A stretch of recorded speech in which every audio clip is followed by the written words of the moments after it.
Hello everyone, and welcome back to X-Ranger.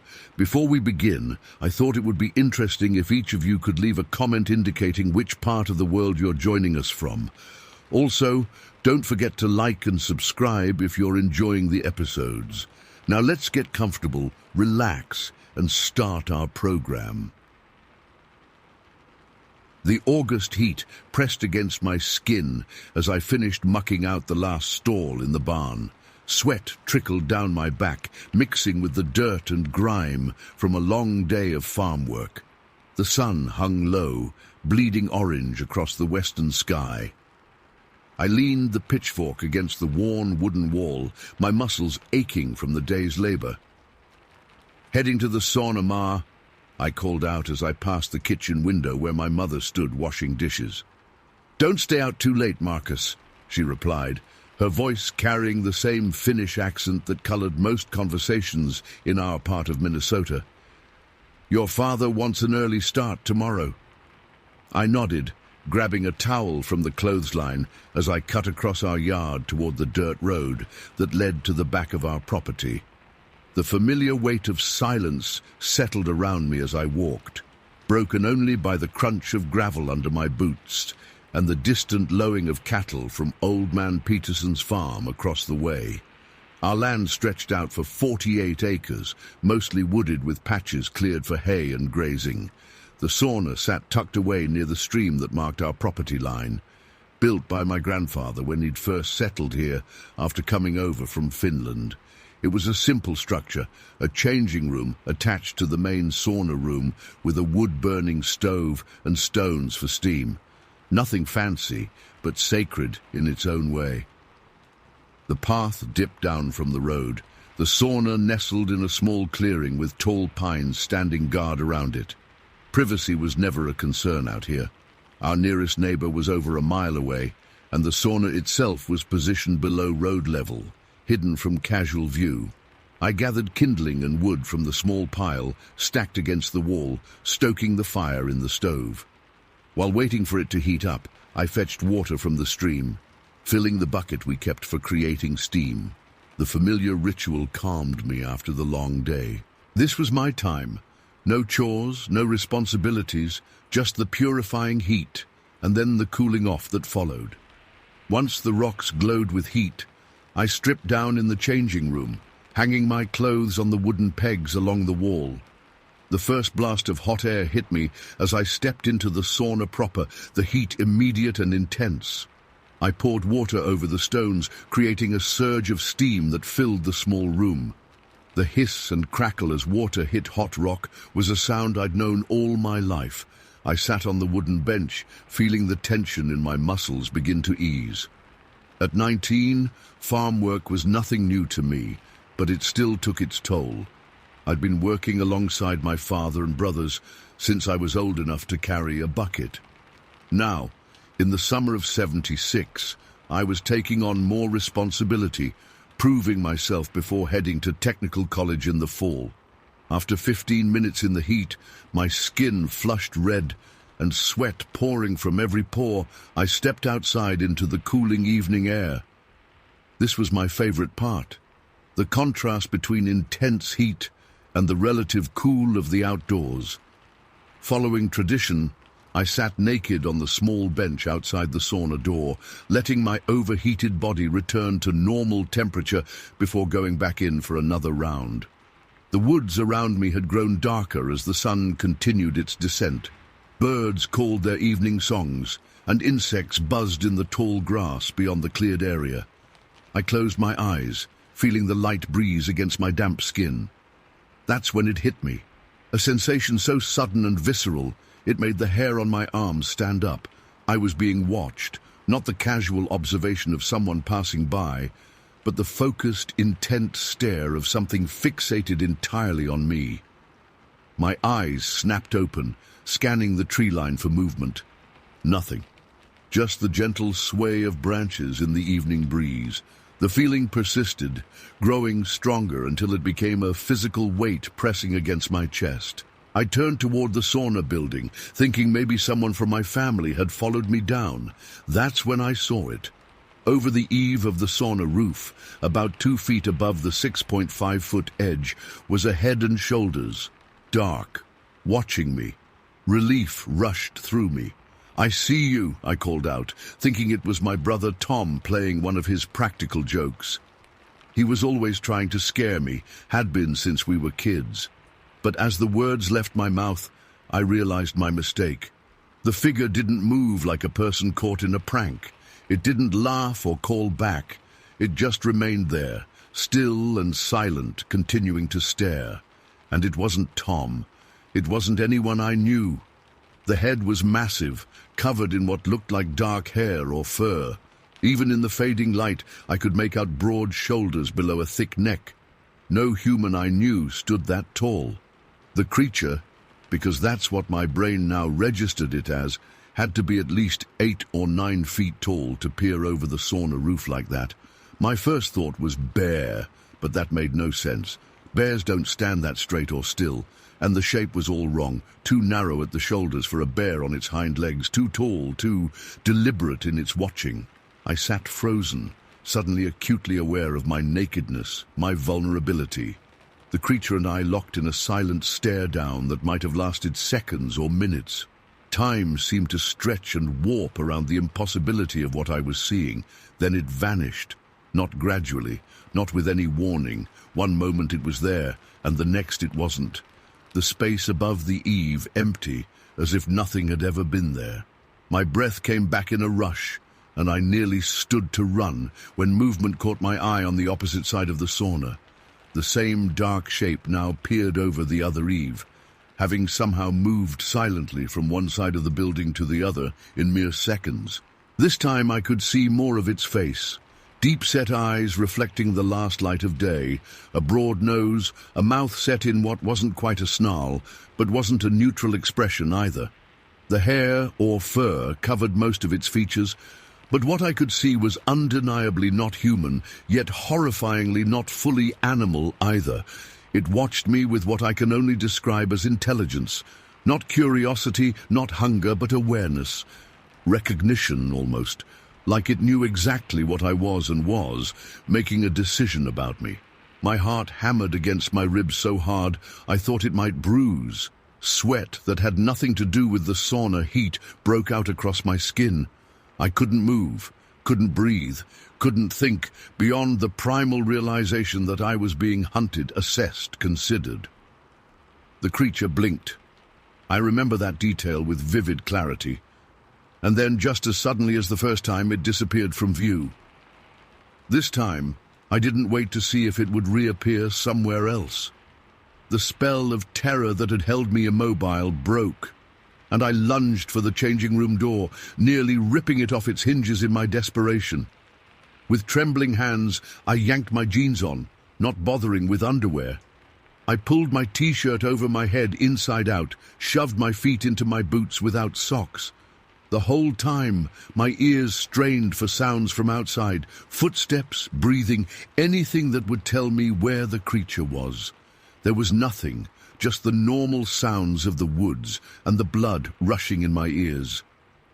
I grabbed my truck keys from the pocket of my discarded work shirt and stood at the door, trying to work up the courage to open it. The changing room had no windows, and suddenly that felt like both a blessing and a curse. Nothing could see in, but I couldn't see out either. Taking a deep breath, I cracked the door and peered through the narrow opening. The clearing appeared empty. No tall, dark figure. No movement beyond the normal stirring of leaves in the breeze. I flung the door open and ran, not toward the woods where the creature might be waiting, but straight for my truck parked up on the road. I didn't look back, didn't slow down, didn't even feel the rocks and sticks under my half-laced boots. Pure adrenaline carried me up the incline to where my old Ford pickup sat. My hands shook so badly I dropped the keys twice before managing to jam them into the ignition. The engine roared to life, and I slammed the truck into gear, tires spitting gravel as I accelerated toward home. The farmhouse lights appeared in the distance, yellow squares of safety in the gathering darkness. I skidded to a stop in the yard, horn blaring to summon help. The front door flew open, my father's silhouette appearing in the doorway. "What in God's name?" he started as I tumbled out of the truck. "There's something out there," I gasped, pointing back toward the sauna. "By the sauna. Something big." My father's expression shifted from annoyance to concern as he took in my inside-out shirt, my wild eyes, my heaving chest. "What do you mean, something?" he asked, stepping onto the porch. My brothers Tom and David appeared behind him, drawn by the commotion. "I don't know," I said, the words tumbling out between gasps for air. It was huge, tall, hairy. It was watching me from over the sauna roof. "A bear?" David suggested, always the practical one. I shook my head violently. "No bear stands that tall. This thing had to be 8, 9 feet at least. And it moved like a person.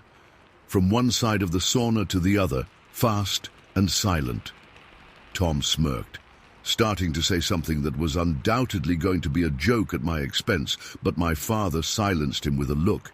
"Get the shotguns," he said to Tom. David grabbed the flashlights and lanterns.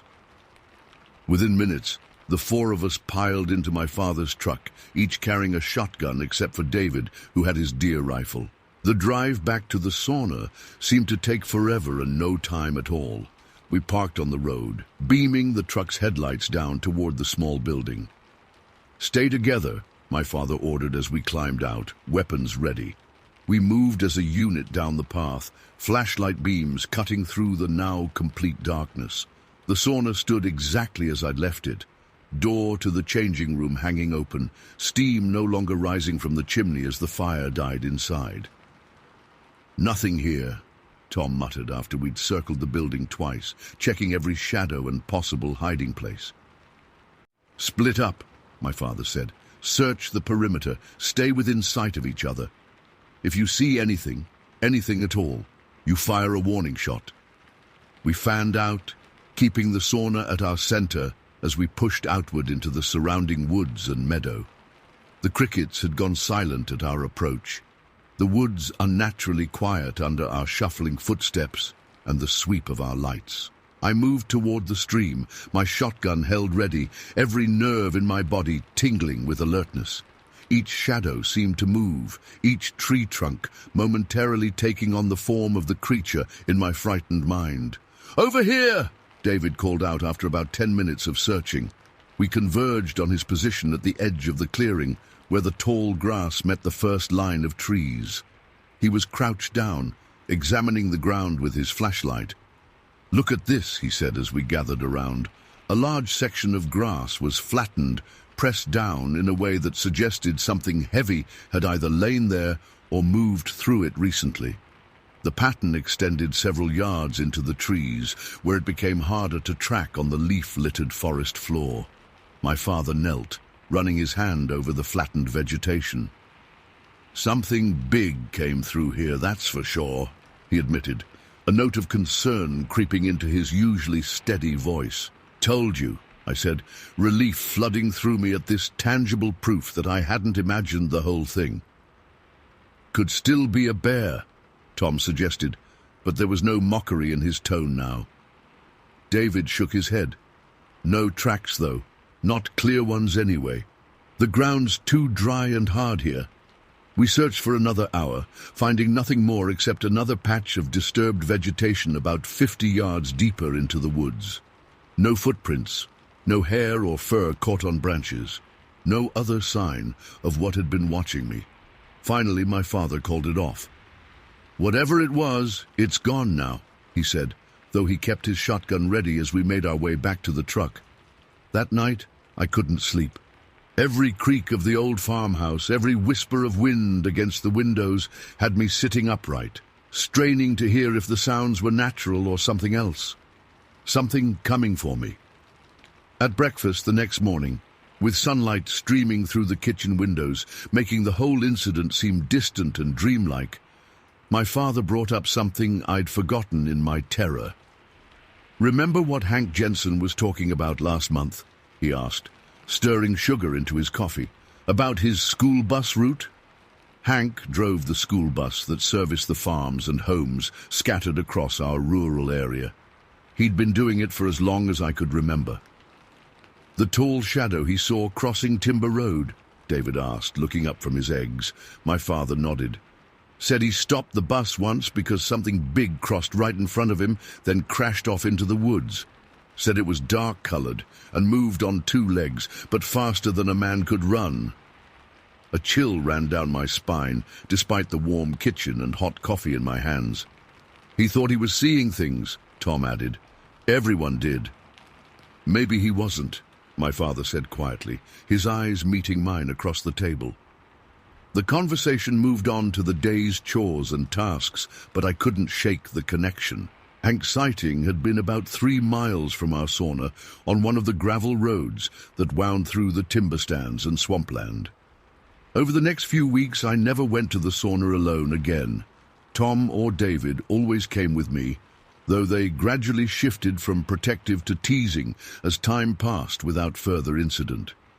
My father checked and reinforced the locks on all our doors and windows, a precaution he explained away to my mother as general maintenance.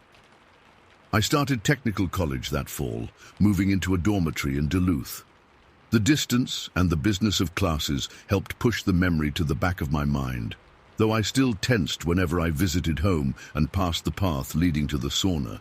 Years later, after I'd graduated and returned to work the family farm following my father's heart attack, I heard stories from hunters about strange sounds in the deep woods west of our property.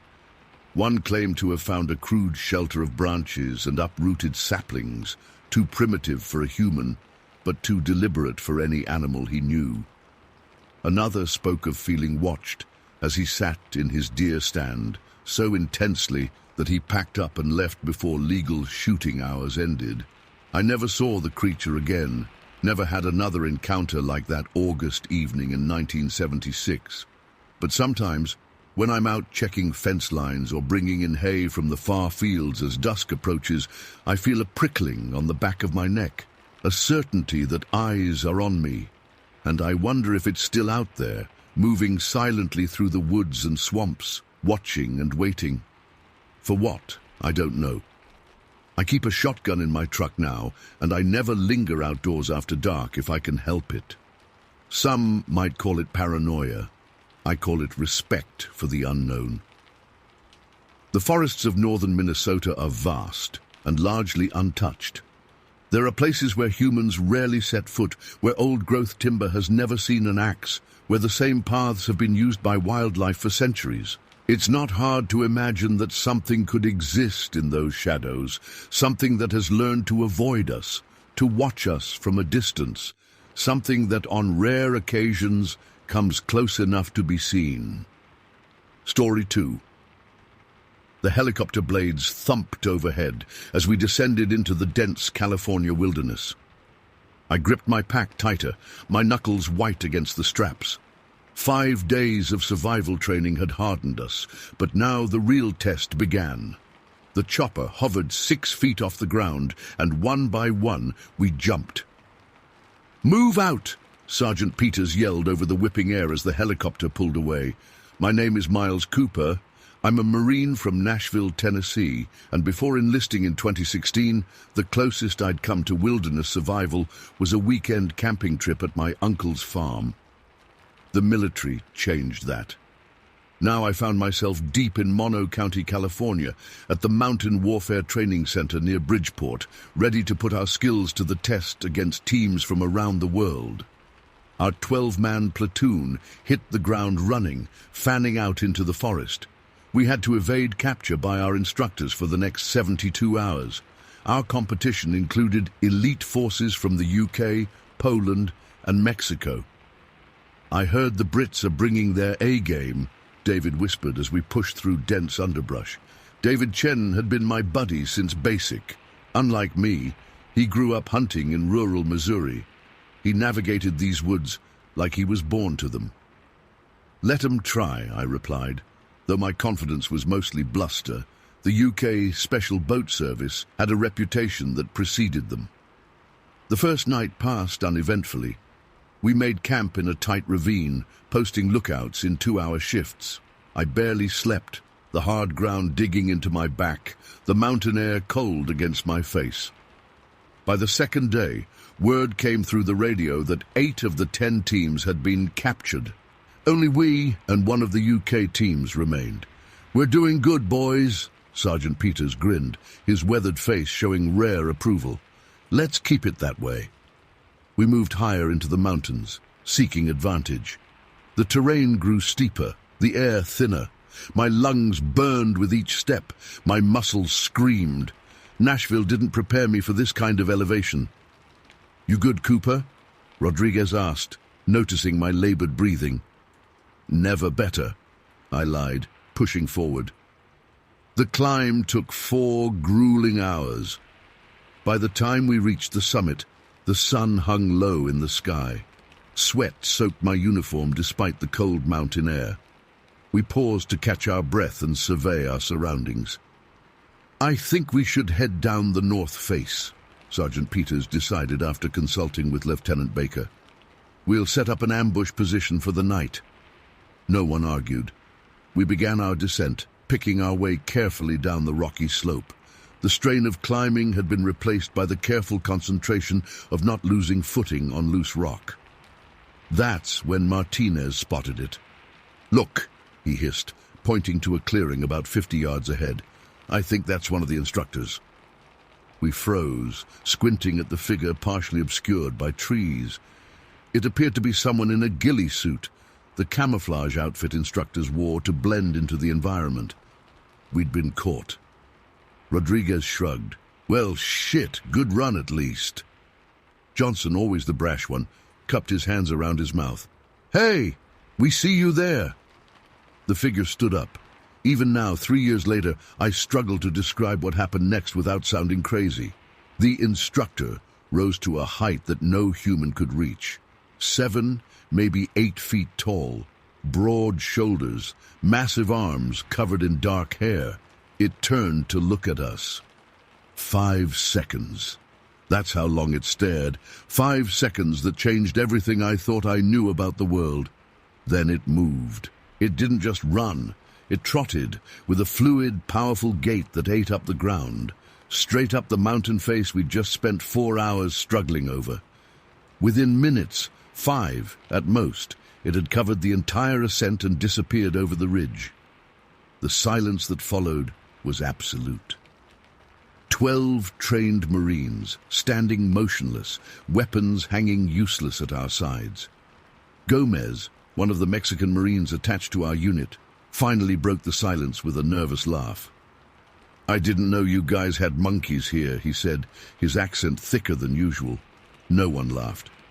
"That wasn't a monkey," Lieutenant Baker said quietly. His face had gone pale beneath his camo paint. "What the hell was it then?" Martinez asked, his voice cracking. No one answered, but we all knew. We'd just seen what countless campers, hikers, and hunters had claimed to see in these mountains for decades. What I'd always laughed off as hillbilly delusions or attention-seeking lies. Bigfoot, Sasquatch, whatever name you want to give it.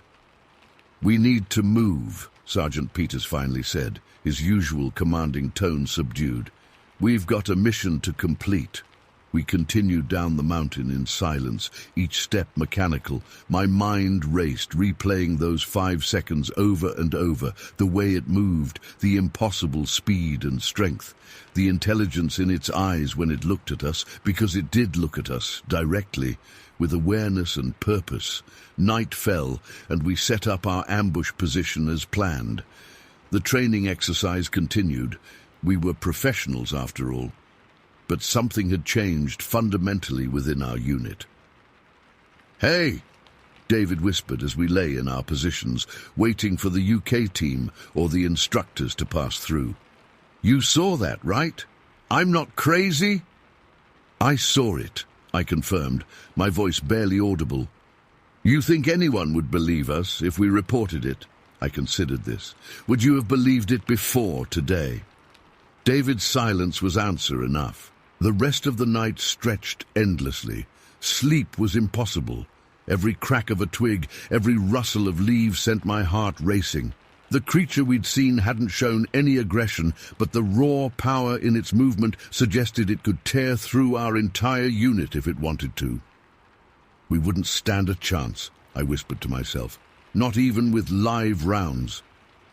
At 0300, we sprung our ambush on the UK team. They'd moved silently, but not silently enough. The exercise played out as it should. Blank rounds fired, positions held, victory declared for our team. But it felt hollow, distant, like we were going through motions while our minds remained back on that mountainside. When we returned to base 2 days later, no one mentioned what we'd seen.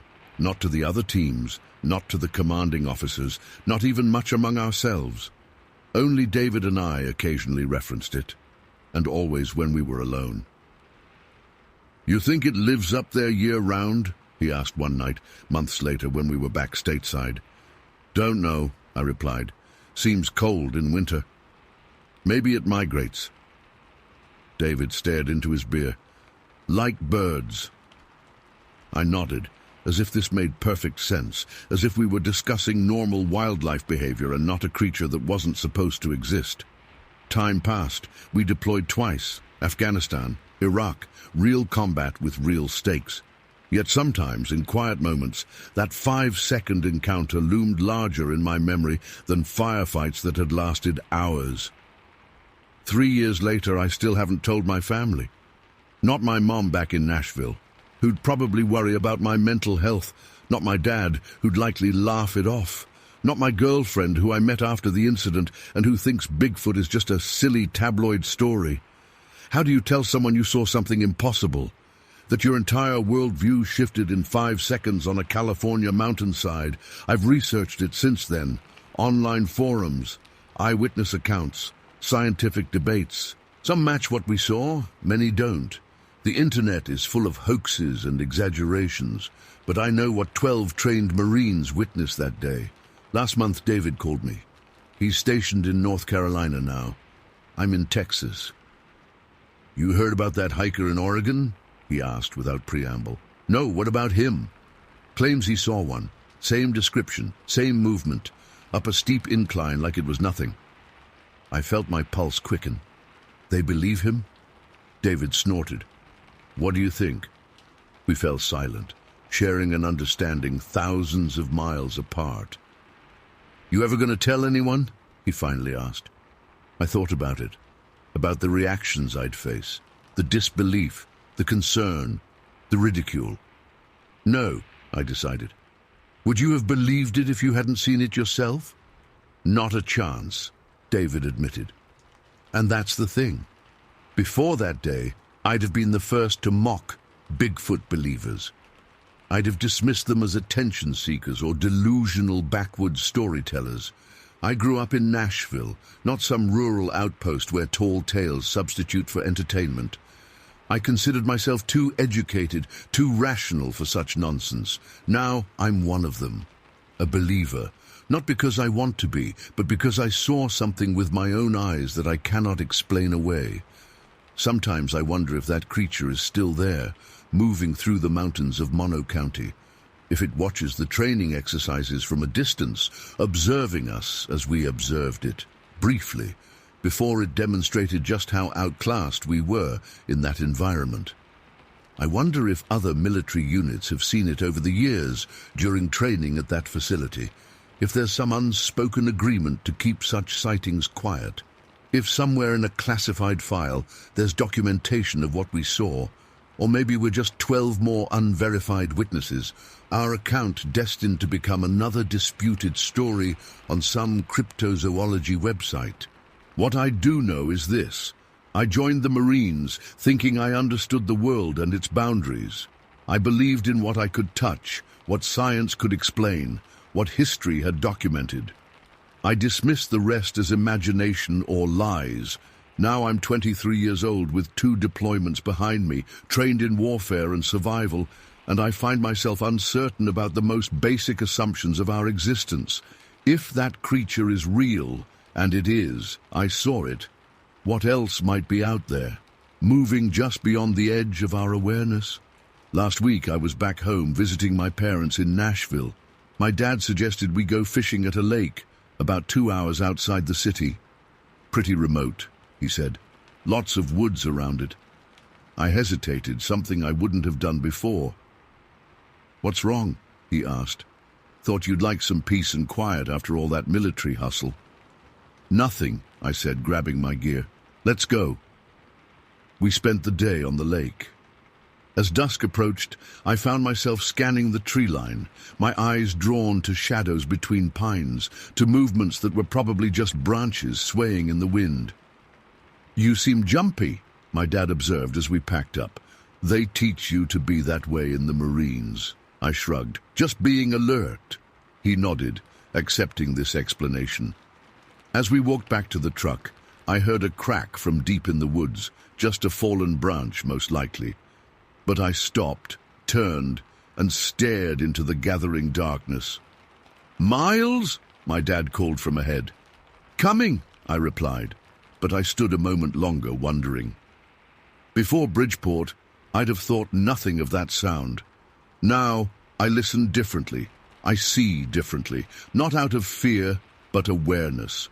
The world is wider and wilder than I knew. That's what I carry with me from that day in the California mountains.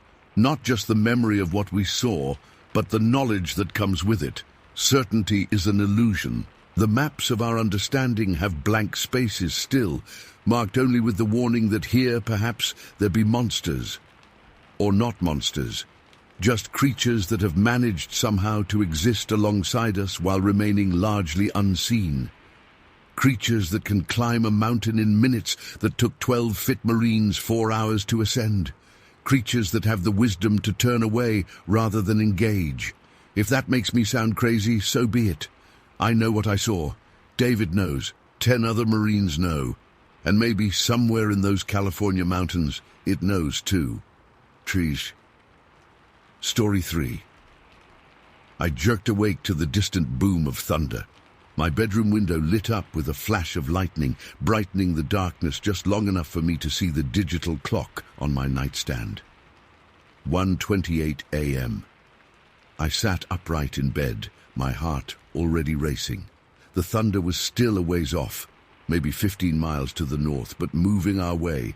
My stomach knotted instantly. Last summer's hailstorm had been the worst I'd ever seen.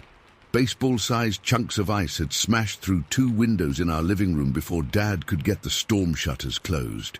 The memory of glass exploding across the floor still made my skin crawl.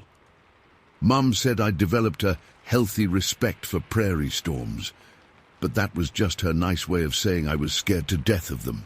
I slipped out of bed, my bare feet hitting the cold wooden floor. Our old farmhouse creaked as another roll of thunder sounded in the distance. I needed to know if this storm was going to be bad. I needed to hear Mum or Dad say it wasn't. The hallway was pitch black as I made my way to their bedroom at the back of the house.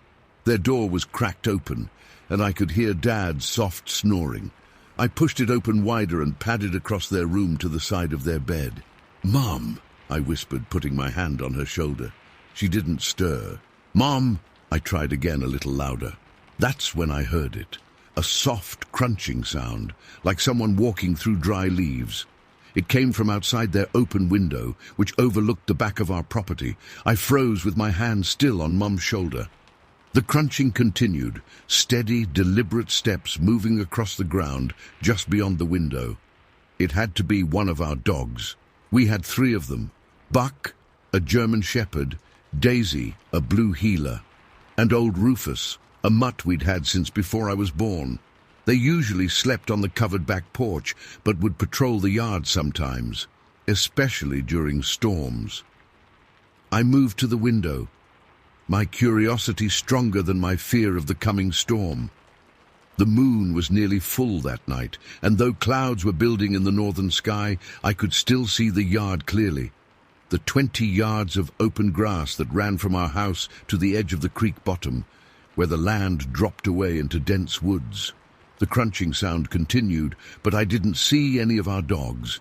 I leaned closer to the screen, squinting into the darkness. That's when I saw them. Eyes.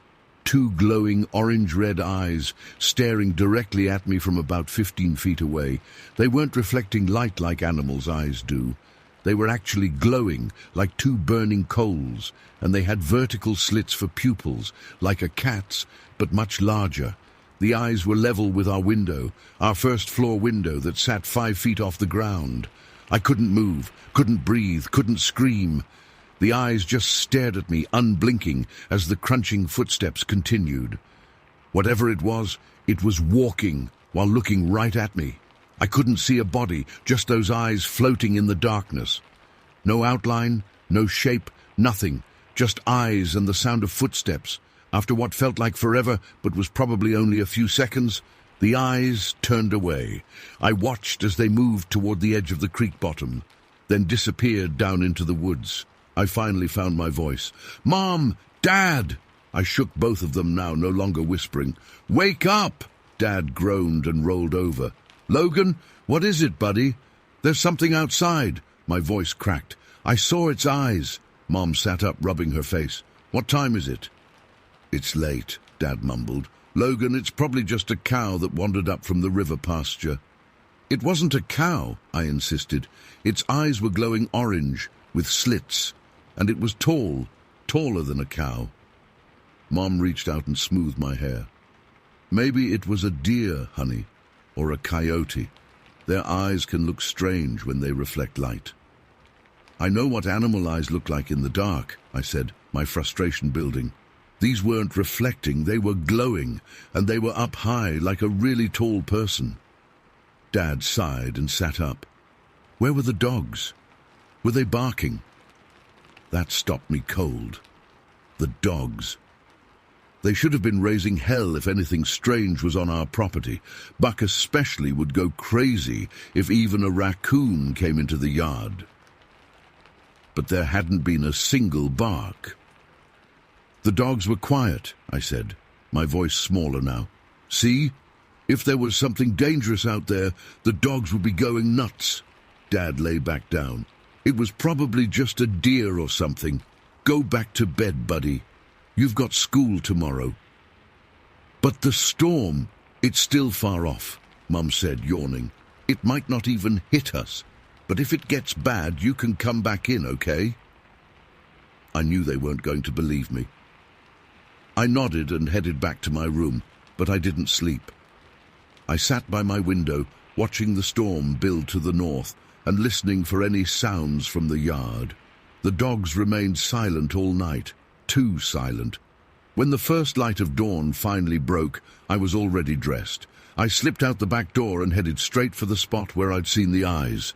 The morning air was cool and damp. The storm had moved east without hitting us, and dew covered the grass. I searched the whole area but couldn't find a single track or footprint. Nothing was disturbed. It was like whatever had been there had never touched the ground. I walked to the edge of the creek bottom and looked down into the woods. The morning sun barely penetrated the thick canopy of oak and cottonwood trees. Something about those woods felt different now. Wrong somehow. "Logan, breakfast!" Mom called from the back porch. "You'll be late for school." I took one last look at the woods, then ran back to the house.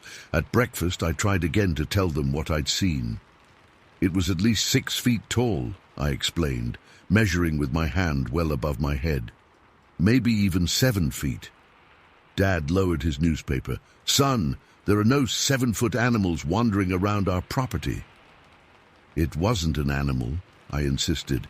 "At least not any kind I've ever seen." "Imagination can play tricks on you in the dark," Mom said, setting a plate of eggs in front of me, "especially when you're already scared about a storm." "I know what I saw," I muttered, pushing my eggs around with my fork. "Well, whatever it was, it's gone now," Dad said firmly, ending the discussion. School that day dragged on forever. I couldn't focus on anything Mrs. Marshall was teaching.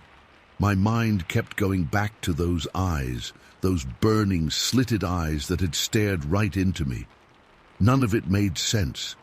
I knew every animal within 50 miles of our ranch. I'd been hunting with Dad since I was 8, had seen deer, coyotes, even a mountain lion once up near the buttes. Their eyes all reflected light with a yellowish or greenish glow. None had eyes like what I'd seen, and why hadn't the dogs barked? That bothered me more than anything. When I got home that afternoon, the first thing I did was check on the dogs. All 3 were lounging on the back porch like nothing had happened. Buck thumped his tail when he saw me, but didn't get up. That wasn't like him either. Usually he'd be all over me when I got home from school. "What's wrong with you guys?" I asked, kneeling beside Buck. "Did you see it too?" Buck just sighed and closed his eyes. I spent the next few days exploring the creek bottom, armed with Dad's old Polaroid camera. If I saw those eyes again, I'd have proof. But the woods seemed normal during the day, birds singing, squirrels chattering, the creek gurgling over rocks. No sign of anything unusual. A week passed, then a month. School let out for summer, and I started spending more time helping Dad with ranch work, fixing fences, moving cattle, the usual stuff. The incident faded in my mind somewhat, pushed aside by summer activities, but I never forgot. And I never stopped watching the woods behind our house when darkness fell. It was mid-July when Dad announced we needed to check on the fence line along the river. A section had been damaged during spring flooding, and with cattle grazing that pasture, we needed to make sure it was holding. "We'll camp overnight," Dad said at dinner. "Make a little adventure out of it." Mum didn't look thrilled. "Is that necessary, Frank? Can't you do it in a day?" "It's 3 miles of fence along rough terrain," Dad replied. "Logan and I will take the horses, fix what needs fixing, and be back tomorrow afternoon." The idea of camping by the river would normally have excited me, but now I felt uneasy. The river was south of our house, meaning we'd have to pass through the creek bottom to get there. "Do we have to camp?" I asked, trying to sound casual. Dad gave me a surprised look. "Since when do you turn down camping? I thought you'd be excited." I couldn't tell him I was afraid of the woods now. He already thought I'd imagined the whole eye incident. "Just wondering if we could get it done faster," I mumbled. "It'll be fun," Dad insisted. "Just the 2 of us men." The next morning we saddled the horses and packed our gear. Mum handed us a bag of sandwiches and reminded Dad to take the first aid kit. As we rode away from the house, I couldn't help looking back at it, solid, safe, with walls between me and whatever might be in those woods. The trip to the river took about 2 hours on horseback. We had to navigate down through the creek bottom, following an old trail that wound through the trees. Every snapping twig made me jump, but Dad didn't seem to notice my nervousness. He pointed out deer tracks and bird nests, naming each species like he always did when we were out together. We reached the river by noon and ate our sandwiches sitting on its bank, watching the water flow by. The Keapaha wasn't very wide, maybe 30 yards across at that point, but it ran deep and swift through a channel carved over centuries. "Water's still high from all the spring rain," Dad observed. "Probably why that fence keeps getting damaged." After lunch, we rode along the fence line, stopping to hammer in loose posts and replace broken wire. It was hard work, especially in the July heat, but I welcomed the distraction. By late afternoon, we'd fixed most of the problem areas and made camp in a clearing about 50 yards from the river. Dad built a small fire while I unpacked our sleeping bags and food. As the sun began to set, we roasted hot dogs and talked about school, ranching, and the upcoming county fair. Normal things, safe things. But as darkness fell, my unease returned. The woods around us seemed to close in, and every sound, the river flowing, leaves rustling, nighthawks calling, seemed amplified. "Something on your mind, Logan?" Dad asked as he poked at the fire. "You've been jumpy all day." I hesitated, then decided to try one more time. "Dad, that thing I saw last month, not this again," he sighed. "Just listen," I pleaded. "I know what I saw. Its eyes were glowing, not reflecting light, actually glowing, and they had vertical slits like a cat's, but it was tall, Dad, really tall. And the dogs didn't bark. Why wouldn't they bark if it was just a normal animal? Dad set down the stick he'd been using to stir the fire. Logan, I've lived in these parts my whole life, just like my father before me. There's nothing in these woods that isn't known to us. Coyotes, bobcats, the occasional mountain lion, that's it for predators. What if it's something else? Something not from here? Like what? The boogeyman. His tone wasn't mean, but it was dismissive. Son, you've got to learn the difference between what's real and what's in your head. Especially out here, where letting your imagination run wild can get you into trouble. I stared into the fire, frustrated. I knew what I'd seen was real, but I also knew Dad wasn't going to believe me without proof. We turned in early, both of us tired from the fence work. Dad fell asleep almost immediately, his soft snores mixing with the nighttime sounds of the river and woods. I lay awake, staring up at the stars, visible through the gap in the trees above our clearing.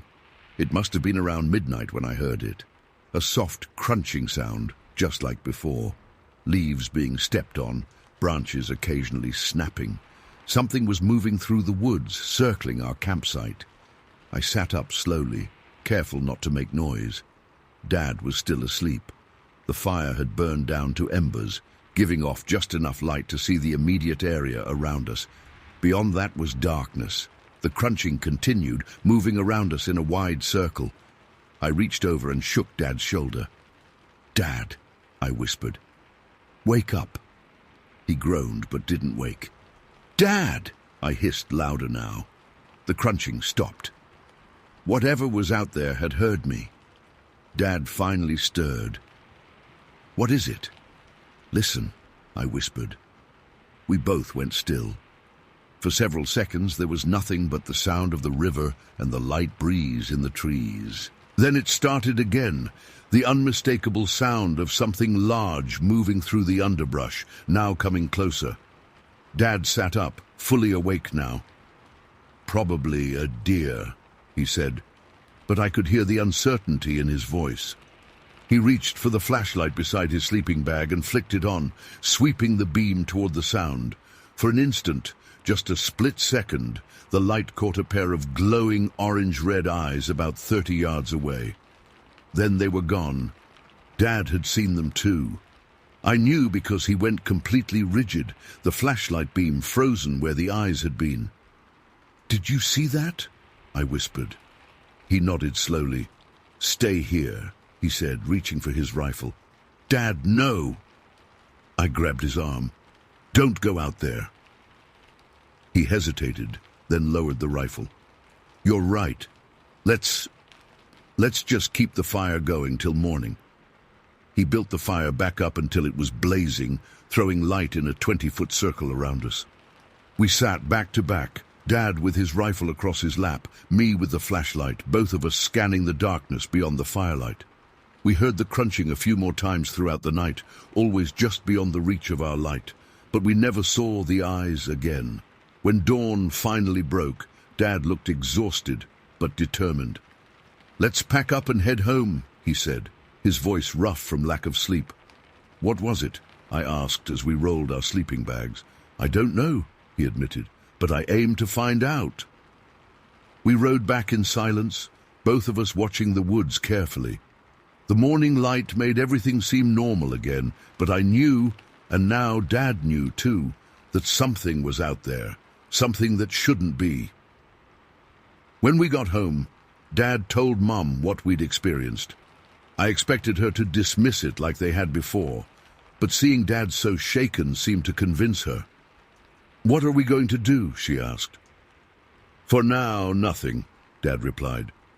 We keep the dogs close to the house, we don't go into the woods alone, and we keep our eyes open. And that was 5 years ago. I'm 17 now, in my junior year of high school. Dad never did figure out what we saw that night, though he asked around. Old man Jenkins from the next ranch over said his grandfather used to tell stories about forest devils with burning eyes, but everyone just thought Jenkins was crazy. I've been bow hunting in those same woods many times since then, usually in the early morning hours when it's still dark. I've seen deer, coyotes, even a bobcat once. Their eyes all reflect my headlamp with the same yellowish glow. Nothing like what I saw that night. Sometimes when I'm in the woods alone, I feel like I'm being watched. The hair on the back of my neck stands up, and I get that same feeling of wrongness I felt the morning after I first saw the eyes. But I've never seen them again, and for that, I'm grateful. Whatever was out there, whatever watched me through our window and circled our camp, I hope it stays in the deep woods. Some things aren't meant to be known, Dad says now. Some mysteries are better left unsolved. But I still check my window every night before I go to sleep, especially when storms are brewing to the north. And I never, ever sleep with my window open anymore. Story 4. My name is Daniel Whitlock, and in the fall of 1989, I was a junior at Warsaw State College in northern Indiana. Like most students, I was perpetually broke, which is why I developed what I thought was a foolproof system for supplementing my income.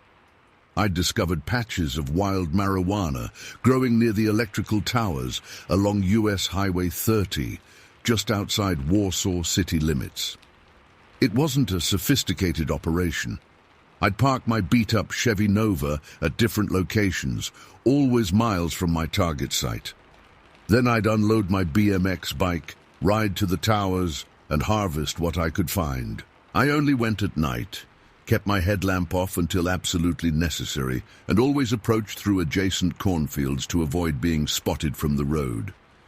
The towers themselves stood in rectangular clearings maintained by the power company, creating perfect little spots for wild cannabis to flourish. The harvests weren't huge, but they kept my fraternity brothers at Sigma Delta happy and put enough cash in my pocket for weekend beer money. October 12th started like any other harvest night. The air had that sharp fall bite to it, temperatures in the low 40s. I parked at the picking patch, a seasonal farm stand about 4 miles from my target area. The owners closed up at 6 p.m., making it perfect. Empty lot, no cameras, and just far enough from nearby houses that nobody would notice my car. I pulled my bike from the trunk, checked my gear, backpack, clippers, gloves, and a small penlight, and set off toward the towers. The moon was barely visible through patchy clouds, which was ideal. I could see just enough to navigate without using my light. The ride took about 20 minutes, mostly along dirt access roads that farmers used for their equipment. When I reached the cornfield adjacent to tower site number 4, my designation, not an official one, I ditched my bike in the tall grass and proceeded on foot. The corn was ready for harvest, standing nearly 7 feet tall. I pushed through the dry stalks, moving parallel to the clearing where the towers stood. The corn rustled around me, a constant whisper in the darkness. My shoes crunched over dried husks and fallen leaves. I counted rows as I walked, knowing I'd reached the sweet spot after about a dozen in. The air felt damp, the kind that warns of early morning fog to come. I inhaled deeply, steadying my nerves. That's when I smelled it. Death has a distinct odor that cuts through everything else, not like roadkill, which has a sickly sweet stench. This was deeper, earthier, like meat left too long in a warm, humid place. I froze mid-step, the hair on my arms standing straight up. The smell came from directly ahead, maybe 10 feet in front of me. I reached into my pocket and pulled out my penlight, hesitating before clicking it on. The thin beam cut through the darkness, illuminating stalks and dirt, and then something else. A mass, blackish-brown, spread across the ground between corn rows about 15 feet ahead. I couldn't make out details, just a dark shape that didn't belong. My light wasn't strong enough to reveal what it was, only that something large lay there, motionless. I took a single step forward, and that's when my finger slipped, clicking the light off. In that sudden darkness, I heard movement, not the gentle rustle of corn in the breeze, but the heavy sound of something large shifting its weight. a scraping noise like hooves or claws against hard earth. Then came a low, wet exhalation followed by a snort, similar to a bull preparing to charge, but deeper, more guttural. I didn't think. I ran. Cornstalks slapped against my face and body as I crashed through the rows, no longer caring about stealth. I angled toward the clearing, thinking I could outrun whatever was behind me in open ground. The thing pursued. I heard it knocking down stalks, moving faster than seemed possible through the dense corn. Its breathing came in rhythmic huffs, closing the distance between us. The edge of the field appeared ahead, a line where cornfield met the open area beneath the towers. I burst from the last row, legs pumping across the stubbled grass toward a small creek that cut through the clearing. If I could jump it and reach the base of the nearest tower, maybe I could climb up, get away from whatever followed me. I never made it. As I gathered myself to leap across the creek, something slammed into my back with tremendous force. The impact lifted me off my feet. I flew forward, face first, toward the water. There was a moment of weightlessness, then nothing. I woke to sunrise. My face was half submerged in mud, turned just enough that I could breathe. My entire body ached, especially my head and back. When I tried to move, pain shot through my right shoulder and down my spine. My clothes were soaked through, caked with mud, and torn in multiple places. I pushed myself up, struggling to my knees.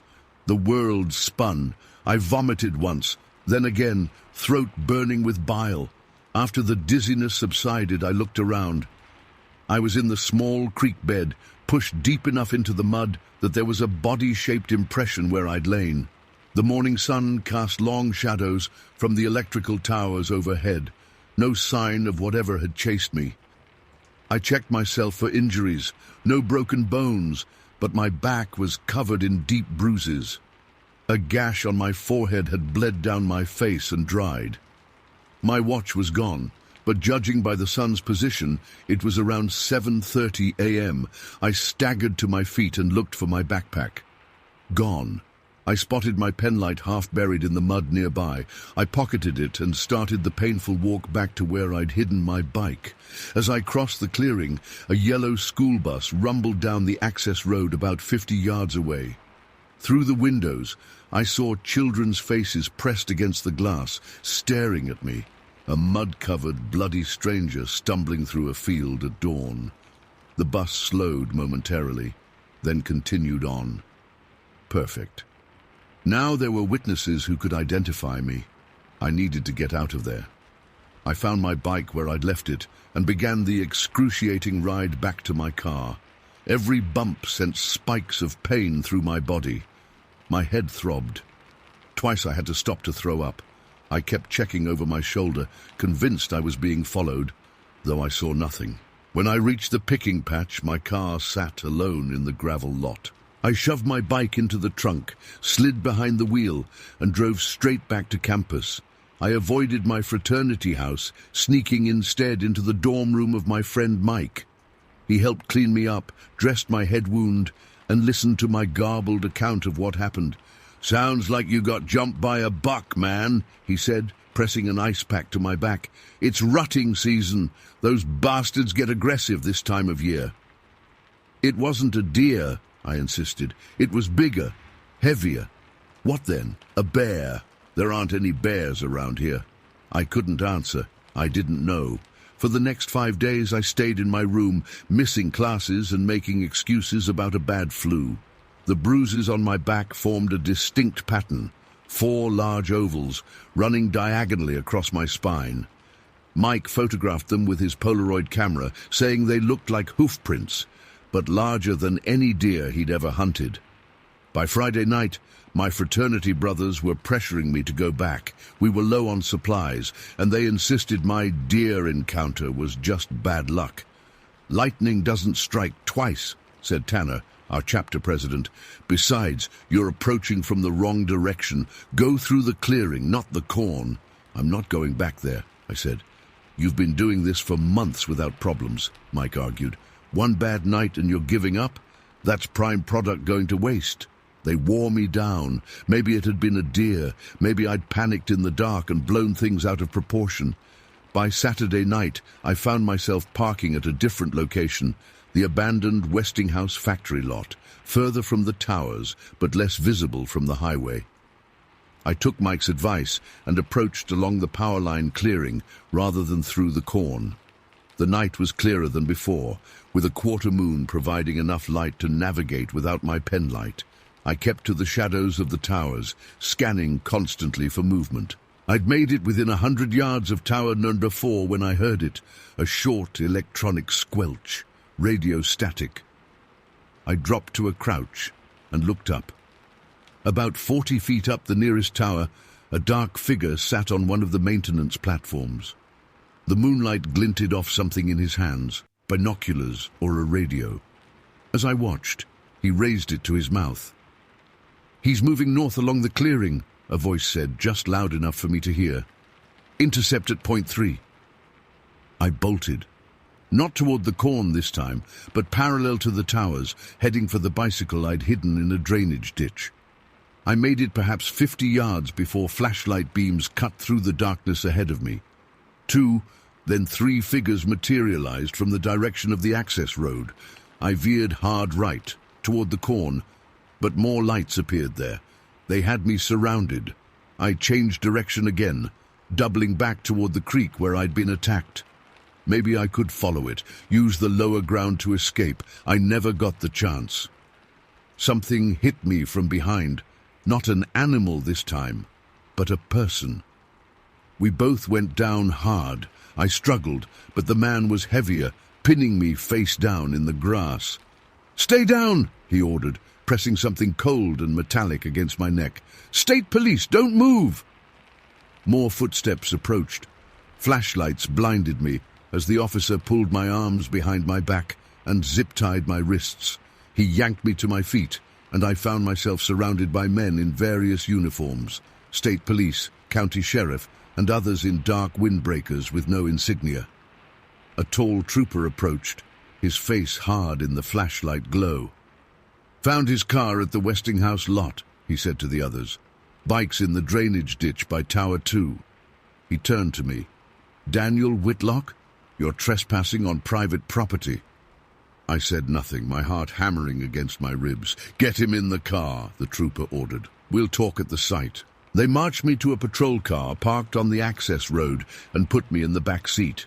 We drove about half a mile to a spot where several vehicles were parked with their headlights illuminating an area near the cornfield, the exact location where I'd encountered whatever had attacked me the week before.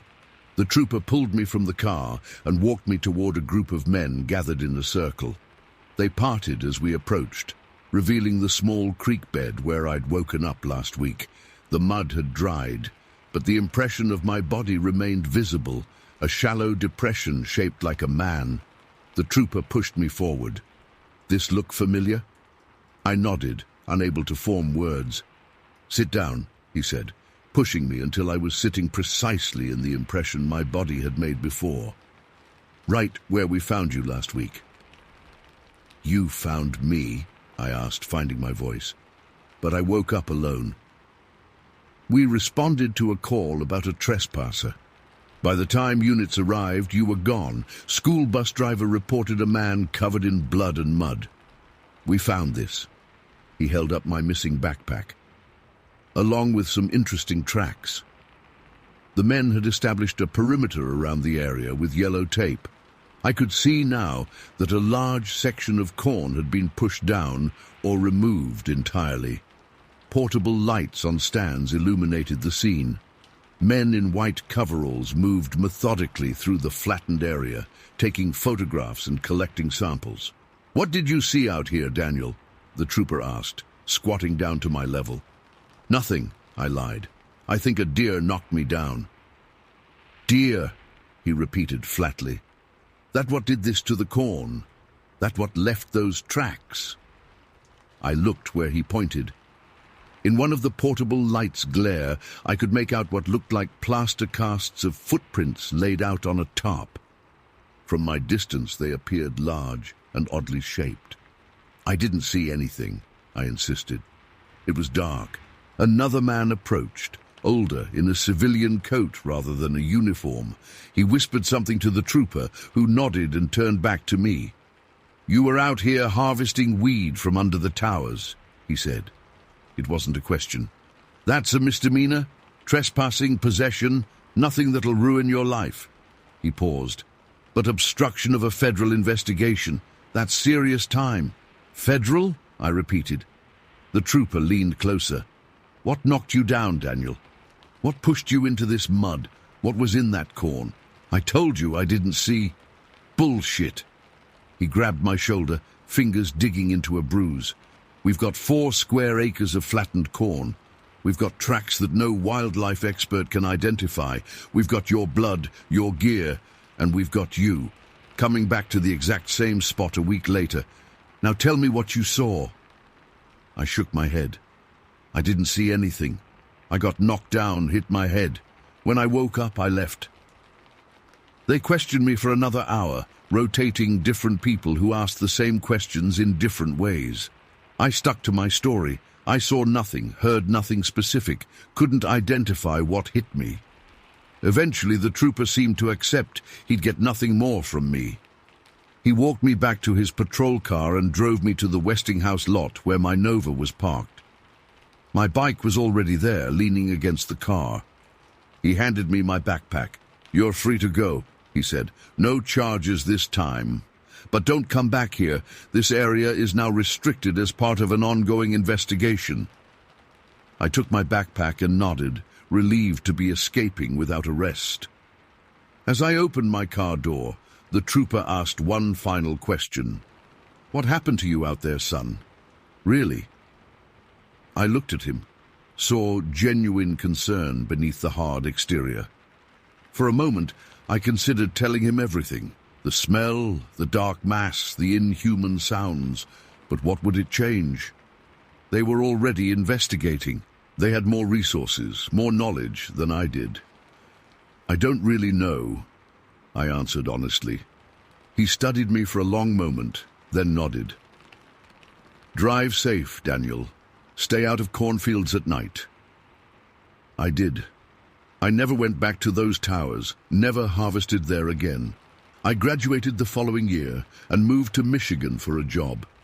Sometimes I still dream about that night. The smell, the sound of something rising to its feet in the darkness, the feeling of being watched. But in the light of day, I tell myself it was just a deer or maybe a feral hog, though those weren't common in Indiana. The one thing I couldn't explain away was the conversation I overheard 3 months later at a gas station outside Warsaw. 2 county deputies were talking about the incident at Tower Site 4 and how the federal team had packed up and left without explanation. "They took all the evidence with them," one said. "Casts, samples, everything." "What about the body they found?" asked the other. "That too, never identified. Official report says agricultural accident." I kept my head down, paid for my gas and left. Some questions are better left unanswered. Some things, once seen, can't be unseen. Whatever was in that corn in October 1989 is someone else's problem now. At least that's what I tell myself when I wake up sweating, the sound of that bull-like snort still echoing in my dreams. Story 5. I jerked awake to the sound of creaking metal. The trailer lurched upward, my small body lifting off the thin mattress for a split second before slamming back down. Then came the drop. The whole world seemed to fall away beneath me. Bang! Our camping trailer crashed against the ground. The impact knocked the wind out of me. My teeth clacked together so hard I thought they might shatter. Pots and pans clattered from cabinets. Someone shouted. Uncle Bobby or Uncle Jim, I couldn't tell which. What the hell was that? Dad's voice cut through the darkness. It was 1984. I was 12 years old, deep in Kings Canyon National Forest with my father and 2 uncles. We'd spent the day hunting deer, trudging through underbrush and over fallen logs until our legs ached. Now something had just lifted and dropped our entire camping trailer. I lay frozen in my bunk, gripping the scratchy blanket. The trailer was no lightweight pop-up. This was Dad's pride and joy, a solid metal airstream that he'd restored himself. It weighed close to 2,000 pounds empty, and with all our gear and supplies, probably more. A scraping sound came from outside. Heavy footsteps crunched on the forest floor, circling around the trailer. Something knocked over our cooler. I heard ice spill across the ground, followed by the clank of beer cans. "That's one big goddamn bear," Uncle Jim whispered. Uncle Bobby was already reaching for his rifle. "I'm gonna scare it off." My heart hammered against my ribs. I wanted to say something, to tell them it wasn't a bear. No bear could lift our trailer like that. But my throat had closed up tight. Bobby clicked off the safety and moved toward the door. That's when Dad's arm shot out, grabbing Bobby's wrist so hard I could see his knuckles turn white, even in the dim moonlight filtering through the window. "Leave it," Dad said. His voice sounded different, tight, scared. I'd never heard my father sound scared before. This was the same man who'd spent 3 years in Folsom State Prison for assault and barely talked about it, except to say the other inmates knew better than to mess with me. The same man who once punched a rabid fox that attacked our dog. The same man who'd walked into a bar fight, outnumbered 5-1, and walked out without a scratch. "It's just a bear," Dad insisted. "It'll move on if we stay quiet." "A bear?" Bobby tried to pull away. "No bear can lift a trailer, Ray, you know that." "I said leave it," Dad hissed. Something slammed against the side of the trailer. The whole structure shook, metal groaned. A low sound rumbled outside, not quite a growl, deeper than that. It vibrated through the floor, up through the bunk, into my bones. Uncle Jim had gone completely still. "Ray," he whispered, "what's out there?" Dad just shook his head. "Everyone back to bed. Now." "Are you crazy?" Bobby was still clutching his rifle. "That thing could flip us over." "It won't." Dad's voice had steadied. "Not if we stay inside and stay quiet." "How do you know that?" Jim asked. Dad didn't answer. He just stared at Bobby until my uncle finally lowered his gun. I caught Dad's eye. He looked at me, and for a split second, I saw something I'd never seen before, pure, naked fear. Then it was gone, replaced by the stern expression I knew so well. "Back to bed, Marcus," he said. "All of you. Back to bed." No one moved at first. Outside, the footsteps continued. Something dragged across the ground. Then came a strange sound, almost like breathing, but slower and louder than any human breath. In, out, in, out. The windows fogged slightly with each exhalation. "Dad," I started to say. "Now, Marcus." His tone left no room for argument. Somehow we all returned to our bunks. I pulled the blanket up to my chin, trying to control my shaking. The thing outside continued to move around for what felt like hours. I heard it knock over our camp chairs. Something scraped against the trailer door. Testing it. The handle jiggled. Once, twice, then stopped. None of us slept. We just lay there, listening, waiting for dawn. When first light finally came, the sounds had stopped. Dad was the first one up, moving so quietly I barely heard him. He slipped outside before anyone could stop him. 10 minutes later, he came back in. "Just a bear," he announced, pouring himself coffee from the thermos we'd filled the night before. "Made a mess of the campsite, but nothing serious." Uncle Bobby frowned. "A bear lifted our trailer. Probably got underneath and stood up," Dad said, not meeting anyone's eyes. "They're stronger than you think." I knew he was lying. We all did. But something in his voice, in his posture, told us not to push it. After breakfast, I snuck outside while the adults packed up. The campsite was destroyed. Our cooler lay crushed, its plastic shell cracked open like an egg. The camp chairs were scattered across a 20-foot radius. Deep gouges marked the ground where something had dragged our heavy wooden picnic table several yards from its original position. Then I saw the prints. Not bear prints, not human prints either. Massive, 5-toed impressions pressed deep into the soft earth. I placed my hand inside one. My spread fingers barely reached halfway across. "Marcus!" Dad's voice made me jump. "Get in the truck, we're leaving." "But Dad, look at these." "Now, Marcus!" He grabbed my shoulder, steering me away from the prints. As we walked to the truck, I glanced back one last time at the dark line of trees. For a second, I thought I saw something move. Something tall and broad-shouldered, watching us from the shadows. Dad's fingers dug into my shoulder. "Don't look back," he whispered. We never spoke about that night. Not on the drive home, not in the weeks after. Every time I tried to bring it up, Dad shut me down. "Just a bear," he'd say. "Drop it, Marcus." But I couldn't drop it. The memory stayed with me. The sound of our trailer being lifted, those massive footprints, the fear in my father's eyes. For years afterward, I'd wake up in the middle of the night, certain I could hear that slow, heavy breathing outside my window. When I was 17, I found an old photo album in the garage. It was tucked inside a box marked Ray's Work Stuff, hidden behind cans of paint and old fishing gear. Inside were photos from before I was born, Dad in his 20s, standing with a group of men in front of pine trees. They wore flannel shirts, held axes and chainsaws. Jamestown Campfire Logging Program 1969 was written on the back. I took the album to Dad, curious about his time as a logger. I'd never known he'd worked in the mountains before taking his job at the steel mill. His face changed when he saw those photos. Something like that old fear flickered across his features. "Where'd you find this?" he demanded. "In the garage," I said. "Why didn't you ever tell me you were a logger?" He snatched the album from my hands. "It was just a job training program. Didn't last long." "What happened?" I pressed. Dad stared at the photos for a long moment.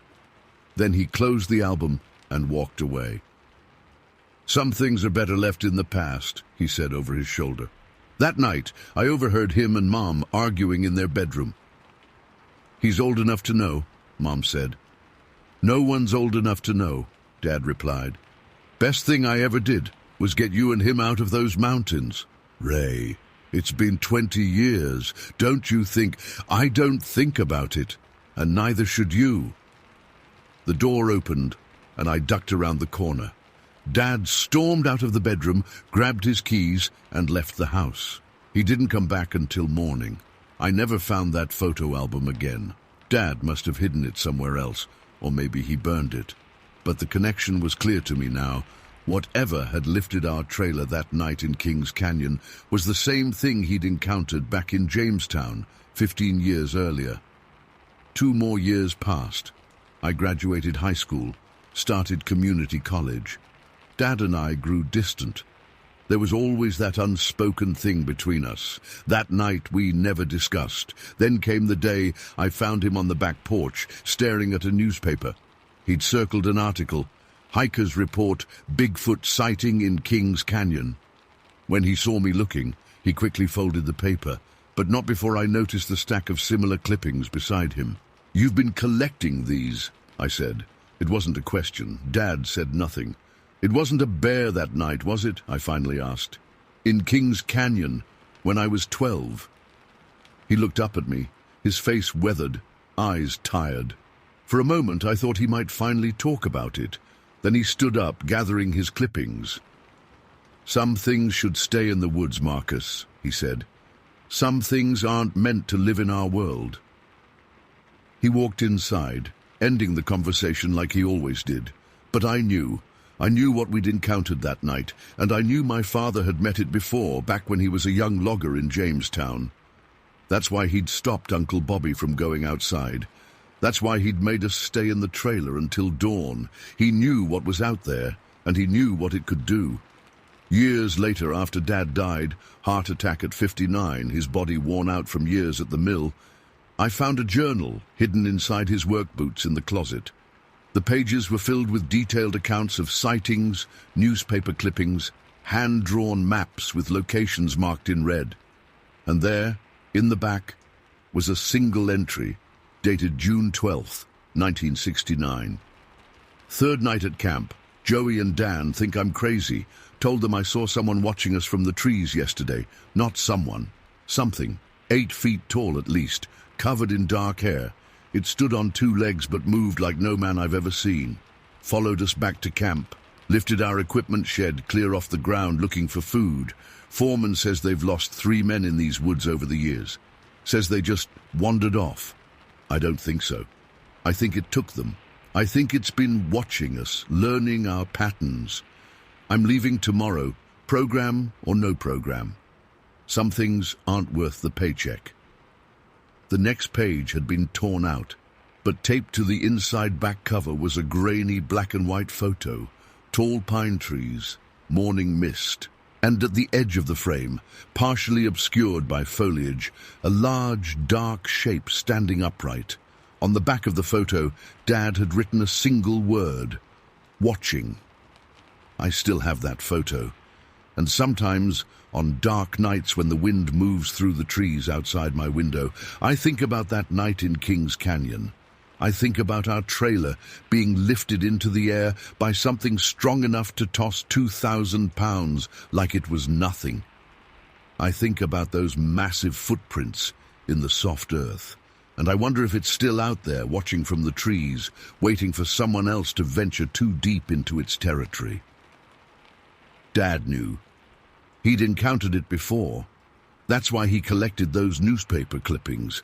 That's why he never wanted to talk about that night. That's why he made us stay inside the trailer until dawn. He knew what was out there in the darkness, and he knew we were lucky to have survived. Sometimes I wonder if it followed him, followed us back from those woods, if it's been watching all these years waiting for the right moment, because sometimes, on quiet nights, I still hear that sound, that slow, heavy breathing outside my window. In, out, and the windows fog slightly with each exhalation. Story 6. The morning frost crunched under our boots as Dad and I made our way through the dense Sierra National Forest. It was just after 5 a.m. and we'd left our campsite by Mammoth Pools to find a good fishing spot before sunrise. My breath formed small clouds in the cold spring air. At 16, I was proud to be on this trip, just Dad and me, like real men in the wilderness. "Not much further, Nathan," Dad said, his voice barely above a whisper in the silent forest.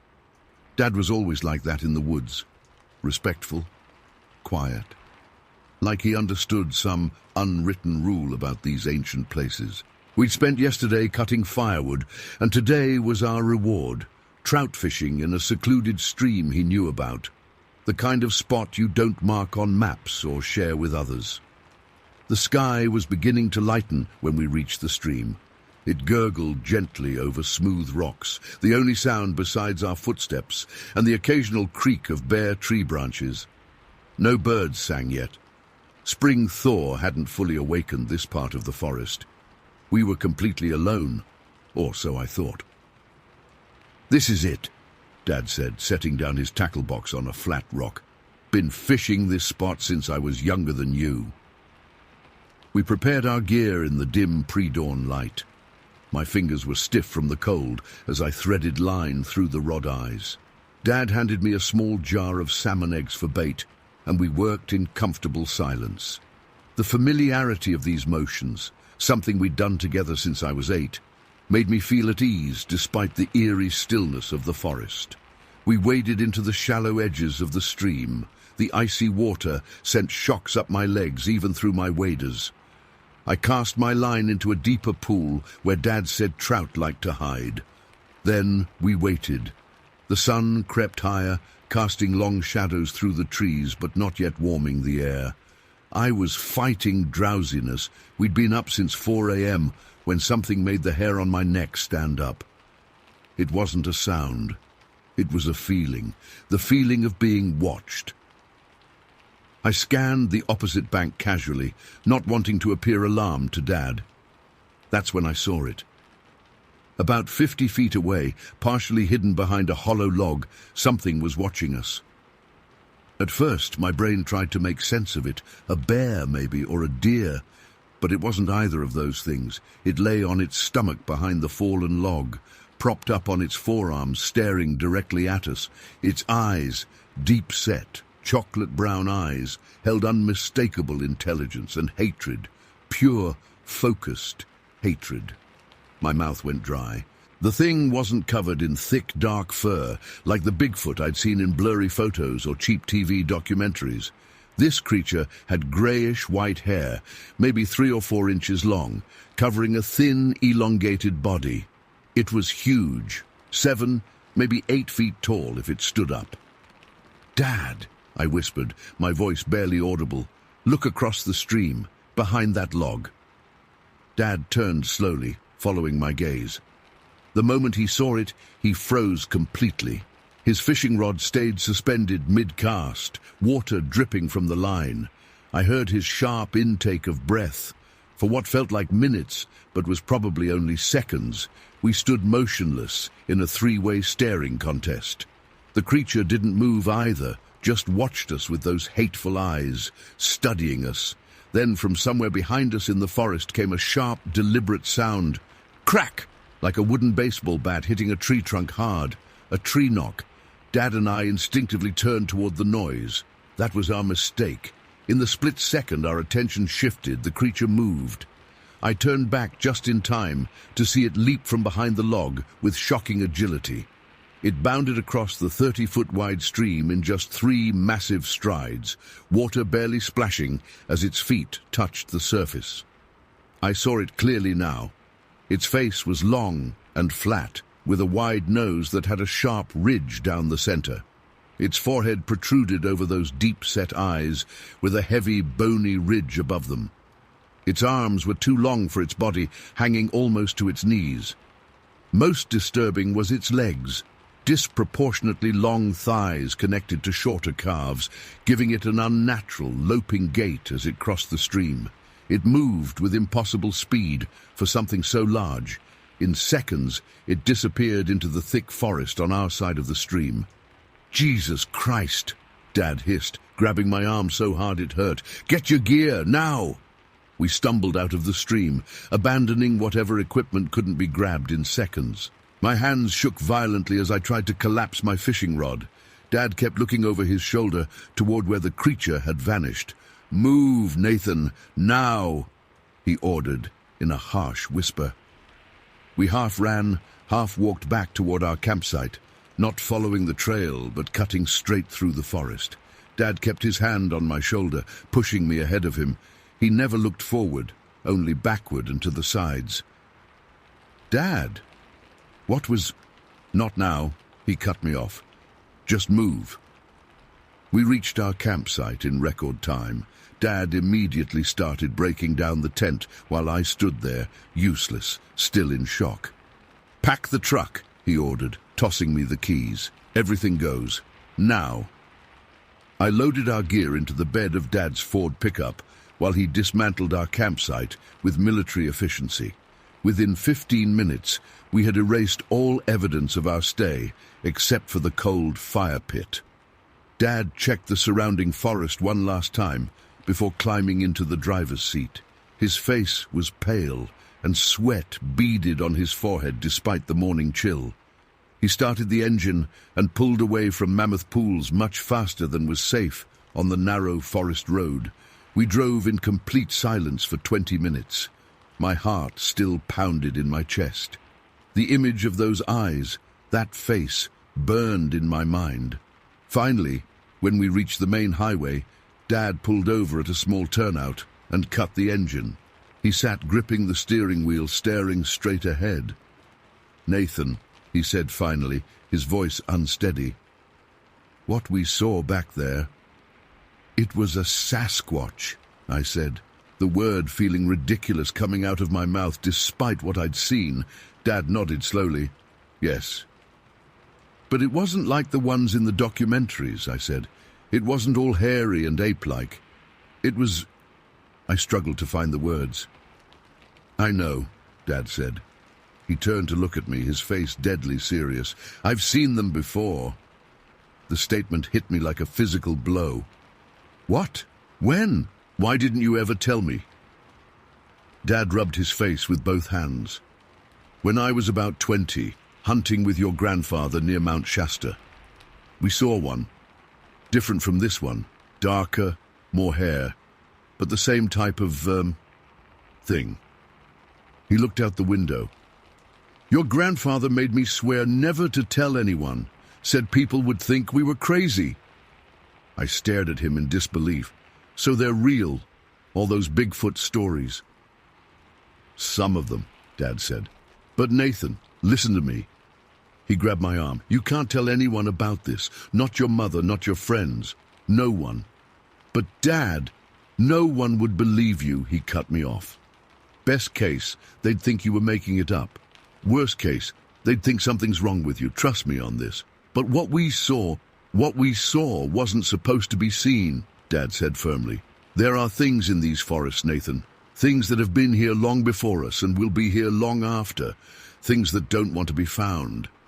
He started the truck again. We got lucky today. It was just warning us off its territory. Warning us? Dad, it looked like it wanted to kill us. If it wanted us dead, we'd be dead, he said with such certainty that a cold shiver ran down my spine. We drove home to Fresno in near silence. Dad made me promise again not to tell anyone. When Mom asked about our trip, we just said the fishing wasn't good, and we decided to come home early. That night, lying in my bed, I couldn't close my eyes without seeing those hateful brown eyes staring at me from across the stream. I kept hearing that sharp tree knock, kept seeing the creature bound across the water with impossible speed. I tried to convince myself it was just an animal, some undiscovered species perhaps, but just an animal. But deep down, I knew that wasn't true. The intelligence in those eyes, the deliberate tree knock as a signal, the hatred I felt directed at me personally. This was no animal. It knew what it was doing. That was 34 years ago. I'm 50 now, with a wife, 2 kids in college, and a mortgage. I live in Sacramento, work as an electrical engineer, and haven't been camping since that day. I find excuses when friends invite me on fishing trips. I've never told anyone about what happened at Mammoth Pools, not my wife of 26 years, not even Jim, my best friend since high school. Dad died 8 years ago from a heart attack. At his funeral, as we stood alone by his casket, I asked him, Dad, should I tell someone now about what we saw? He just squeezed my shoulder and shook his head. Some secrets are better kept, son. 2 months ago, my son Tyler, now 20, called me from college. Dad, me and some guys are planning a camping trip to Sierra National Forest during spring break, near Mammoth Pools. Any tips? You and Grandpa used to go there, right? My blood ran cold. No, I said too quickly. I mean, we went once, but the fishing was terrible. Try Bass Lake instead. But Jared's uncle says Mammoth Pools has the best trout fishing in California, Tyler persisted. Tyler, listen to me, I said, my voice sharper than intended. Don't go to Mammoth Pools. It's dangerous. Dangerous how? Bears. I hesitated. Just trust me on this, okay? There are better places to fish. Tyler ended up going to Bass Lake instead, but the conversation left me unsettled. For weeks afterward, I had the dreams again, those eyes watching me from across the stream, the creature bounding across the water with impossible speed. Last weekend, I was in my garage organizing fishing gear I rarely use when I found an old tackle box I hadn't opened in years. Inside was Dad's fishing journal. I flipped through pages of notes about lures and weather conditions until I found an entry dated the day before our encounter. Taking Nathan to the special spot tomorrow. Hope we don't run into any forest people. They've been active this spring. Forest people. He knew. He knew, and he still took me there. I've been thinking a lot about that day lately, about keeping secrets, about whether silence protects or endangers others. Dad believed some things should remain hidden, unknown, but I wonder if he was wrong. People go missing in national forests every year. Experienced hikers vanish without a trace. Bodies are never found. Search parties come up empty. I've mapped out every disappearance in Sierra National Forest for the past 50 years. There's a pattern. Most happen within 20 miles of where we saw that creature. Most happen in spring, just after the thaw. I don't know what to do with this information. Who would believe me? What proof do I have beyond my decades-old memory and my dead father's cryptic journal entry? So I keep the secret, just as Dad told me to. But every spring, I check the news for missing hikers around Mammoth Pools. And every time I hear about another disappearance, I wonder if I should have spoken up years ago, because the thing I remember most clearly about that day isn't the creature's appearance or its incredible speed. It's those eyes, intelligent, hateful eyes, and the absolute certainty I felt that we were not the first humans it had seen, nor, I fear, were we the last. Story 7. The sun was beating down on us as we trudged up the old logging road. Sweat trickled down my back, soaking into my t-shirt. My twin brother Trevor walked beside me, kicking at loose stones while our hosts, Sarah and Melissa Cooper, led the way. It was June 5th, 1972, and we were visiting Willow Creek, California, staying with my mom's old college friend Frank Cooper and his family. "How much farther?" Trevor whined, wiping his forehead with the back of his hand. "Just around this bend," Sarah replied. She was 12, a year older than us, with freckles scattered across her nose and cheeks. Her younger sister, Melissa, skipped ahead, pigtails bouncing with each step. We'd been hiking for about an hour, having set out right after lunch. The logging road was overgrown in spots, with tall grass reclaiming the tire tracks that cut through the earth. The woods around us were dense, tall pines and redwoods, creating a canopy that occasionally blocked out the sky. "There it is!" Melissa shouted, pointing to a small clearing where the road widened. It was nothing special, just a flat area with a fallen log that made for good sitting. But after an hour of walking uphill, it felt like we'd discovered paradise. I plopped down on the log next to Trevor, while the girls unpacked some snacks from their backpacks. "Dad used to drive up here when they were still logging," Sarah explained, handing us each an orange. "But they stopped using this road years ago." We sat there for maybe 20 minutes, eating our oranges and talking about nothing important. The air smelled like pine and dirt and summer. Everything was normal, everything was fine, until it wasn't. "We should head back," Sarah said, standing up and brushing dirt from the back of her shorts. "Dad wants us home before dinner." I remember checking my watch. It was 2:47 p.m. That's when we heard it, a deep rumbling grunt coming from somewhere off the road. At first I thought it might be a bear, but it didn't sound quite right. "What was that?" Trevor asked, his voice dropping to a whisper. Sarah and Melissa froze, their eyes darting toward a small gully about 100 feet away. The depression was filled with ferns, their bright green fronds swaying slightly. Then we saw it. Standing in the midst of the ferns was something. It was tall, taller than any man I'd ever seen. 7 feet at least, maybe more. Its body was covered in long, dark brown hair that hung in matted clumps. From that distance I couldn't make out its face clearly, but I remember seeing eyes, dark eyes that watched us with what seemed like curiosity. The creature was holding something in its massive hands, the top of a fern frond. As we watched, it raised the plant to its mouth and tore off the end, chewing slowly, methodically. None of us moved, none of us spoke. The only sound was the soft rustle of leaves in the breeze and the wet, crunching noise as the creature ate. 1 second passed, 5, 10, 30, maybe a full minute of us just staring at each other, 4 children and this being. Then it made that sound again, a low, rumbling grunt that seemed to vibrate in my chest. "Run!"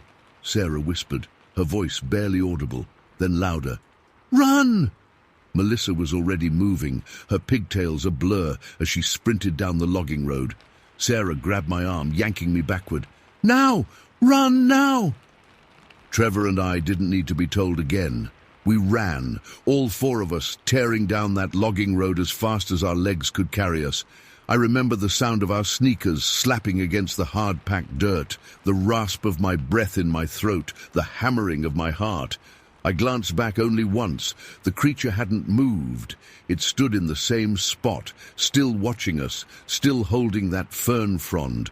But even from that distance, even with the growing space between us, I could feel its eyes on me. We didn't stop running until we reached the Cooper house, a large two-story structure set back from the main road. The four of us burst through the back door, gasping for breath, faces flushed with exertion and fear. Frank Cooper was in the kitchen, preparing a marinade for that night's dinner. His hands were stained red with tomato juice, and for one wild moment, I thought it was blood. "Whoa, whoa," he said, setting down his knife. "What's going on?" Sarah spoke first, the words tumbling out between gasps. "We saw it, Dad, up on the logging road, by the Fern Gully." Frank's face changed then. The smile dropped away, replaced by something hard and serious. He wiped his hands on a dish towel and crouched down to eye level with his daughter. "Are you sure?" he asked, his voice quiet. Sarah nodded.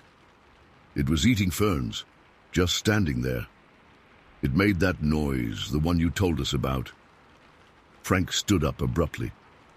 "All of you, stay in the house. Don't go outside, understand?" We nodded, still trying to catch our breath. He turned to his wife, Joan, who had appeared in the doorway, drawn by the commotion. "Call Bill and Dave," he told her. "Tell them where the kids saw it." Joan's face paled, but she nodded and moved to the phone mounted on the kitchen wall. Frank disappeared into the mudroom and returned with a shotgun. The sight of it made my stomach clench. "What was it?" Trevor asked, his voice small. "Was it a bear?" Frank looked at us, his expression unreadable. "Yeah," he said finally. "A bear, nothing to worry about, but you kids need to stay inside for the rest of the day." I knew he was lying. Bears don't stand on two legs for that long. Bears don't have that kind of hair. Bears don't watch you with intelligent eyes while eating fern tops. An hour later, 3 pickup trucks rolled up the driveway. 6 men got out, all carrying rifles or shotguns. They huddled with Frank on the porch, speaking in low voices that didn't carry, to where we watched from the living room window. After a brief conference, they all piled into the trucks and drove off in the direction of the logging road. "What's going on?" I asked Sarah, who had been unusually quiet since we got back. She looked at me, her face solemn. "Dad says we're not supposed to talk about it." "Talk about what?" Trevor pressed. "The tall ones," Melissa piped up, earning a sharp look from her sister. "Shut up, Mel," Sarah hissed. "But they saw it too," Melissa protested. "Saw what?" I demanded. "What were those tall ones?" Sarah sighed, glancing toward the kitchen where her mother was still on the phone. "That's what Dad calls them, the tall ones. They live in the woods around here. Most people call them Sasquatch," Melissa interrupted, her eyes wide, "or Bigfoot." I almost laughed. Almost. But the memory of those dark eyes watching me was too fresh, too real. "That's just stories," Trevor said, but his voice lacked conviction. "It's not," Sarah insisted. "Dad's seen them before. So has Grandpa. They've always been here. Usually they stay away from people, but sometimes they get curious." I remembered the way the creature had just watched us, making no move to approach. It hadn't seemed threatening, just interested. "Why were you so scared then?" I asked. "If they're not dangerous?" Sarah's expression darkened. "Dad says most of them aren't. But there's been stories. People who went missing. Hunters who never came back. A few years ago, a man from town went up into the hills alone and came back different. Wouldn't talk about what happened. Moved away a month later." The sound of the back door opening interrupted our conversation. Joan Cooper came into the living room, her face tight with worry. "Kids, I need you to help me check the fence," she said. The Coopers had an electric fence that surrounded their property. Frank had installed it the previous year, supposedly to keep out wild animals that might go after their chickens. but as we walked the perimeter with Joan, testing the current with a voltage meter, I couldn't help but wonder if it had been put there for a different purpose. "Is the fence to keep out the tall ones?" Melissa asked, giving voice to my thoughts. Joan shot her a warning look. "It's for bears," she said firmly, "and don't you go filling their heads with those stories. Your father would be very upset," but I noticed she checked every section of the fence twice. The men returned as the sun was setting. They tramped into the house, muddy boots leaving tracks on the clean floor. Joan didn't say a word about the mess, just served up coffee and the pound cake she'd baked that afternoon. Frank pulled her aside, speaking in hushed tones. I caught fragments. Tracks by the gully, and heading northeast away from town, and bigger than the one from last summer. That night my mom arrived to pick us up. She'd been at a conference in Eureka and wasn't supposed to get in until the next day, but her last session had been cancelled. As we loaded our overnight bags into her station wagon, Frank pulled her aside. I couldn't hear what he said, but Mom's face grew serious.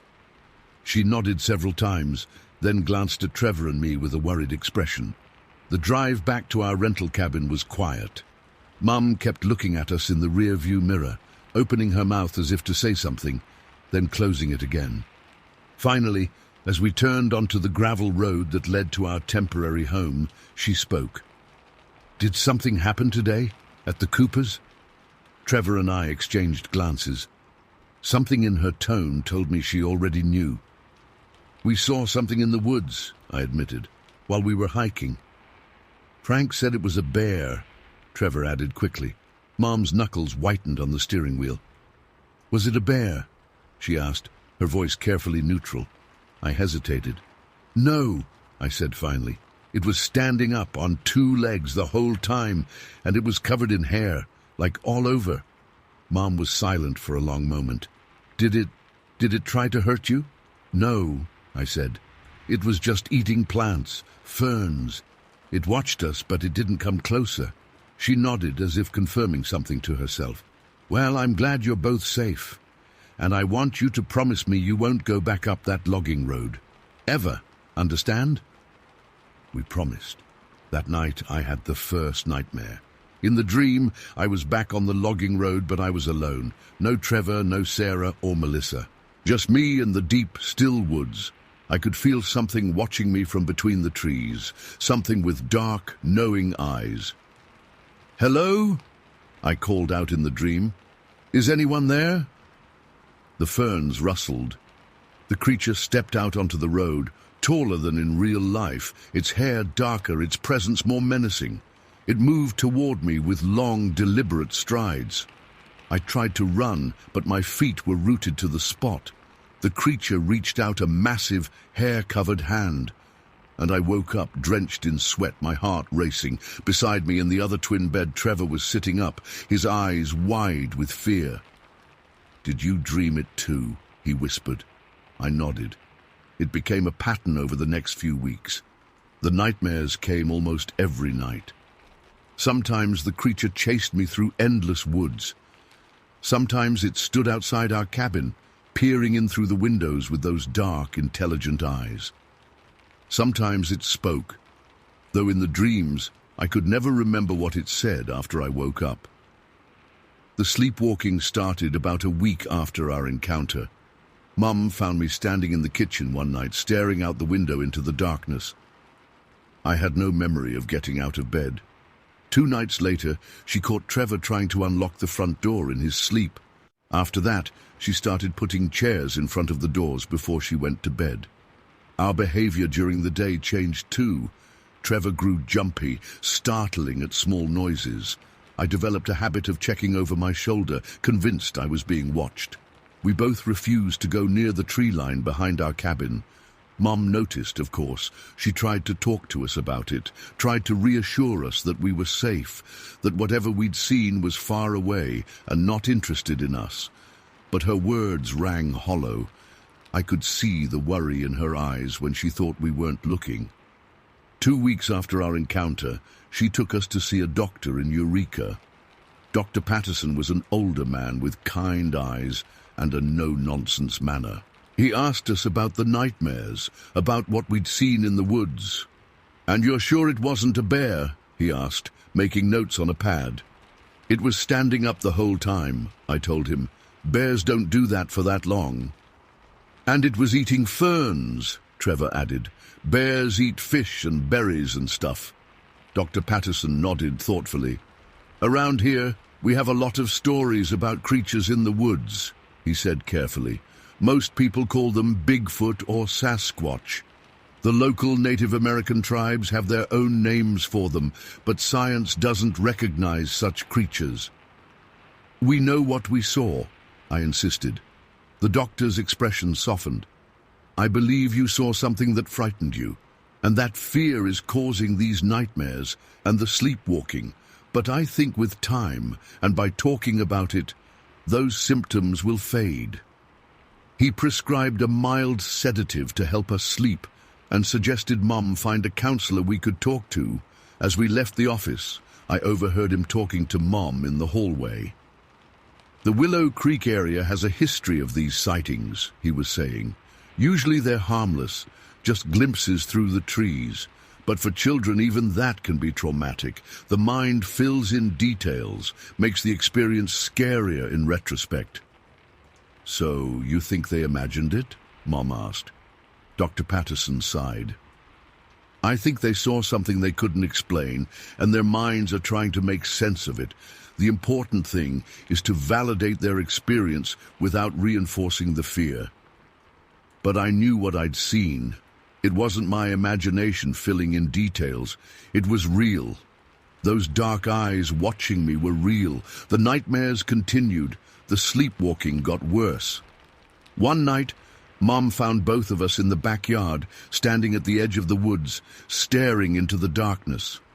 We had no memory of how we got there. The next day, she called Frank Cooper. I only heard her side of the conversation, but it was enough. "They're not getting better, Frank."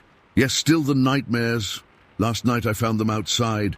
I know you said not to, but I'm desperate. Please, if there's anything you know that might help." After she hung up, she sat at the kitchen table for a long time, staring at nothing. When she finally looked up at us, her expression was determined. "We're going home," she announced.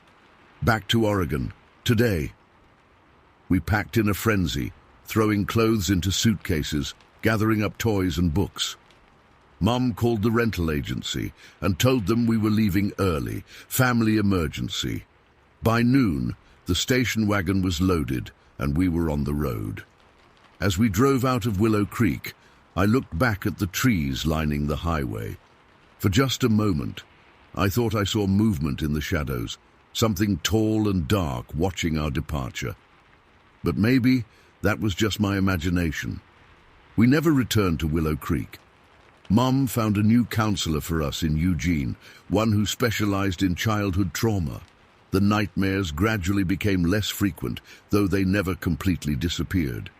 The sleepwalking stopped after a few months. Trevor and I didn't talk about what we'd seen, not to each other, not to anyone. It became a taboo subject, something we both silently agreed to leave behind in California. But sometimes, even now, decades later, I'll wake in the night with the sensation of being watched. I'll lie in bed, listening to the sounds of the house settling and wonder, what if it followed us? What if it's still out there, watching, waiting? And in those moments, I remember what Sarah Cooper told us that day. They've always been here. I just hope they stay in the woods where they belong. Story 8. My eyes stung from staring at the dark highway ahead. The drive from Sedona to Cottonwood usually took less than 30 minutes, but tonight it felt longer. Mum sat behind the wheel, her face lit up by the green glow of the dashboard. The clock read 9:58 p.m. Highway 89A stretched before us, a ribbon of asphalt winding through the Arizona wilderness. We'd just passed the turnoff for Dry Creek Road when Mum's posture changed. She leaned forward, squinting through the windshield. "Victoria, do you see that?" she asked, slowing the car slightly. I followed her gaze but saw only darkness beyond our headlights. See what? There's someone running along the side of the road. I peered harder into the night. The bridge crossing Dry Creek loomed ahead, its metal railings reflecting our headlights. Then I caught a glimpse of movement, a dark silhouette moving alongside the road. Should we stop? They might need help, Mom said, already easing off the gas pedal. Before I could answer, the figure moved. Not in the way people move, not in any way I'd ever seen anything move. In two massive strides, just two, it crossed the entire width of the highway directly in front of our car. Jesus! Mom slammed on the brakes. The tires screeched against the asphalt. My body lurched forward, the seatbelt digging into my chest. The smell of burning rubber filled my nostrils. We skidded to a stop in the middle of the empty road. My heart hammered against my ribs. The car engine idled, a low hum beneath our heavy breathing. Did you see that? Mom's knuckles were white around the steering wheel. Did you see the size of that guy and how he jumped? I couldn't speak. My tongue felt frozen to the roof of my mouth. I think that was a Bigfoot. Mom said it so calmly, so matter-of-factly, like she was commenting on the weather. I turned to stare at her. In my 26 years, I had never once heard my mother mention Bigfoot, not once, not even as a joke. A what? I finally managed. She didn't answer. Her eyes remained fixed on the spot where the thing had disappeared down the side of the gully beside the bridge. Mom? She shook her head slightly, put the car back in drive and pressed the gas. We moved forward, crossing the bridge in silence. It was tall, she said after a minute. 6, maybe 7 feet. Did you see the hair and the build? No human is shaped like that. I had seen it. Dark hair covering its body, impossibly broad shoulders, massive arms that swung as it moved, muscular legs that propelled it across the road in those 2 impossible strides. What are you talking about? I asked. Bigfoot isn't real. Mom didn't argue. She just kept driving, her eyes darting to the rearview mirror every few seconds. We drove the rest of the way home in silence. The digital clock on the dashboard read 10:27 p.m. when we pulled into our driveway in Cottonwood. Mom turned off the engine, but didn't move to get out. Don't mention this to your father, she said finally. Why not? She sighed, her shoulders dropping. He worries. I followed her inside, my mind replaying those 2 strides over and over, 2 steps, the whole width of Highway 89A. Impossible. That night I couldn't sleep. I lay in bed in my childhood bedroom, staring at the ceiling, hearing Mom's voice in my head. I think that was a Bigfoot. So casual, so certain. The next morning I found Mom in the kitchen making coffee. Dad had already left for work. About last night, I started. Victoria. Her tone was a warning. I just want to know why you said it was a Bigfoot. You've never mentioned believing in that stuff before. Mom poured coffee into 2 mugs, handed me one, and sat down at the kitchen table. She looked tired, the lines around her eyes deeper than usual. Sit down, she said. I lowered myself into the chair across from her. Your great-grandfather Jenkins, my grandfather, was a logger up near Flagstaff in the 30s, she began. He used to tell stories. The family never talked about them outside our home. Stories about what? About things in the woods, things he and the other loggers saw, things they heard. Bigfoot. I couldn't keep the skepticism out of my voice. Mom's eyes narrowed. He never called it that. He just said there were creatures in certain areas that weren't natural. And you believed him. I didn't have to. I saw one myself when I was about your age. She took a sip of her coffee, her hand steady. Up near Rogers Lake. I stared at her. Rogers Lake? We used to go camping all around Flagstaff. But you always said Rogers Lake was too crowded. It wasn't crowded. That was an excuse. She set down her mug. Your great-grandfather made my father promise to keep the family away from Rogers Lake. Said weird things happened there. My father passed that warning to me, and I passed it to you. just without the explanation. Why didn't you ever tell me? What would I have said? Don't go to Rogers Lake because Bigfoot might get you. Mom shook her head. You'd have thought I was crazy, or worse, you'd have gone looking for trouble. She was right. Teenage me would have headed straight to Rogers Lake with a camera. So what happened when you saw one? Mom stared into her coffee. I was with some friends. We'd been drinking by the lake. It was stupid. We knew we weren't supposed to be there, but we were 18 and thought we knew better. She described how they'd heard something large moving through the trees, how they'd thought it was a bear until they saw it standing upright, taller than any man, how its eyes had reflected their flashlight beams. We ran, left everything, cooler, blankets, radio, just ran for the car and didn't look back. Mom's voice was flat, recounting facts. My friend Jimmy swore it chased us, but I didn't look. I just ran. And you never told Dad? She shook her head. It wasn't something we talked about outside the family. And by the time I met your father, I'd convinced myself it had been a bear or a drunk hiker, anything but what I knew it was. Until last night, I said, until last night. She nodded. For the next week, I couldn't stop thinking about what we'd seen. I found myself searching online for Bigfoot sightings Arizona and Sasquatch Sedona. Most of what I found was clearly hoaxes or mistaken identifications, but some accounts, a surprising number from around Dry Creek and the forests near Flagstaff, mirrored what we'd experienced: the height, the speed, the way it moved.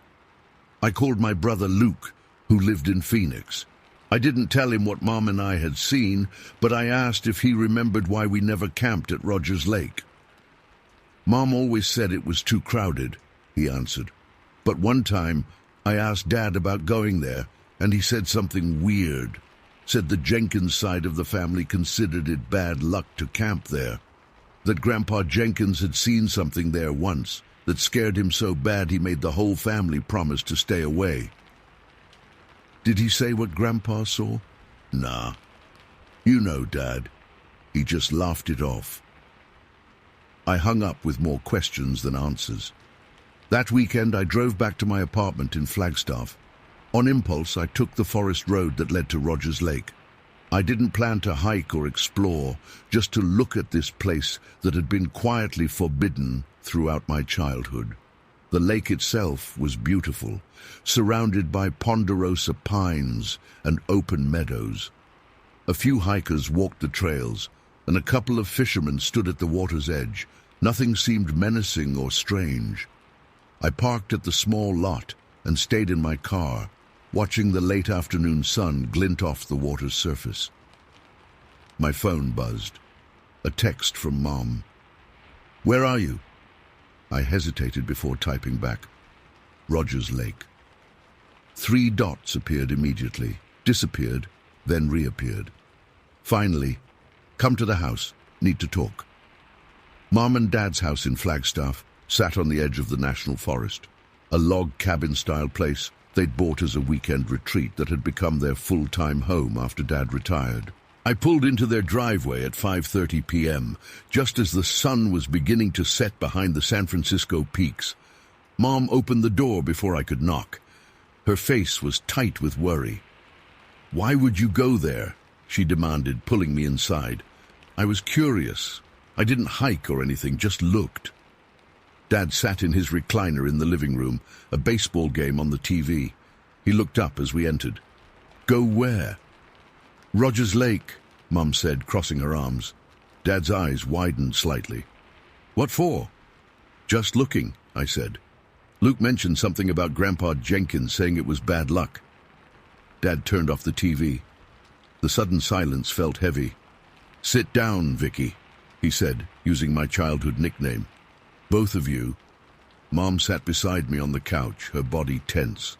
Your mother called me last week about what you two saw on the highway, Dad began. I wasn't surprised. You believe in Bigfoot? I couldn't hide my shock.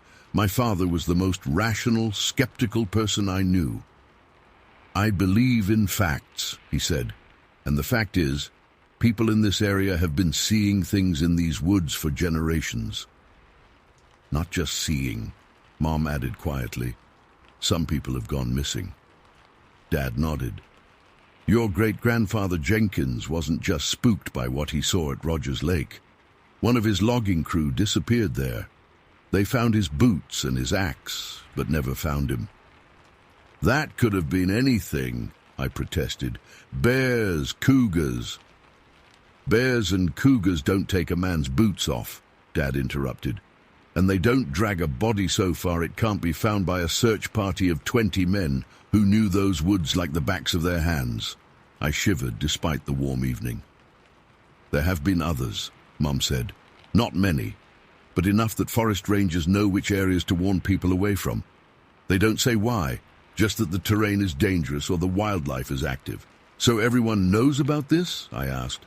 Not knows, Dad corrected. Suspects, wonders. Most people go their whole lives without seeing anything strange. Those who do either keep quiet or get labeled as crazy.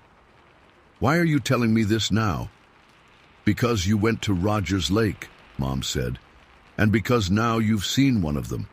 They know faces, Victoria. They remember. The hairs on my arms stood up. What does that mean? Dad leaned forward in his chair. It means be careful.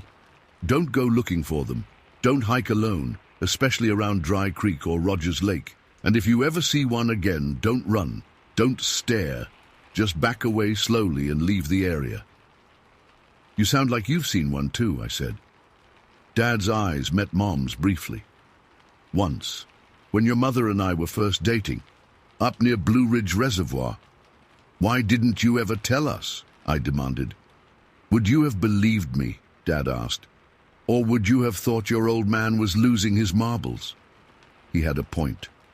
I stayed for dinner, and as we ate, my parents shared more stories, not just their own encounters, but ones they'd heard from others over the years. Forest Service workers who'd found strange shelters deep in the woods, hikers who'd felt watched for miles, only to discover massive footprints crossing their trail.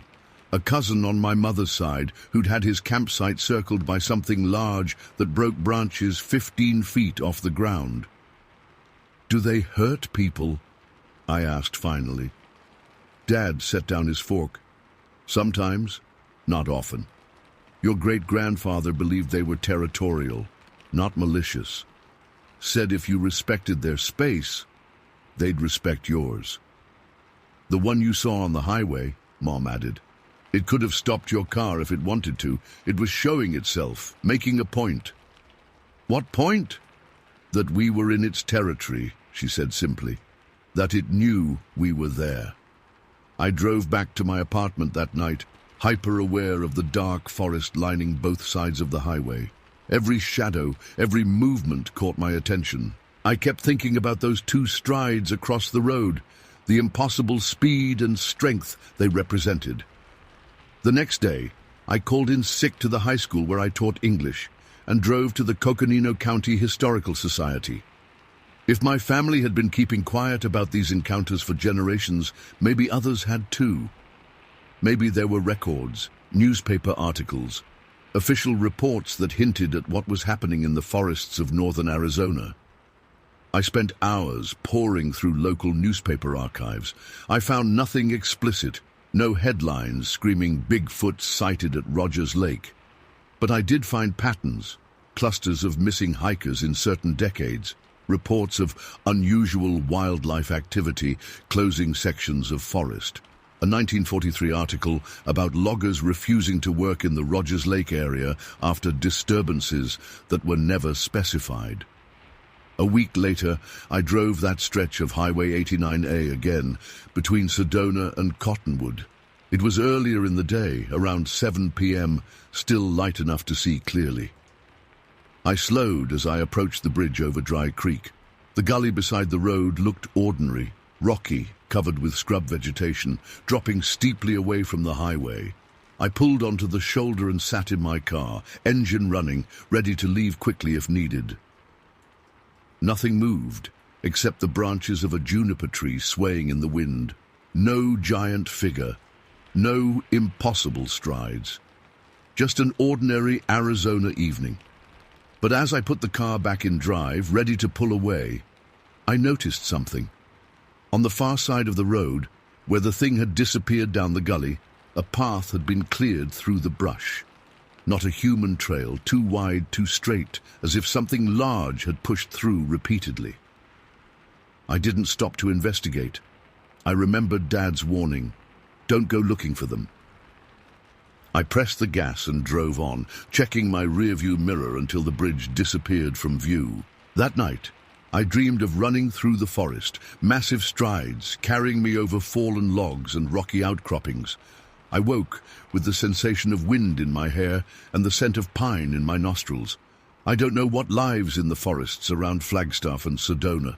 I don't know if Bigfoot is the right name for them, but I know what I saw on Highway 89A that night. Its height, its strength, the impossible way it moved. And I know that my family has carried this knowledge quietly for generations, a secret hiding in plain sight, like the creatures themselves. When people ask if I believe in Bigfoot, I don't answer directly. I just tell them that the forests of Arizona are vast, and that even today not everything moving through them has been documented in scientific journals. Some truths are passed down through families, whispered rather than published. Some warnings are given without explanation. And some nights, when I'm driving that stretch of Highway 89A and past the bridge over Dry Creek, I don't look toward the gully. I keep my eyes on the road ahead and my foot ready on the brake, just in case something decides once again to cross my path with two impossible strides. Story 9. I never believed in monsters, not the kind that hide under beds or lurk in closets. I was a practical man with practical concerns, keeping my family fed, my bills paid, and my woodshed stocked for Nevada's cold winters. But what happened in Ellsworth Canyon changed everything I thought I knew about this world. My name's Samuel Carter. I've lived in Gabbs, Nevada my whole life. It's the kind of small town where everybody knows your business, where teenagers get bored easy, and where most folks heat their homes with wood stoves when winter rolls in. That's why I was out in Ellsworth Canyon that day in November 1988, along with my daughter Jessica, my son Michael, and Jessica's prom date, Sean. Poor kid was trying to impress me, I guess, by helping out with the wood cutting.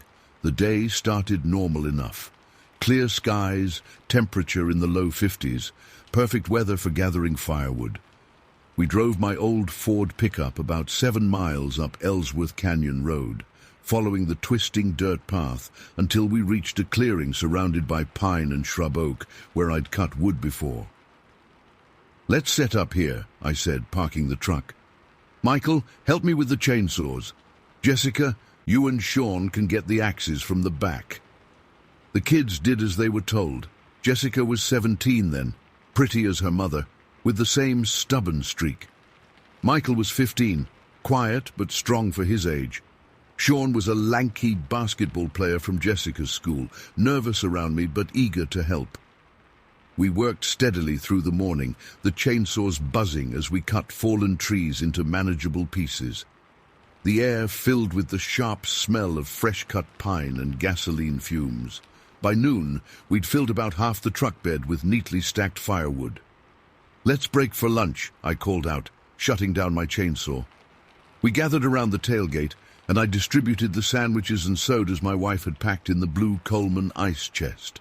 The forest was quiet, except for the distant call of birds and the occasional rustle of wind through the trees. That's when things started getting strange. Jessica approached me with a confused look on her face. "Dad, why did you keep calling me?"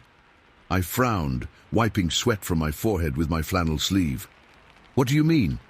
"Just now. You called my name, twice." "Wasn't me, Jess." She looked back toward the trees. "I heard someone call Jessica clear as day." "Probably just the wind," I said, but something in her expression made me uneasy. We went back to eating, and a few minutes later, Sean stood up suddenly, his head cocked to one side. "You hear that, Mr. Carter? Sounds like coyotes." I listened. There was a faint howling sound, but it didn't quite match what I knew coyotes to sound like. It was higher pitched, almost human. "They're probably far off," I said, not wanting to spook the kids. "Let's get back to work." We returned to cutting and stacking, but I noticed Jessica and Sean exchanging glances, both looking increasingly nervous. After about an hour, Jessica stopped and walked over to me. "Dad, do you hear that? Sounds like kids playing." I stopped the chainsaw and listened. At first I heard nothing, then it came. A faint giggling sound, like children at play, but we were miles from the nearest house, in an area where most locals didn't bring their families. "It's just the wind in the trees," I said, though I didn't believe it myself. Sean backed up Jessica. "No, sir. I hear it too. Sounds like little kids laughing." Michael, who'd been quiet, nodded in agreement. "I heard it earlier, but thought I was imagining things. I tried to keep everyone calm. Let's just focus on finishing up. We've got about another hour of daylight." Michael excused himself to use the bathroom, heading downhill into a cluster of trees for privacy. When he came back 5 minutes later, his face was pale. "Dad, all the wood we stacked in the truck is thrown out. All of it." "What? That's impossible." I followed Michael back to the truck. Sure enough, the wood we'd spent hours cutting and stacking was scattered around the vehicle, as if someone had deliberately emptied the truck bed. "Maybe it shifted when I walked by," Michael suggested, though we both knew that wasn't possible. The wood had been neatly stacked, not piled randomly. "Let's just load it back up," I said, my voice tight. "Jessica, Sean, come help us." The four of us reloaded the truck in tense silence. I kept my ears open, but the strange giggling had stopped. When we finished, Jessica went to get a drink from the ice chest. "Dad," she called out, "all our food is gone." I hurried over. The ice chest was open, completely empty except for melting ice and a few napkins. The sandwiches, sodas, and chips we hadn't eaten, all gone. "Someone's messing with us," I said, anger overriding my growing unease. "Probably local kids playing pranks." Sean was standing a few feet away, facing downhill. "Mr. Carter," he said quietly, "there's 2 guys watching us down there." My heart skipped a beat. I turned slowly to look where he was pointing. Through the trees, about 50 yards downhill, I saw movement. At first I thought it might be deer, but the shapes were wrong. Too tall, too upright. "Where?" Michael asked, moving closer to me. "Down by that big pine," Sean said, his voice shaking. "They were just standing there watching. They ducked behind it when you turned around." I squinted, trying to get a better look. The afternoon light was beginning to fade, casting long shadows through the trees. For a brief moment, I thought I saw something large move between 2 pines, something that walked on 2 legs. "Time to go," I said firmly. "Pack everything up. Now." No one argued. We hurriedly gathered our tools, tossed them in the truck, and climbed in. I started the engine, turned the truck around, and began driving down the canyon road faster than was safe on the rutted dirt. In the rearview mirror, I saw Michael and Sean both looking out the back window. "They're following us," Michael said, his voice tight. "What?" Jessica turned in her seat. "There's tall guys following the truck," Sean confirmed. "They're keeping pace with us." I pressed the gas pedal harder, sending the truck bouncing over the rough road. My knuckles were white on the steering wheel. "How many?" I asked, my eyes on the road ahead. 2, maybe 3, Michael answered. "They're running between the trees. Jesus, they're fast." I didn't look back. I focused on navigating the winding road, desperate to reach the main highway. After what felt like an eternity but was probably only a few minutes, the truck's tires hit pavement, and I breathed a sigh of relief. "They're gone," Sean announced. "They ran back up the hill when we hit the road." The drive home was silent. No one knew what to say. I tried to rationalize what had happened. Maybe it was hunters, or teenagers playing pranks, or even workers from one of the ranches in the area. But deep down, I knew none of those explanations fit what we'd experienced. That night, after Sean went home and the kids went to bed, I sat at the kitchen table with a mug of whiskey-laced coffee. My wife, Betty, noticed my distraction. "What's wrong, Sam?" she asked, sitting across from me. I hesitated, then told her everything. The phantom voices, the giggling, the scattered wood, the missing food, and the figures following our truck. She listened without interrupting, her expression skeptical. "You think it was bears?" she suggested when I finished. "Bears don't stack wood neatly back in a truck. Bears don't take food without tearing apart the ice chest, and bears sure as hell don't run upright keeping pace with a pickup." "Well, it wasn't ghosts or monsters," she said reasonably. "There has to be a logical explanation." I didn't push it. I knew what we'd experienced, but I also knew how it sounded. Over the next few days I spoke individually with Jessica, Michael, and even Sean when he came by the house. Each of them, without prompting from me, described seeing the same thing: tall, hairy figures watching us from the trees. Not men in coats, as I'd initially rationalized, but something else entirely. None of us said the word Sasquatch out loud, but I could see it in their eyes. They'd seen what I'd seen. The strange thing was, while the experience had terrified us in the moment, it hadn't felt threatening, just deeply unsettling. The creatures hadn't approached us directly or made any aggressive moves. It almost seemed like curiosity on their part, or perhaps a warning to leave their territory. For 3 years, I avoided Ellsworth Canyon. There was plenty of other forest land around Gabbs where I could cut firewood. But in the fall of 1991, the best fallen timber I could find was back in that same area. Michael, now 18 and about to leave for college, agreed to come with me. Jessica had moved away for school the year before. "You sure about this, Dad?" Michael asked as we drove up the canyon road. "Lightning doesn't strike twice," I said, with more confidence than I felt. "Besides, we're just going to cut a quick load and get out before dusk." We parked in a different clearing than before, but still within a mile of our previous spot. The day was cooler than that November day 3 years earlier, with a hint of snow in the air. We worked efficiently, falling into our old rhythm, me cutting with the chainsaw, Michael stacking the wood in the truck. Around mid-afternoon, I shut off the chainsaw to refuel it. That's when I noticed something odd. A small herd of elk, maybe 7 or 8 animals, had emerged from the trees about 30 yards behind where Michael was working. Elk in these parts were normally skittish, keeping their distance from humans and the noise of chainsaws. These looked nervous, almost like they'd been spooked by something in the forest behind them. "Michael," I called quietly, "don't make any sudden moves, but turn around slowly." He did as I said, freezing when he spotted the elk. "What are they doing so close?" he whispered. Before I could answer, a sound ripped through the forest, a roar so loud and deep it seemed to vibrate in my chest.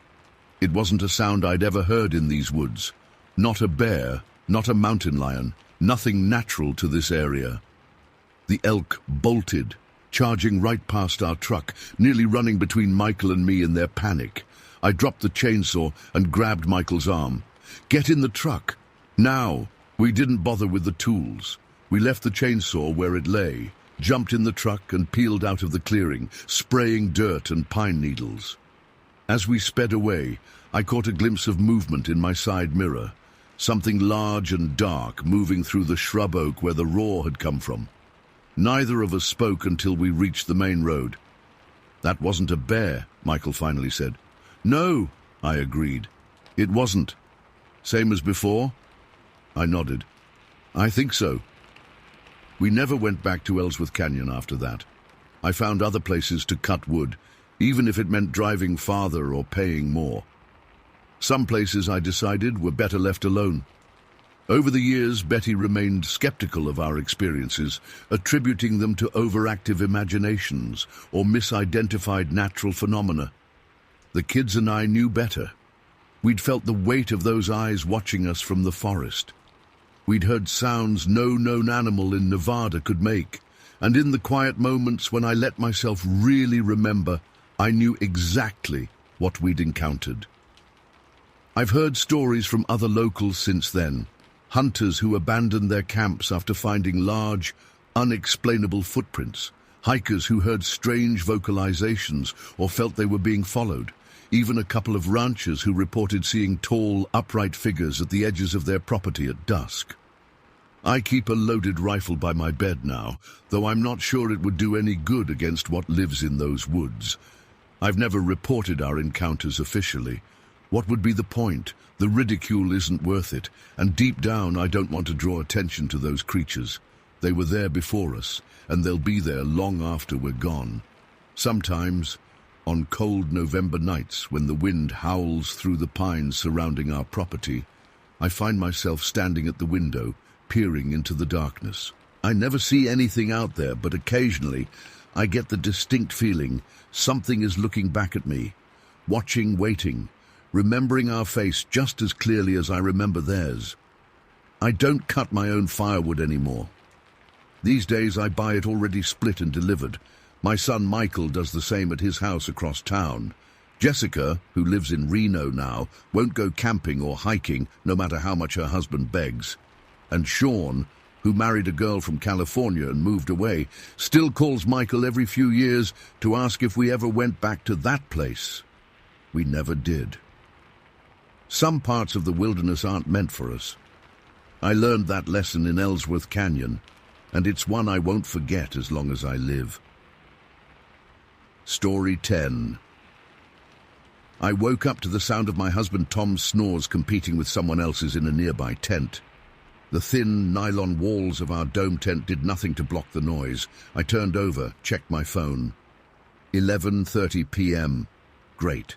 Another sleepless night at Trout Creek Campground. Our daughter Elise was fast asleep in her sleeping bag, completely unbothered by the dueling snores. At 12 years old, she could sleep through just about anything. I envied that.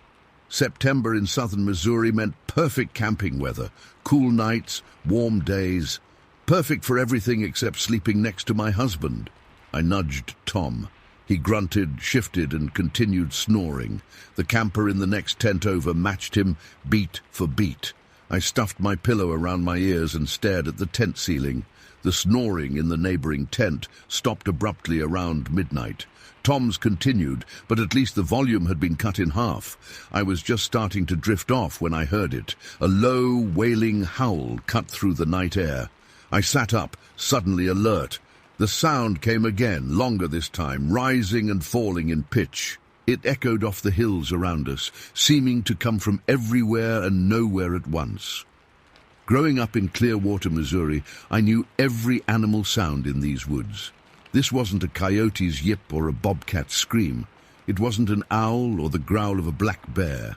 It was nothing I'd ever heard before, a deep, throaty howl that sounded almost human, but not quite. The hair on my arms stood up. Tom slept on, oblivious. Elise didn't stir.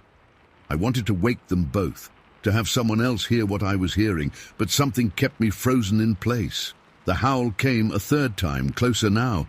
Then silence fell over the campground. Even the insects seemed to quiet down. I waited, ears straining, but nothing more came. Eventually, exhaustion won out, and I fell into an uneasy sleep. The next morning, I didn't mention the strange noise. We packed up our gear, loaded the car, and headed home with our cooler of trout.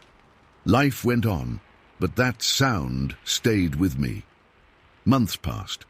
I was browsing online one night in early 2013, reading about wildlife in the Ozarks, when I stumbled across a video titled Bigfoot Calls. I clicked play out of curiosity. My blood ran cold. The recording was identical to what I'd heard that night at Trout Creek. The same wailing howl, the same unnatural pitch. I played it again, then a third time. There was no mistaking it. I wasn't sure what to believe. I'd always scoffed at Bigfoot stories, but I couldn't explain away what I'd heard. I closed my laptop and tried to forget about it. A week later, Elise came into the kitchen while I was making dinner. "Mom, I need to tell you something," she said, leaning against the counter. "What is it, honey?" I continued chopping vegetables. Remember when we went camping at Trout Creek almost 2 years ago? My knife paused mid-chop. Yes. That night I wasn't really asleep. She twisted a strand of hair around her finger. I heard that man in the next tent snoring real loud, and then I heard something else. I set the knife down completely. What did you hear? It was like a howl, but not like any animal I know. It scared me, so I pretended to be asleep. The confirmation hit me like a physical blow. Why didn't you say anything before? She shrugged. I thought maybe I dreamed it. But then I heard Dad watching some show about Bigfoot last night, and they played a sound just like it. I didn't know what to tell her. That I'd heard it too? That I had no explanation? I settled for pulling her into a hug and changing the subject. In the summer of 2013, my friend Linda Blackfeather invited Elise and me on a hiking trip to the Black Hills of South Dakota. Linda was Lakota and knew the area well. Tom couldn't get away from work, so it was just us women. The Black Hills were beautiful. Towering pines, granite peaks, and clear mountain streams. On our third day, we hiked to a spot Linda called Black Elk's Lookout. The trail wound upward through dense forest before opening onto a rocky outcrop with views that stretched for miles. During a rest break, the conversation turned to local legends. The Lakota have stories about the hairy man of the woods, Linda said, taking a swig from her water bottle. We call him Chiatanka. Like Bigfoot? Elise asked, suddenly interested. Linda nodded. Same creature, different name. I felt a chill, despite the warm July sun. Have you ever seen anything? Not seen, Linda said, but felt. My grandfather taught me how to call them. Can you show us? Elise asked eagerly. I was about to object, but Linda was already standing up. She cupped her hands around her mouth and let out a series of whoops, followed by a knocking sound she made by hitting her water bottle against a tree trunk. Elise laughed and tried to copy the call. I joined in half-heartedly, feeling silly but going along with it. Now we wait, Linda said, sitting back down. We continued our hike about 20 minutes later, following the trail as it looped back down the mountain. The forest grew denser here, the pines closing in on both sides of the narrow path. Suddenly, I felt uneasy. The chattering stopped. The three of us fell silent almost simultaneously. The forest felt different, watchful. The air seemed heavier, harder to breathe. Elise moved closer to me, grabbing my hand. I noticed Linda had started murmuring under her breath. Prayers in Lakota, I realized. Linda? I whispered. What's happening? She didn't answer directly. We should keep moving. Don't run, just walk. We quickened our pace, still silent except for Linda's prayers. The feeling of being watched intensified. I kept my eyes on the trail, afraid of what I might see if I looked into the trees. The sensation followed us for about half a mile before gradually fading. When we finally reached a clearing, all three of us exhaled in relief. What was that? I asked when I found my voice. Linda gave me a knowing look. You called, and something answered. But we didn't hear anything, Elise protested. Not all responses are sounds, Linda replied. Sometimes it's just a presence. We didn't speak much on the drive back to our cabin. That night, Elise crawled into my bed instead of sleeping in her own. Do you think it was really Bigfoot, Mom? She whispered in the darkness. I don't know, I answered honestly. But whatever it was, it's gone now.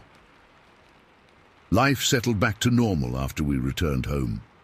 Tom and I ran our small farm supply store in Clearwater. Elise started high school. The strange experiences in the Ozarks and Black Hills faded like old photographs, still there but less vivid with time. Then came the summer of 2015. Elise had gotten her first horse the previous Christmas, a steady quarter-horse mare named Daisy. She rode almost every day, exploring the rural roads and trails around our property. At 15, she was responsible enough that I didn't worry when she went out alone. It was late June, hot and humid, as Missouri summers always are. Elise had gone for an afternoon ride while I was at the store. When I got home around 5:30, she was in the barn, brushing Daisy with shaking hands. The horse was still saddled, sweating heavily and shifting nervously. "What happened?" I asked, immediately concerned. Elise's face was pale. "I saw something, Mom." I helped her unsaddle Daisy, noticing how the horse flinched at every sound. "Tell me." Elise led the mare into her stall before speaking. "I rode out to the Jenkins place. You know where they have all those goats?" I nodded. The Jenkins farm was about 2 miles down our gravel road. Daisy was fine on the way out, calm as always. The goats were all grazing on the hillside. She filled the water bucket, still not meeting my eyes. On the way back, we passed the same spot, but Daisy started acting weird, snorting, prancing sideways, trying to turn around. "Was it the goats?" I asked. She shook her head. "The goats were all bunched up at the bottom of the hill. They were making these weird noises, not bleating, more like whimpering." She finally looked at me. I looked up to see what was scaring them, and that's when I saw it. My mouth went dry. Saw what? There was something standing on the hill above the goats. It looked like a man, but not. Too big. Her voice dropped to a whisper. It was wearing dark brown coveralls or something, just standing there watching the goats. At first I thought it was Mr. Jenkins, but it was huge, way taller than any person I've ever seen. "Maybe it was someone in a hunting outfit," I suggested, though I knew no hunter would be out in 85-degree weather in full gear. "That's what I thought too, like maybe a ghillie suit. But why would anyone be wearing that in this heat? And it was just watching, not moving." She shuddered. Daisy was freaking out. I could barely control her. It took everything I had to keep her from bolting all the way home. "Did it see you?" I asked, my heart pounding. "I don't think so. It never looked my way. But, Mom—" She hesitated. "No human being moves like that." "What do you mean?" When I was almost out of sight, I looked back. It was gone from the hilltop. Just gone. Then I saw movement at the tree line, just a flash of brown. Whatever it was, it moved faster than any person could. I helped Elise finish caring for Daisy. Then we walked back to the house together. Neither of us mentioned what she'd seen to Tom at dinner. After he went to bed, Elise and I sat at the kitchen table with mugs of tea. "Do you believe me?" she asked quietly. I thought about the howl in the Ozarks, the feeling of being watched in the Black Hills, and now this. 3 separate encounters, each more direct than the last. "Yes," I said, "I believe you." "What do you think it was?" I took a deep breath. "I don't know for sure, but I think it's the same thing we heard at Trout Creek and felt in the Black Hills." "Bigfoot?" She said the word cautiously, as if speaking it might summon the creature. "Maybe." I wrapped my hands around my mug. "Whatever it is, it seems to be keeping its distance, just watching." "For now," Elise added. We sat in silence for a while, listening to the nighttime sounds outside our windows. Crickets chirped, an owl hooted. Normal sounds, safe sounds. But somewhere out there, beyond the reach of our porch light, something else moved through the darkness. Something that howled like no known animal, that watched goats from hilltops, that could make you feel its presence without ever showing itself. Something that had crossed our path 3 times now. I got up and checked that all the doors were locked before going to bed. We never told Tom about our experiences. What would be the point? He'd either worry unnecessarily or think we were making it up. Instead, Elise and I made some quiet changes. She never rode alone anymore, always taking a friend or her father along. I started keeping a more powerful flashlight by the door and installed motion sensor lights around the property. Sometimes on quiet nights, I stand on our back porch, and listened to the sounds of the Missouri countryside. The familiar calls of owls and coyotes, the rustling of deer moving through underbrush, the distant bark of a neighbor's dog.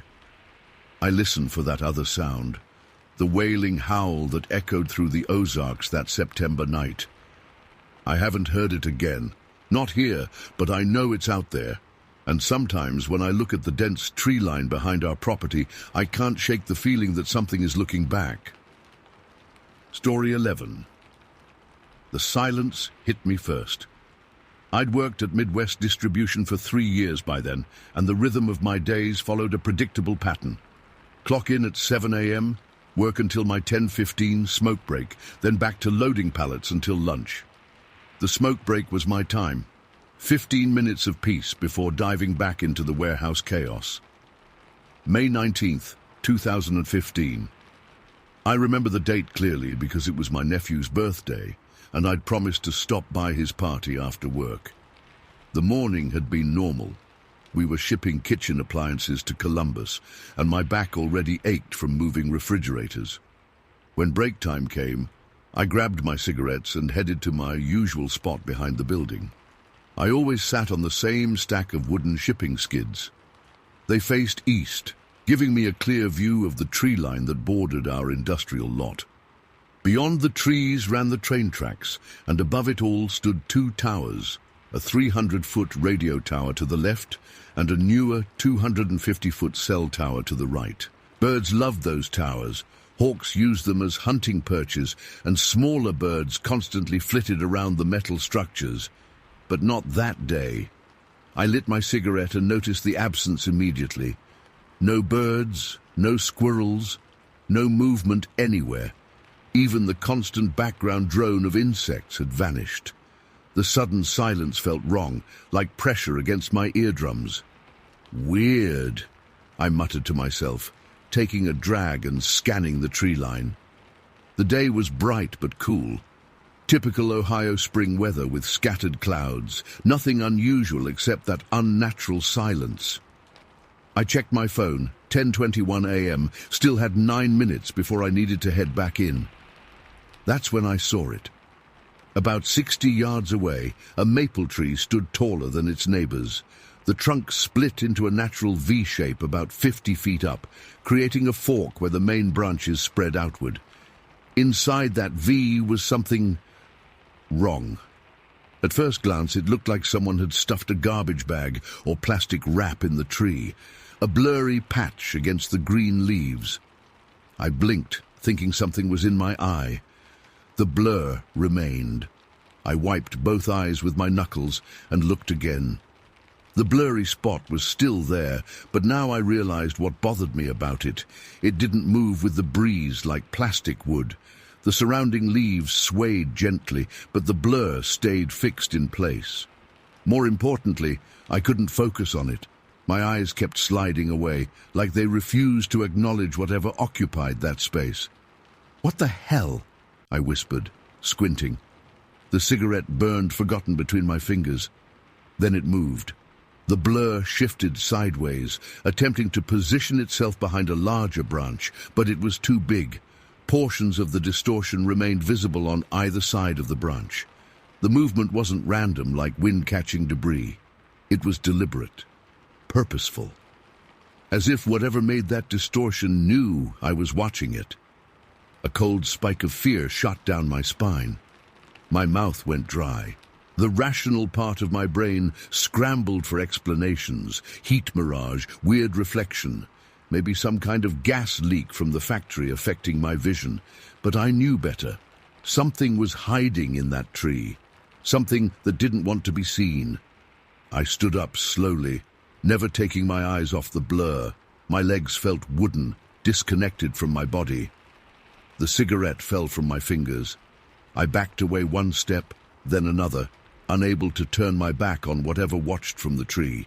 When my shoulder blades hit the warehouse door, I finally spun around, yanked it open, and stumbled inside. My hands shook so badly I could barely pull the door closed behind me.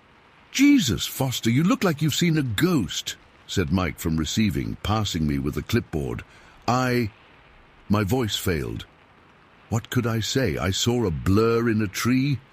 I'd sound insane. I mumbled something about not feeling well and hurried to the bathroom. Locked in a stall, I sat on the toilet lid and tried to stop my hands from trembling.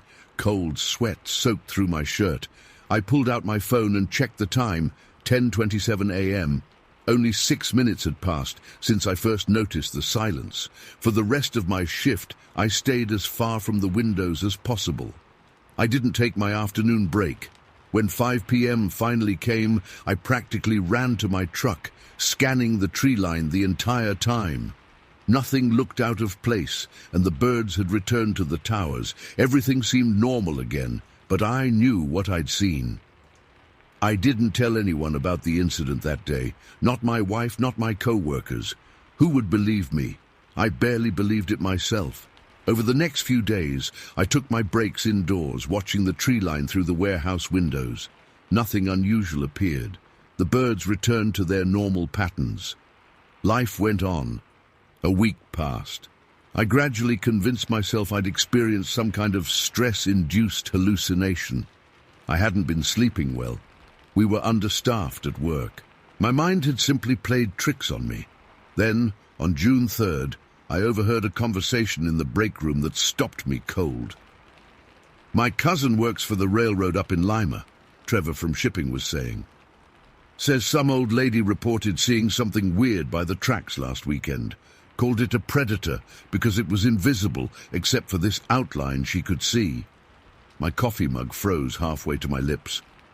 "Predator? Like the movie?" someone asked. "Yeah, you know, that alien with the camouflage that hunts people. She said it was climbing a telephone pole, and she could only see it because the background looked all wavy behind it." Trevor laughed. "Cops figured she was just some crazy old bat. Probably saw a raccoon or something." "What was the old lady's name?" I asked, trying to keep my voice casual. Trevor shrugged. "McCabe or McCabe, something like that. Lives out on County Road 8, apparently." Lima was about 28 miles north of Sydney, connected by the same railroad tracks that ran past our warehouse. That night, I couldn't sleep. I lay awake beside my wife, staring at the ceiling fan as it spun in endless circles. The blur in the tree played on repeat in my mind. The way it had moved, the way it had tried to hide, most disturbing of all, the way it had seemed to know I was watching it. The next morning, I called in sick to work. Once my wife left for her job at the medical center, I drove to the public library. The librarian, Mrs. Simmons, had known me since I was a kid. "Daniel Foster, haven't seen you in here since high school," she said, smiling over her glasses. "What brings you in today?" "Research," I replied. "Do you have any local newspapers from Lima, from the past week or so?" She directed me to the periodicals section where they kept papers from around the county. I found the Lima Tribune and began searching through recent issues. On page 4 of the June 1st edition, I found what I was looking for. A small article, barely more than a paragraph.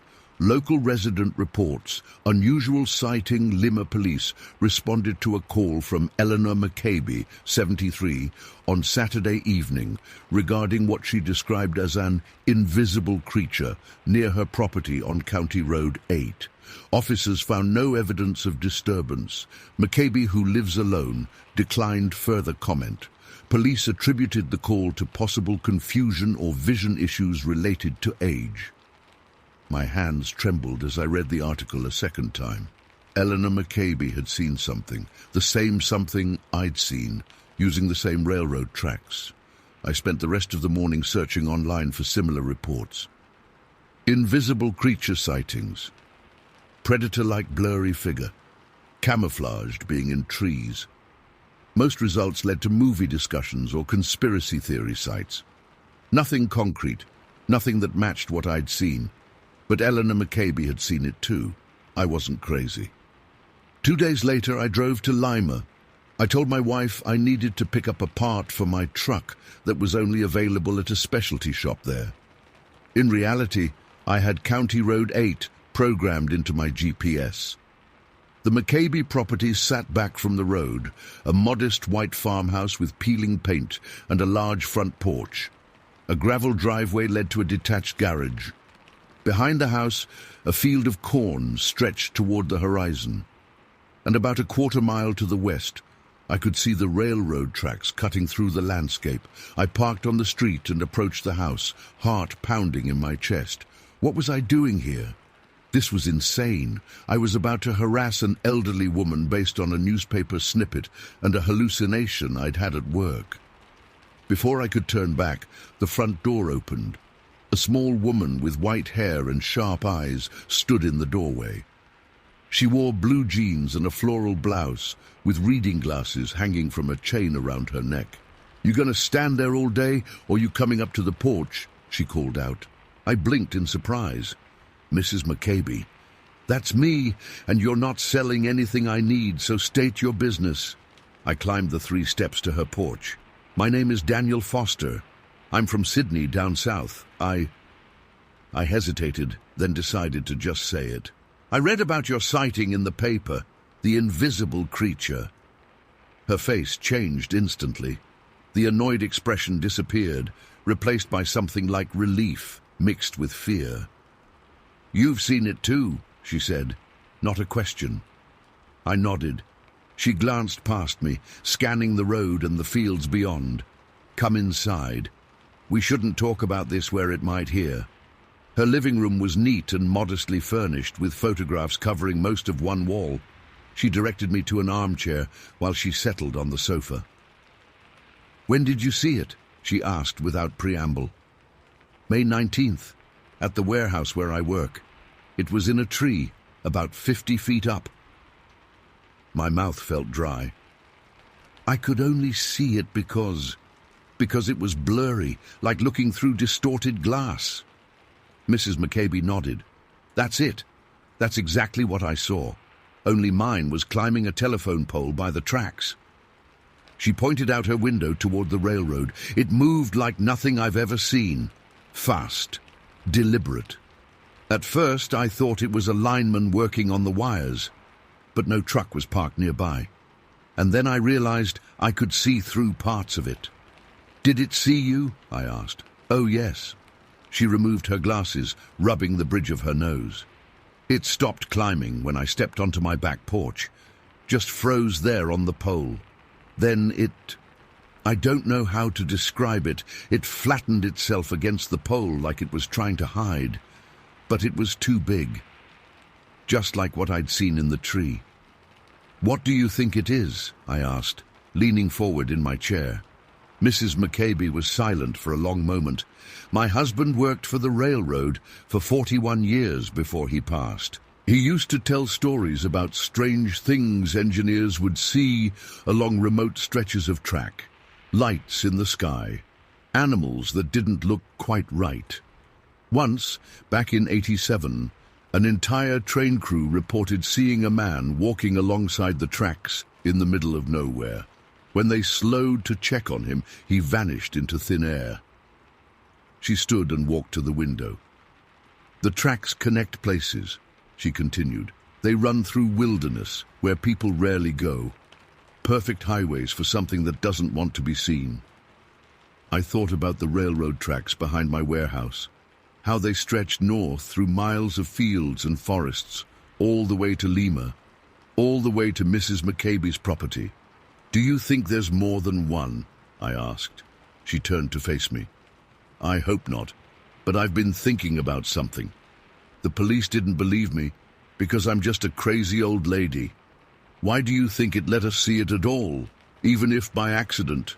The question hung in the air between us. I hadn't considered that. Both times, the creature had tried to hide once it realized it had been spotted. But if it had such advanced camouflage technology, if that's what it was, why had the camouflage failed in the first place?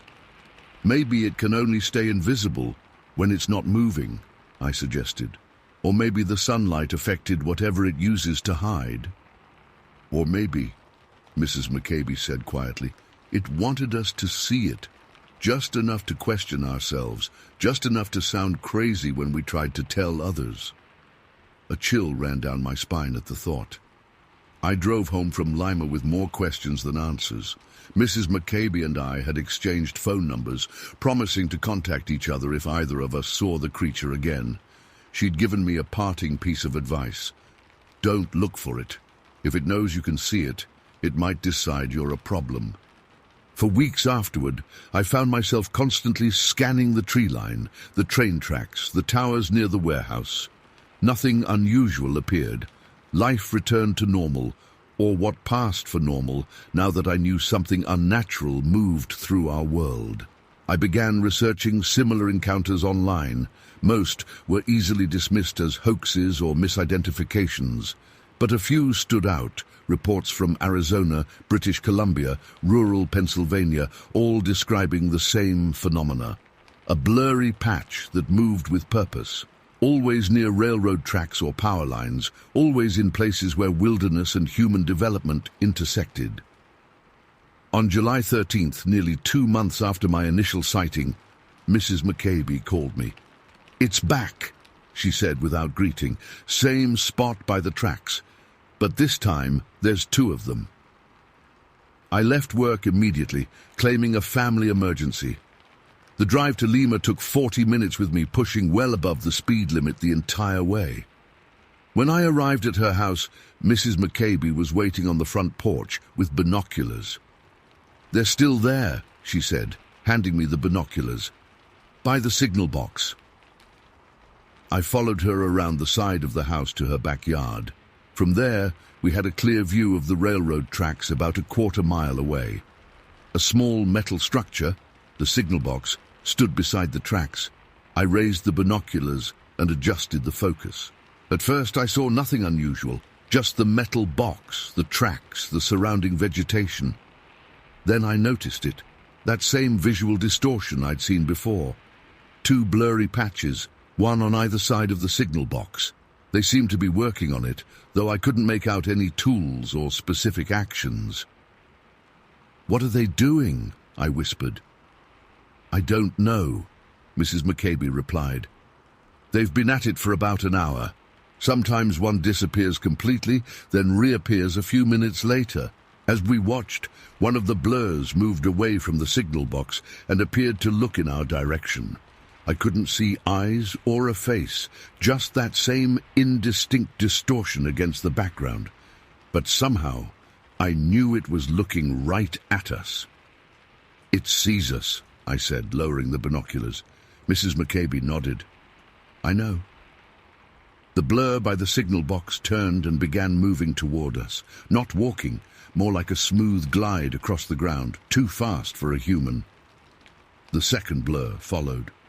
"We should go inside," I said, backing toward the house. "No," Mrs. McCabe replied. "I want to see what they are. After all these years of my Harold stories, I want to know." "Mrs. McCabe, please." But she remained rooted in place, watching the approaching distortions.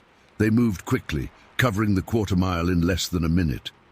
When they reached the edge of her property, they stopped. I stood frozen beside the elderly woman, unable to run, unable to look away. The 2 blurs remained at the edge of her yard, as if hesitating at some invisible boundary. Then Mrs. McCabe did something I'll never forget. She raised her hand in greeting.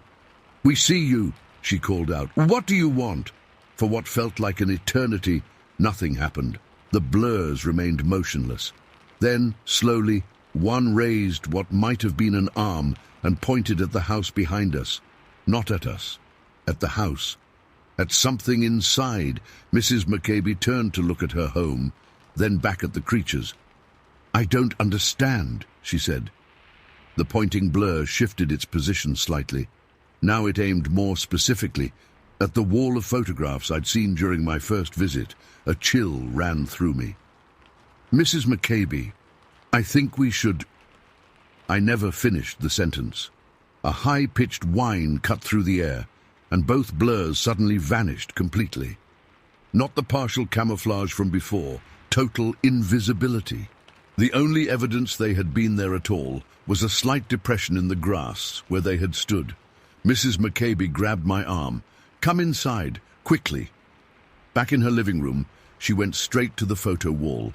Dozens of framed pictures hung there, family portraits, vacation snapshots, wedding photos. She scanned them intently. "What are you looking for?" I asked. "I don't know yet." Her fingers traced over the frames. But they were pointing at these pictures for a reason. She stopped at a faded color photograph from what looked like the 1970s. It showed a group of men standing beside a locomotive, railroad workers judging by their clothing. "Harold's crew," she murmured. "This was taken in 76, I think."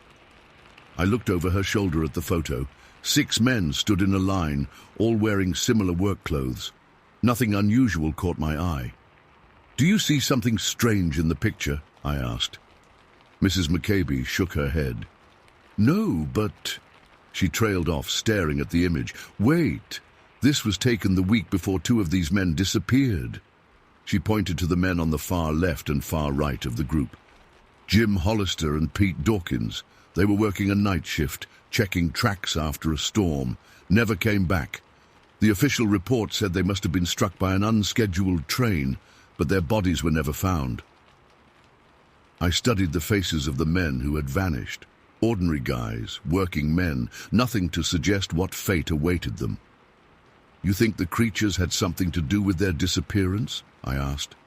"I don't know, but why else point to this particular photo?" A thought occurred to me. "Mrs. McCabe, do you have any photos of your husband working on the signal boxes? The same kind those things were tampering with today?" She thought for a moment, then moved to a different section of the wall. "Here," she said, pointing to a smaller frame. The picture showed a younger version of what must have been her husband, kneeling beside a signal box, identical to the one we'd seen the creatures working on. He had the panel open and was adjusting something inside. "Harold worked on the signaling systems," she said. "He knew every inch of track from here to Cincinnati." I stared at the photo, a sick feeling growing in my stomach. What if they're learning from us? What if they're studying our infrastructure, our transportation systems? Mrs. McCabe's face paled. Those missing men. The implication hung in the air between us. If these creatures were intelligent enough to understand our technology, to use our railroad systems for travel, what else might they be capable of? And what happened to humans who saw too much? That was 6 years ago. I never saw the blurry creatures again, though I've trained myself to scan the tree lines, the towers, the infrastructure that connects our civilized world.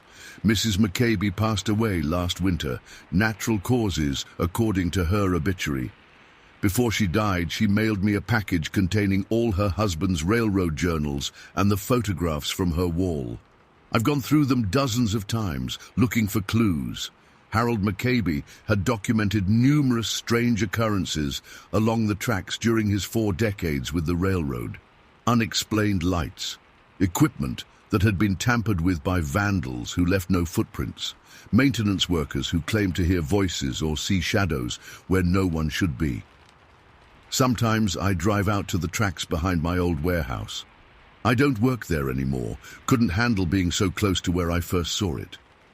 I sit in my truck and watch the trains pass.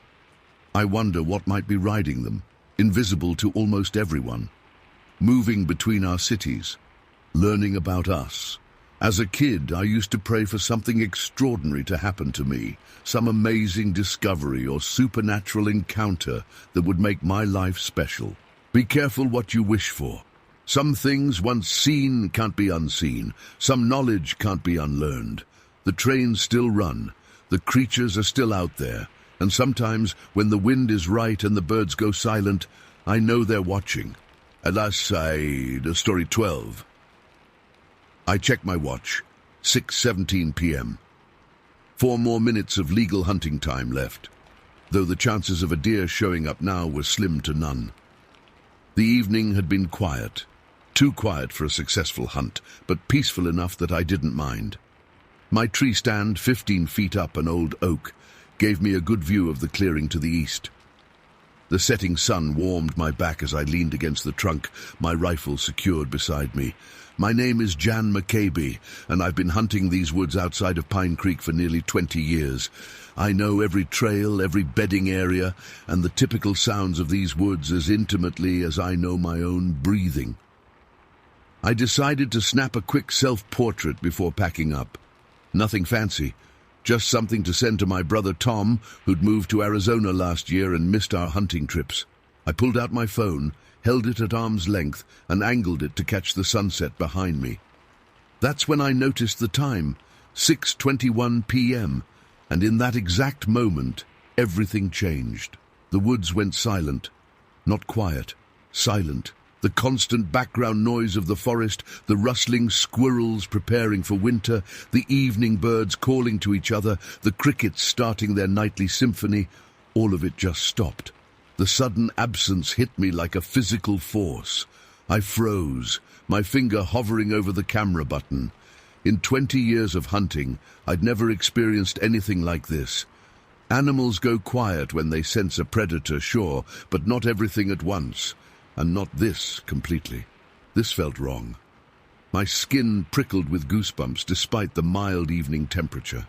I lowered my phone and grabbed my rifle, scanning the woods around me. Nothing moved, not a leaf, not a branch. Even the slight breeze that had been present all afternoon had died. My heart thumped loudly in my chest. The silence was so absolute, I could hear my own pulse in my ears. I reached for my phone again, this time to text my friend Dale, who was hunting about a half-mile south. Something is wrong. The woods just went to a dead silence. I hit send and looked up. That's when I saw it. About 15 to 20 feet away, at roughly eye level with my stand, something moved. Not a deer or any animal. Not anything solid at all. It was like a ripple in the air. The only way I can describe it is like looking through clear plastic wrap, or like the heat mirage you see hovering over hot asphalt in summer. The trees behind it warped and distorted, bending in impossible ways. My first thought was there was something wrong with my eyes. I wear glasses for astigmatism, so I quickly took them off and rubbed my eyes. When I put them back on, the distortion was still there, moving slowly from left to right across my field of vision. I gripped my rifle tighter, but didn't raise it. What would I even aim at? The ripple moved steadily, from about 15 degrees to my right to about 45 degrees, then suddenly vanished. The instant it disappeared, sound flooded back into the forest. A squirrel chattered angrily overhead. Birds resumed their evening calls. Crickets picked up their rhythm as if they'd never stopped. Everything returned to normal, like someone had flipped a switch. I sat there, heart racing, trying to make sense of what I'd just witnessed. My phone buzzed. Dale had texted back, "Weird, all normal over here. You okay?" I wasn't sure how to respond. Was I okay? I felt physically fine, but deeply unsettled. I fumbled with my phone, my hands shaking slightly, and took a photo in the direction where I'd seen the distortion, not expecting to capture anything. The sun had now dipped below the tree line, and legal hunting hours were over. I packed up my gear mechanically, my mind replaying what I'd seen over and over. The climb down from my stand felt longer than usual, each step deliberate as I tested my own perception. The forest floor felt solid beneath my boots. The evening air smelled normal. Pine, damp earth, falling leaves. Everything seemed right again, except for the memory of that warped patch of air. I walked the half-mile back to my truck parked on the logging road, constantly scanning the woods around me. Nothing unusual appeared, but I couldn't shake the feeling of being watched. My footsteps sounded too loud in my ears, my breathing too shallow. When I reached my truck, I tossed my gear in the back and quickly got inside, locking the doors.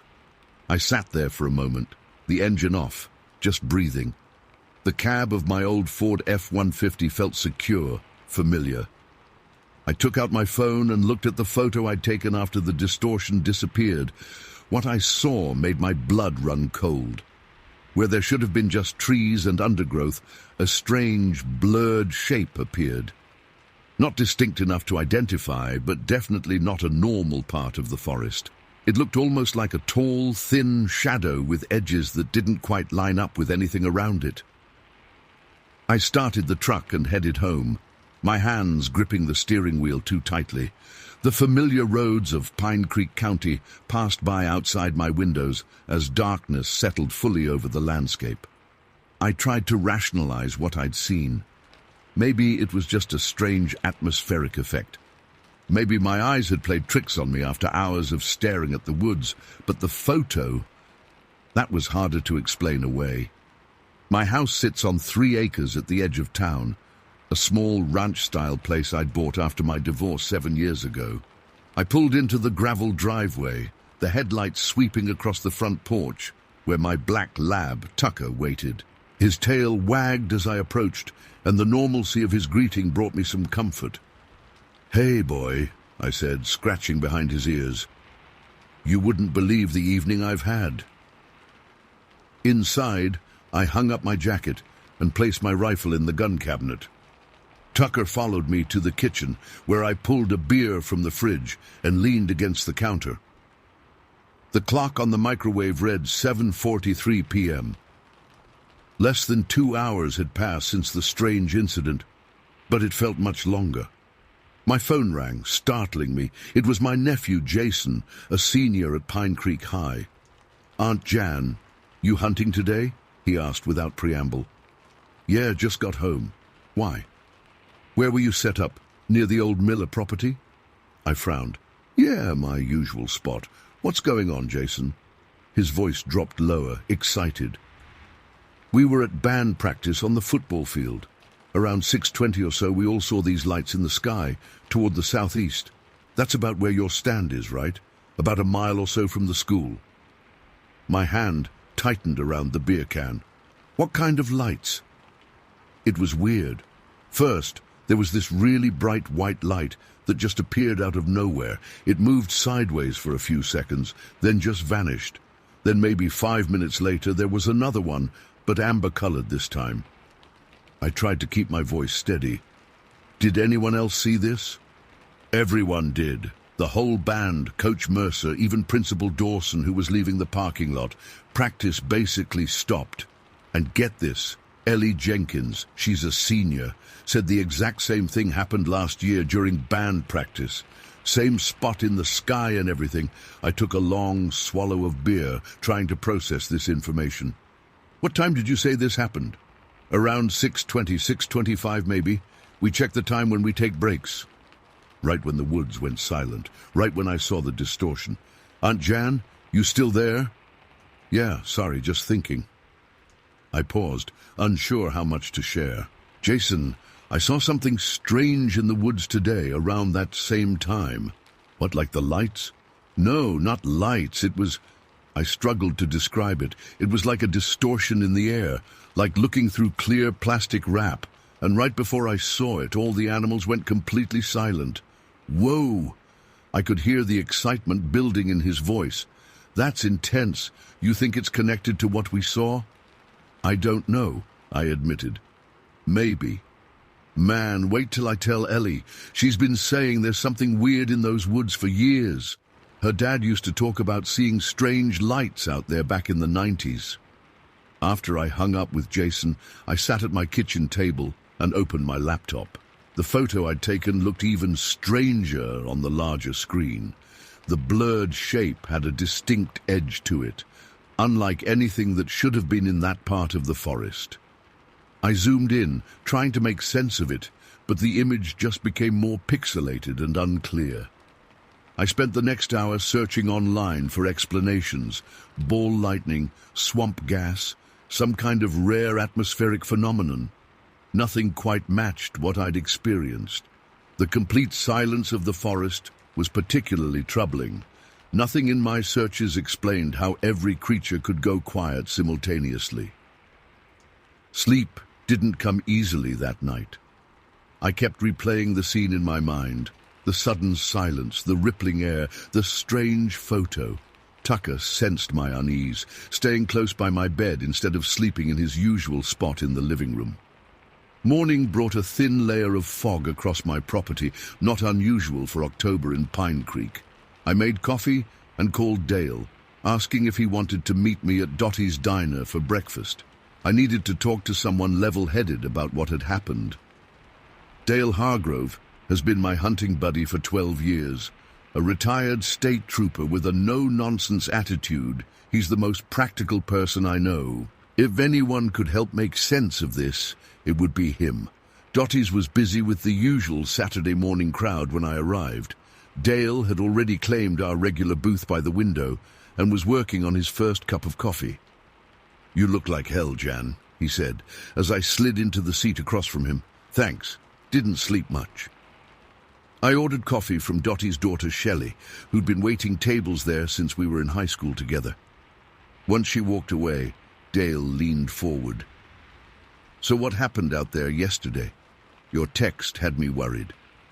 I told him everything, the silence, the distortion, the photo, and what Jason had told me about the light seen from the school. Dale listened without interrupting, his weathered face giving nothing away. When I finished, he took a long sip of coffee. "You got the photo with you?" I nodded and passed him my phone. He studied it carefully, zooming in and out, his brow furrowed. "Could be anything," he finally said. "Camera glitch, light reflection. But I've never heard of wildlife going completely silent like that, not all at once." He handed the phone back. "And you say the high school kids saw lights at the same time?" "According to Jason, and apparently it happened before, last year." Dale scratched his chin. "You remember Bill Jenkins, Ellie's dad? He used to talk about strange things in those woods. Most folks wrote him off as a drunk with an overactive imagination. Jason mentioned that. Said Ellie's been talking about weird stuff out there for years." Our food arrived. Eggs and bacon for Dale, pancakes for me, but I had little appetite. "You going back out today?" Dale asked between bites. I hesitated. Part of me wanted to stay as far away from those woods as possible. Another part needed to understand what I'd seen. "Yeah," I decided, "but not to hunt. I want to check the area in daylight." Dale nodded. "I'll come with you. 2 sets of eyes are better than 1. After breakfast, we drove separately to the logging road where I'd parked the day before. The morning fog had mostly burned off, leaving a clear autumn day with brilliant blue skies. Under normal circumstances, it would have been a perfect day to be in the woods. We hiked in silence to my tree stand. Everything looked ordinary. Fallen leaves crunching underfoot, squirrels darting through the branches above us, a woodpecker hammering at a dead tree in the distance. The forest was alive with the typical sounds and movements of wildlife going about their day. When we reached the clearing, I pointed up at my stand. I was up there. The distortion appeared about level with me, maybe 15-20 feet away. Dale scanned the area. "And which direction did it move?" I pointed from left to right, from there to there. Then it just disappeared. We spent the next hour combing the area, looking for anything unusual. Broken branches, strange markings, unexplained tracks. We found nothing out of the ordinary. "Maybe we should check where the light was seen from the school," Dale suggested. "If we go northwest from here about a mile, we should hit the general area." We hiked through the woods, following my GPS. The terrain became rockier as we approached a ridgeline that overlooked the valley where Pine Creek High sat in the distance. "There's the football field," Dale said, pointing. "So the lights would have been seen right around here." We searched the ridge but found nothing unusual. No scorch marks, no disturbed ground, nothing to indicate anything extraordinary had occurred. "Whatever it was, it didn't leave a trace," Dale said, sounding disappointed. As we started back toward our vehicles, I noticed something I'd missed before. A small, weather-beaten cabin tucked among the pines, about a quarter mile from the ridge. "That's Old Man Griggs' hunting cabin," Dale said, following my gaze. "Been abandoned for years." "Let's check it out," I suggested. The cabin was in poor condition, its roof partially collapsed, the door hanging off rusted hinges. Inside, leaves and debris covered the floor, and animal droppings indicated various woodland creatures had made it their home. "Nothing here," Dale said, turning to leave, but something caught my eye. Markings on the far wall, mostly hidden behind a fallen shelf. I moved closer and brushed away years of dust and cobwebs. What I found sent a chill through me.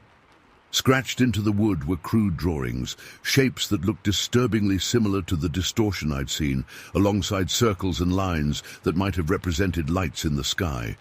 Below them, a single word was carved deeply into the wall. "Watching."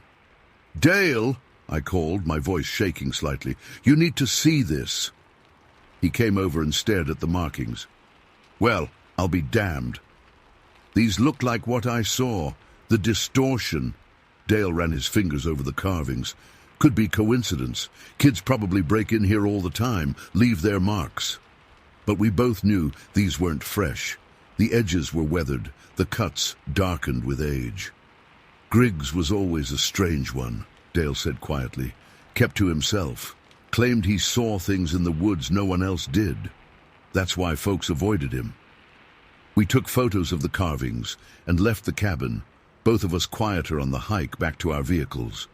The woods seemed different now, the familiar trees and paths holding new possibilities, new unknowns.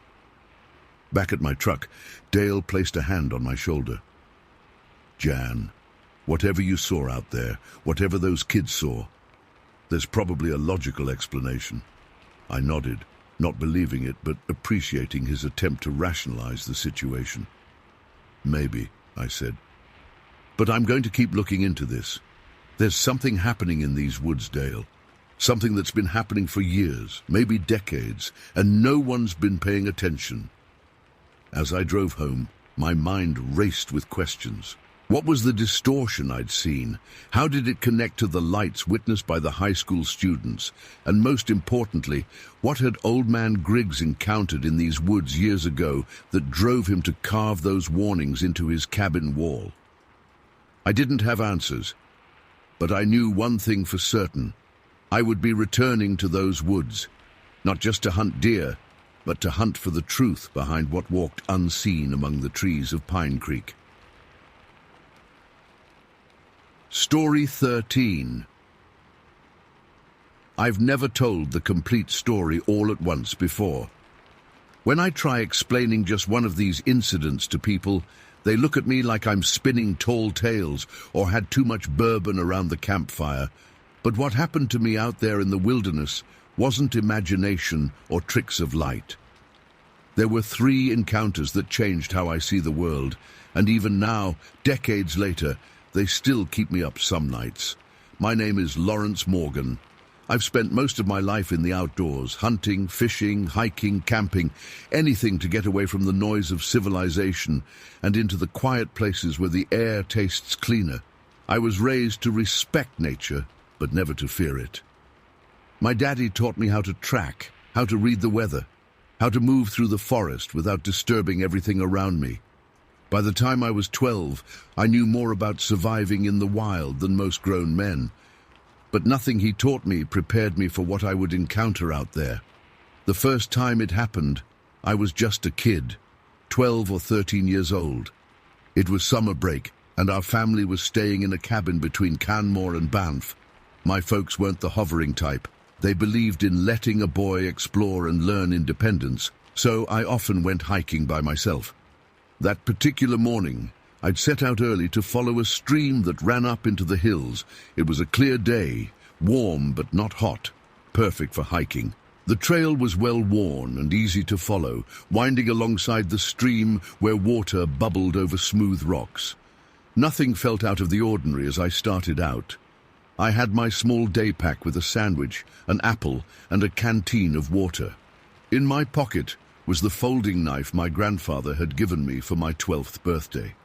About 20 minutes up the trail, I entered an area where the brush grew thicker on both sides. I remember noticing how the birdsong had stopped. At first, I didn't think much of it. Birds go quiet sometimes when a predator's nearby. Could be a hawk overhead or maybe a coyote moving through the underbrush. But then I realized it wasn't just the birds. The entire forest had gone silent. Even the constant background rush of the stream seemed muffled, as if something was dampening all sound. I stopped walking. The hair on my arms stood up. There wasn't any wind, but a chill ran through me like I'd stepped into a freezer. That's when it happened. The first time I felt it. It wasn't a sound. It wasn't something I could see. It was like a voice inside my head, but not my own thoughts. Clear as day, I received a message. I wasn't wanted there. My heart started hammering in my chest. I looked around, thinking maybe someone was playing a trick on me, but I was alone on that trail. The silence pressed in, heavier than before. In my mind, I pushed back. Who's there? I didn't say it out loud, just thought it. The response came instantly. Leave now. Those two words carried such menace, such darkness, that my legs went weak. It wasn't just the message, it was the overwhelming sense of malevolence behind it. Whatever was communicating with me meant harm. It radiated hatred and anger like a wave of emotional energy washing over me. I didn't hesitate. I turned and ran. My feet pounded the dirt path, slipping occasionally on exposed roots or loose stones. I didn't look back. I couldn't. The fear was too intense, too primal. All I knew was that I needed to get away from that spot as fast as possible. About halfway back down the trail, the feeling suddenly lifted. The sounds of the forest returned, birds calling, insects buzzing, the stream flowing clear and loud. I stopped running and bent over, hands on my knees, gulping air into my burning lungs. The sun felt warm on my back again. Whatever had been there, whatever had threatened me, was gone. Or at least, its influence no longer reached me. I walked the rest of the way back to our cabin, trying to make sense of what had happened. I never told my parents. What would I say? That I heard voices in my head telling me to leave, that I felt an evil presence in the woods. They'd have thought I was making it up for attention, or worse, that something was wrong with me. So I kept it to myself, and over time, I managed to convince myself it had been my imagination, just a kid getting spooked in the woods. Nothing more. It would be nearly 20 years before I encountered that presence again. I was in my early 30s by then, married to my high school sweetheart Sarah, with a job at the lumber mill that paid enough to keep us comfortable. We had a small house on the edge of town, close enough to the wilderness that I could slip away for hunting trips when season came around. That fall, I'd gotten a permit for elk in British Columbia, in a mountain valley east of Metal Creek. It was prime hunting territory, and I'd been looking forward to the trip for months. I'd driven up alone, Sarah never cared much for hunting, and set up camp in a cleared area near the base of the mountain. My plan was to move up to higher ground before dawn, find a good spot to wait for elk moving through the valley. It was bow hunting season. I had my compound bow, razor-sharp broadheads, and enough skill to make a clean kill at 40 yards. I'd spent the summer practicing, getting my draw consistent, making sure I could place an arrow exactly where I wanted it. I was confident, prepared. I woke well before sunrise, ate a quick breakfast of instant oatmeal, and headed up the mountain in the grey pre-dawn light. By the time the sun crested the eastern ridges, I was in position on a wooded slope with good visibility of a game trail below. The morning was crisp, the kind of fall day that makes your lungs feel clean when you breathe. I settled in to wait, my back against a pine tree, bough across my lap. Hours passed with no sign of elk. Around midday, I decided to move to another spot further up the valley where I'd seen promising tracks the day before. I packed up my small day pack and started hiking, moving quietly through the trees, careful where I placed my feet. That's when it hit me, like a brick wall, the same dark, oppressive energy I'd felt as a child. One moment I was walking normally, focused on scanning the brush for movement, and the next, I was frozen in place, my skin crawling with goose flesh. The forest fell silent. That unnatural, absolute silence that I remembered from years before. This time there was no gradual build-up. The presence was immediate and overwhelming. The message in my mind was clearer, stronger. You do not belong here, go. The force of it nearly knocked me over. Pure malevolence radiated toward me from somewhere up ahead, though I could see nothing unusual through the trees. Just like before, I felt an absolute certainty that if I continued forward, something terrible would happen. My hands trembled as I gripped my bow. I'm not ashamed to admit I was terrified. Whatever confidence I'd built as an experienced outdoorsman evaporated in seconds. This wasn't a normal predator. This wasn't anything I understood or could fight. I backed up slowly, then turned and moved as quickly as I could down the slope, away from that spot. I didn't run this time. The terrain was too dangerous for that, but I moved with purpose, putting distance between myself and the source of that energy. After about a quarter mile, the feeling vanished, just like it had when I was a kid. The sounds of the forest returned. Birds called overhead. A squirrel chattered angrily from a tree branch. The world was normal again. I stopped to catch my breath and drink some water, my heart still pounding. Part of me wanted to dismiss it, to find some rational explanation. Maybe I was getting dehydrated, or perhaps I'd walked near a bear's kill site without realizing it. But I knew better. This was exactly what I'd experienced as a child. The same presence, the same warning, the same absolute certainty of danger. Strangely enough, later that same day, I did encounter a genuine threat, a mother grizzly with a cub about 200 yards from my camp. I spotted her before she saw me, and I managed to slowly back away until I could circle wide around them. It was a tense situation, the kind that gets your adrenaline flowing. But here's the thing, facing that grizzly didn't come close to the fear I felt when that presence found me on the mountain. The bear was a natural danger that I understood. What I'd felt earlier was something else entirely. I packed up camp the next morning and went home early, claiming to Sarah that I'd come down with some kind of stomach bug. I couldn't bring myself to tell her the truth. Years passed. We had 2 kids, a boy and a girl, who grew up and moved away to start their own lives. Sarah developed breast cancer when I was 45. We fought it together for 2 years before she passed. After her death, I threw myself into outdoor activities even more, finding peace in the wilderness that eluded me in town with all its memories of her. Then came the third encounter, the one that changed everything. I was in my late 40s, a widower with thinning hair and a bad knee from an old logging accident. It was elk season again, and I was hunting along the North Saskatchewan River in a spot I'd been to several times before with good results. The weather was overcast, heavy clouds promising rain later in the day. I'd been out since dawn with no luck spotting elk.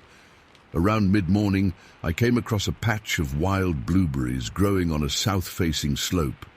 They were plump and ripe, so I stopped to pick some, filling a small plastic container I'd brought for just such an opportunity. Sarah used to love when I'd bring back wild berries. Even though she was gone, I still collected them out of habit. I'd been picking for maybe half an hour, moving along the edge of the berry patch, when the familiar sensation washed over me. The silence descended gradually this time. First the birds stopped, then the insects, until the only sound was my own breathing, unnaturally loud in the stillness. The dark energy approached like a slow rolling wave, building in intensity until it pressed against me from all sides. The message came again, the same as before: leave this place. But I wasn't a kid anymore, or even a younger man easily spooked. I'd had time to think about these experiences, to wonder what they meant. This time, despite the fear clutching at my throat, I made a decision. I would not run. I set down my berry container and lifted my rifle from where it hung on my shoulder. I didn't chamber around. I wasn't planning to shoot at something I couldn't see, but the solid weight of the gun in my hands gave me courage. "Who are you?" I said it out loud this time, my voice sounding flat and dead in the unnaturally quiet air. No answer came, at least not in words, but the pressure of the presence intensified. I felt anger directed at me, a primitive rage that wanted me gone. I turned slowly, scanning the trees and brush around me. The slope continued upward to my left, dropping away to my right toward the river below. Nothing moved. Nothing seemed out of place except... There, about 30 yards ahead, was a strange spot of light on a bush. It was like a focused beam of sunlight hitting a single cluster of leaves, making them glow bright green against the darker foliage. But the sky was completely overcast. There was no direct sunlight to create such an effect. As I stared at this inexplicable light, trying to understand what I was seeing, I heard a heavy thump to my right. I jerked my head toward the sound but saw nothing unusual. When I looked back toward the light, it had moved. Now it illuminated a different bush, about 10 feet to the left of the first one. The spot of light was perfectly round, about the size of a softball, and it had no visible source. It just hung there, making those few leaves glow as if caught in a spotlight on a cloudy day. Then came a second thump, closer this time, followed by the sound of something heavy rolling through grass. I looked down the slope and saw a rock the size of a bowling ball come to a stop about 20 feet from where I stood. My blood ran cold. Someone or something was throwing rocks at me. I chambered around in my rifle now, the metallic slide and click of the action painfully loud in the silence. I raised the gun to my shoulder, pointing it in the general direction of the light, though I had no clear target. "I don't want any trouble," I called out, my voice steadier than I expected. "I'm leaving now." The pressure of the presence didn't diminish. If anything, it grew stronger, more insistent. I had the distinct impression that whatever was out there was angry that I hadn't immediately fled like before. A third thump sounded, and another rock rolled into view. This one smaller but closer, stopping just 10 feet away. It was a deliberate escalation. A warning. I began backing down the trail, keeping my rifle up and ready.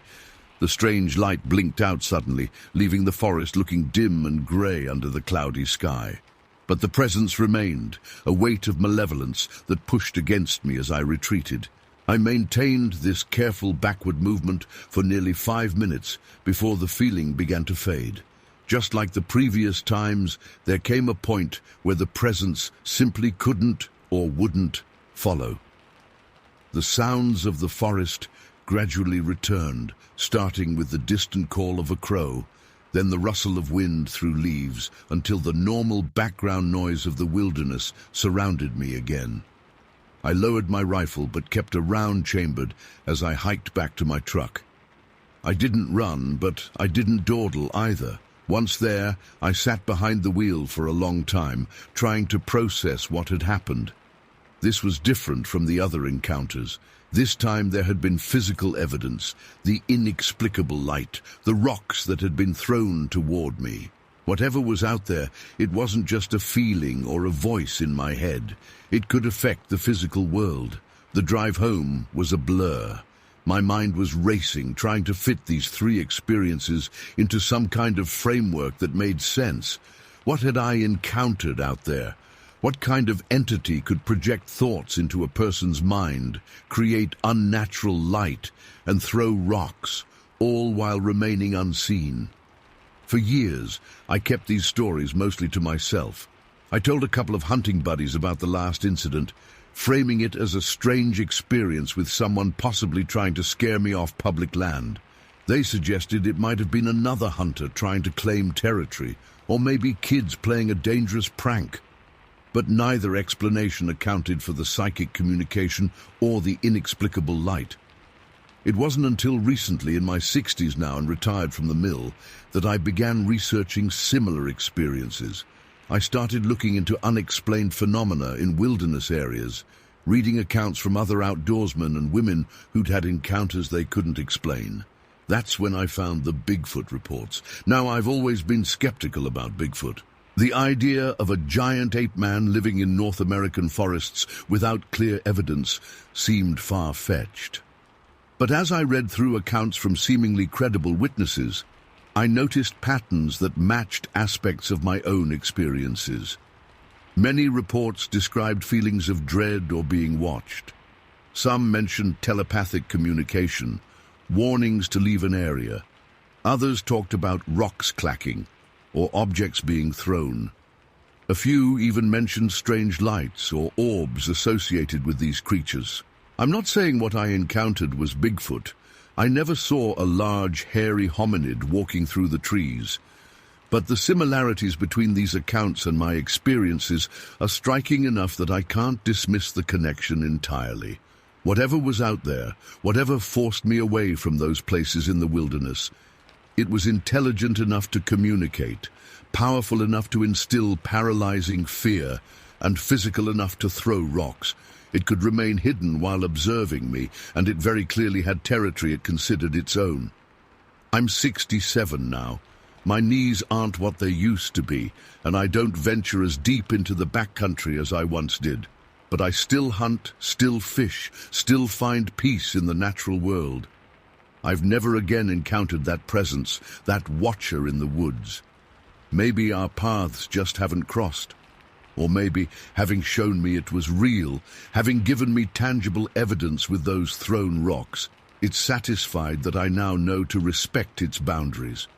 Sometimes, lying awake at night, I wonder if it's still out there, patrolling its territory, warning away intruders. I wonder how many others have felt its presence and, unlike me, never spoke of it for fear of ridicule. And I wonder what would have happened if, instead of retreating each time, I had pressed forward, deeper into its domain. That's a question I'll never answer. Some boundaries aren't meant to be crossed. Some warnings should be heeded. The wilderness has its secrets, and after all these years, I've made my peace with the fact that some of them will remain beyond my understanding. But I know what I felt, I know what I heard, and I know that something out there in the wild places wanted me gone and had the power to make its wishes known. Story 14. My heart was still pounding when I finally sat down at the kitchen table. Mom pushed a mug of hot chocolate toward me, but my hands were shaking too bad to pick it up. "You gonna tell me what's got you so worked up, Kirk?" she asked, her forehead creased with worry lines. I took a deep breath. I needed to tell someone what happened, even if they wouldn't believe me. It was Friday night in Satsop, Washington, just like any other summer evening. Kelly and I had gone to watch the high school baseball game. Nothing special, just something to do in our small town where entertainment options were limited to whatever we could create ourselves. "Dude, that was awesome when Jackson hit that home run in the 8th, Kelly said, walking alongside me on Satsop Road.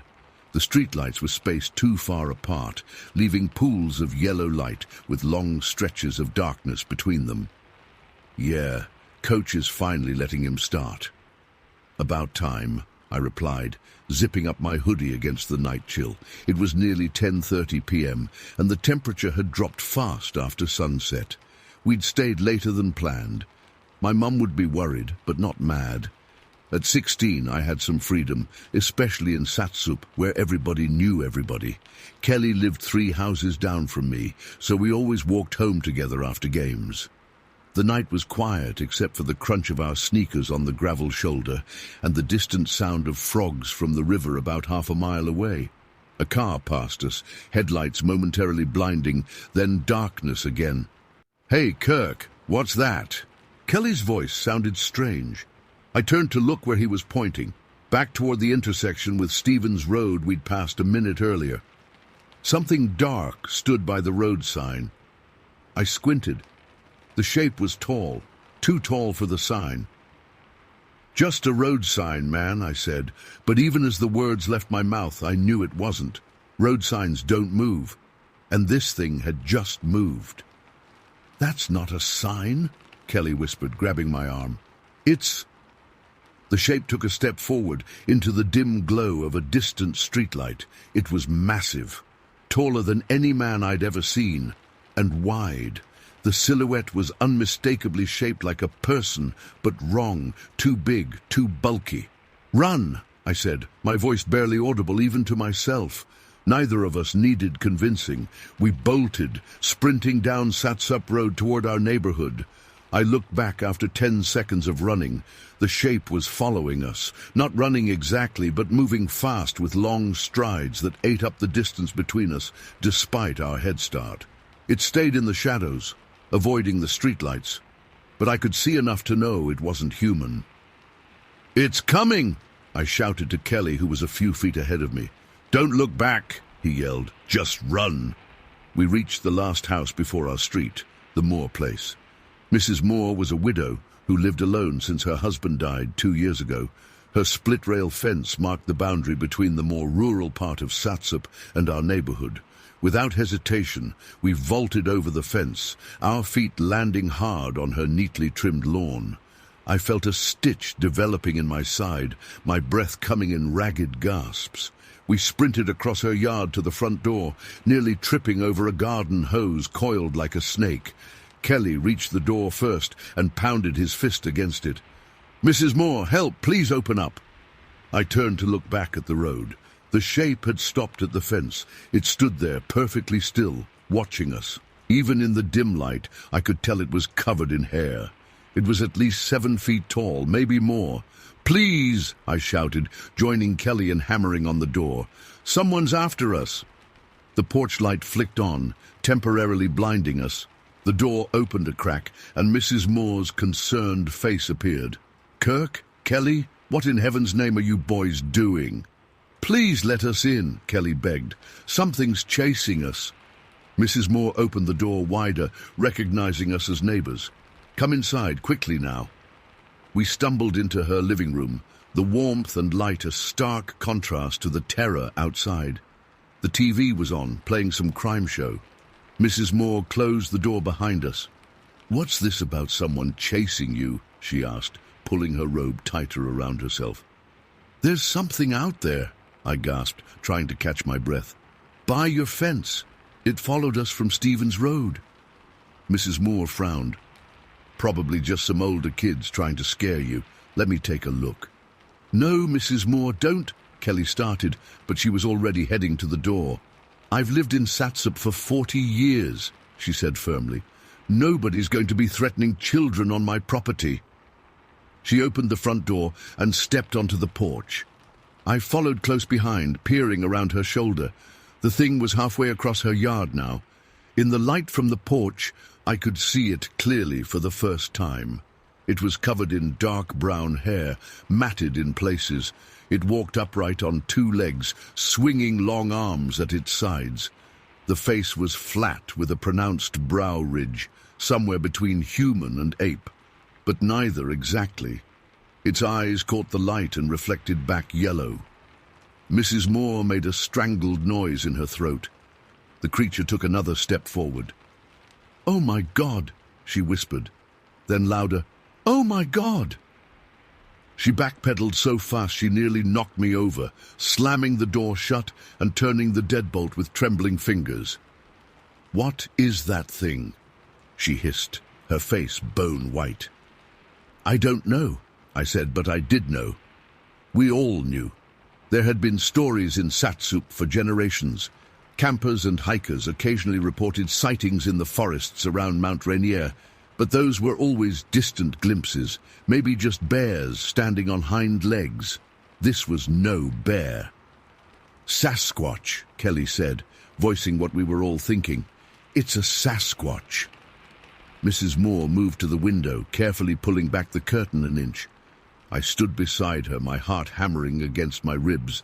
The creature was standing in the yard, maybe 12 feet from the front door. It wasn't aggressive, it just stood there, head tilted slightly as if curious. Steam rose from its body in the cool night air. "I'm calling the police," Mrs. Moore said, her voice steadier now. She moved to the phone on the wall, dialing with shaking fingers. I couldn't take my eyes off the creature. It shifted its weight from one foot to the other, looking at the house, looking at us through the window. I had the distinct feeling it knew exactly where we were standing, despite the curtain. Finally, it turned away. With surprising grace for something so large, it walked back across the yard. It stepped over the split-rail fence as easily as I might step over a curb and cross the road. Within seconds, it had disappeared into the darkness of the trees beyond. Mrs. Moore was talking rapidly into the phone, describing what we'd seen. Kelly collapsed onto the couch, his face ashen. "Did that really just happen?" he asked me. I nodded, unable to form words. 20 minutes later, 2 police cruisers pulled up outside. Sheriff Danvers and Deputy Wilcox took our statements with poorly concealed skepticism. They searched the yard with flashlights but found nothing conclusive. "Could have been a bear," Sheriff Danvers suggested, scratching his head. "They get into the garbage sometimes." "It wasn't a bear," I insisted. "It walked on 2 legs the whole time. And it followed us," Kelly added, "for like half a mile." The sheriff exchanged a look with his deputy. "Well, whatever it was, it's gone now. We'll drive you boys home." Mrs. Moore insisted we have some water before leaving. As we sat in her kitchen, headlights swept across the window. Another car pulled up. "That'll be Wayne," Mrs. Moore said. I called him too. Wayne Moore was Mrs. Moore's son. He lived on the other side of town, but visited his mother regularly. He was also an avid hunter and tracker. Wayne burst through the door, still wearing his work clothes. "Mum, you okay? What's going on?" After Mrs. Moore explained, Wayne grabbed a powerful flashlight from his truck and headed into the yard. We followed him, keeping close together despite the presence of the police. "Look at this!" Wayne called from the far side of the yard. His flashlight beam pointed at the ground. We gathered around. There, pressed into the soft earth near the fence, was a footprint, but not like any human footprint I'd ever seen. It was huge. Wayne placed his own boot next to it for comparison, and the print dwarfed his size 11 work boot. The impression was deep, suggesting immense weight. I could make out 5 toes at the front, the shape unmistakably foot-like but massive. Wayne knelt down, examining it closely. "I'd say that's about 17 inches long," he said, measuring with his hands. 8 inches wide at the ball, narrowing to about 4 at the heel.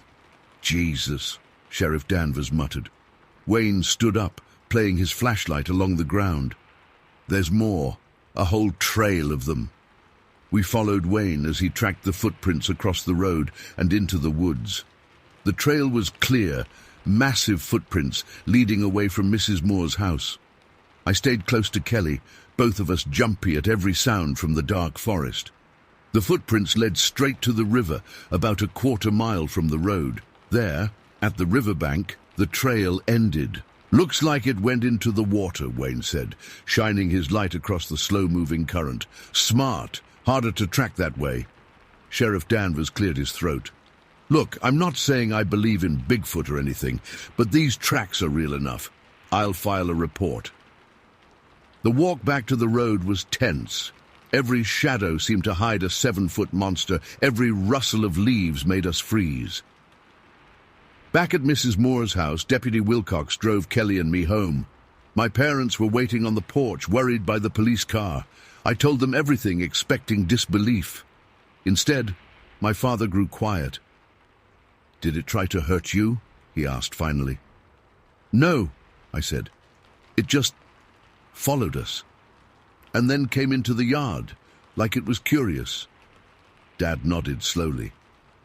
"Back in '82, your grandpa claimed he saw something similar near the logging camp. Nobody believed him." Mum pushed the hot chocolate closer to me, bringing me back to the present. "Drink," she said. "It'll help with the shock." I took a sip, the warmth spreading through my chest. "You believe me, right?" She nodded. "Wayne Moore called. Said he's going back at first light to make plaster casts of those footprints." "What was it doing?" I asked, more to myself than her.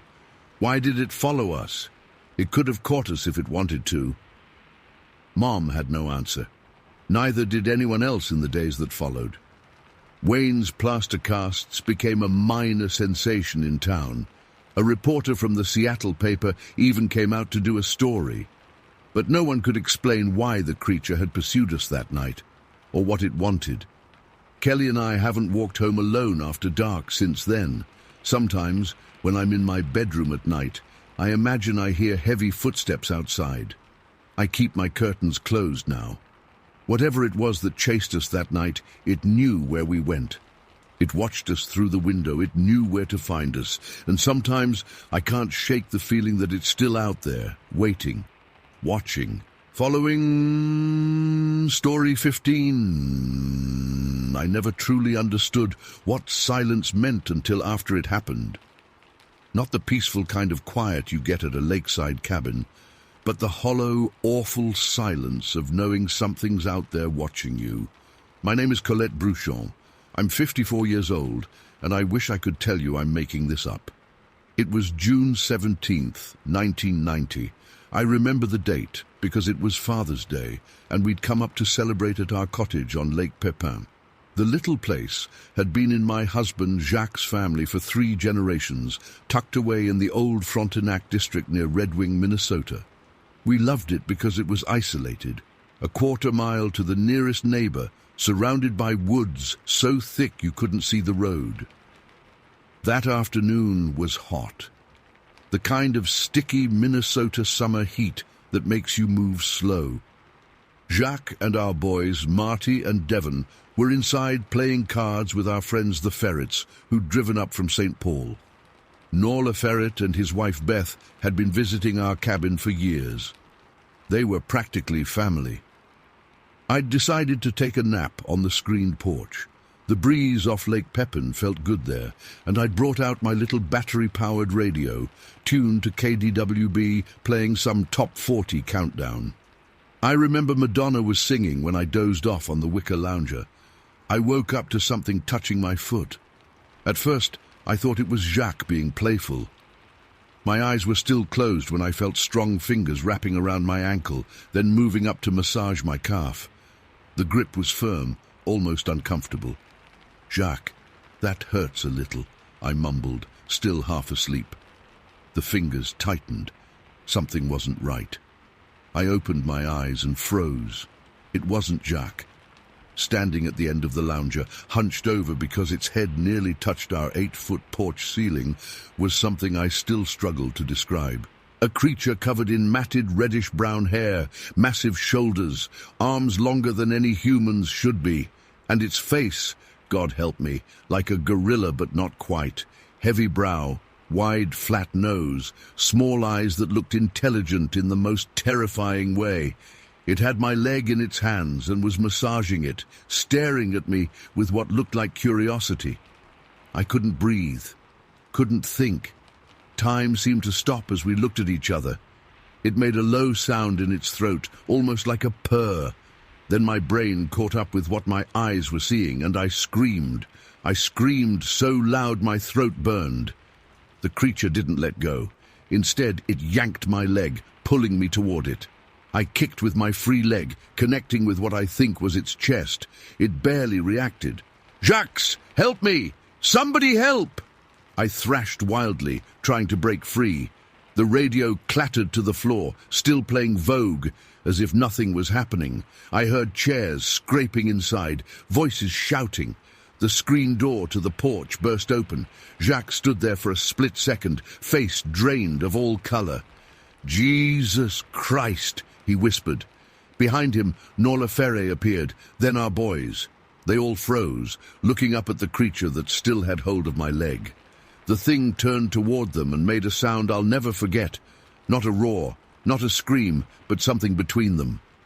The sound vibrated in my chest like standing too close to a massive speaker. It was so loud, the windows rattled. Jacques disappeared back into the cabin. The creature pulled harder on my leg, dragging me halfway off the lounger. I clawed at the wicker, feeling it break under my fingernails.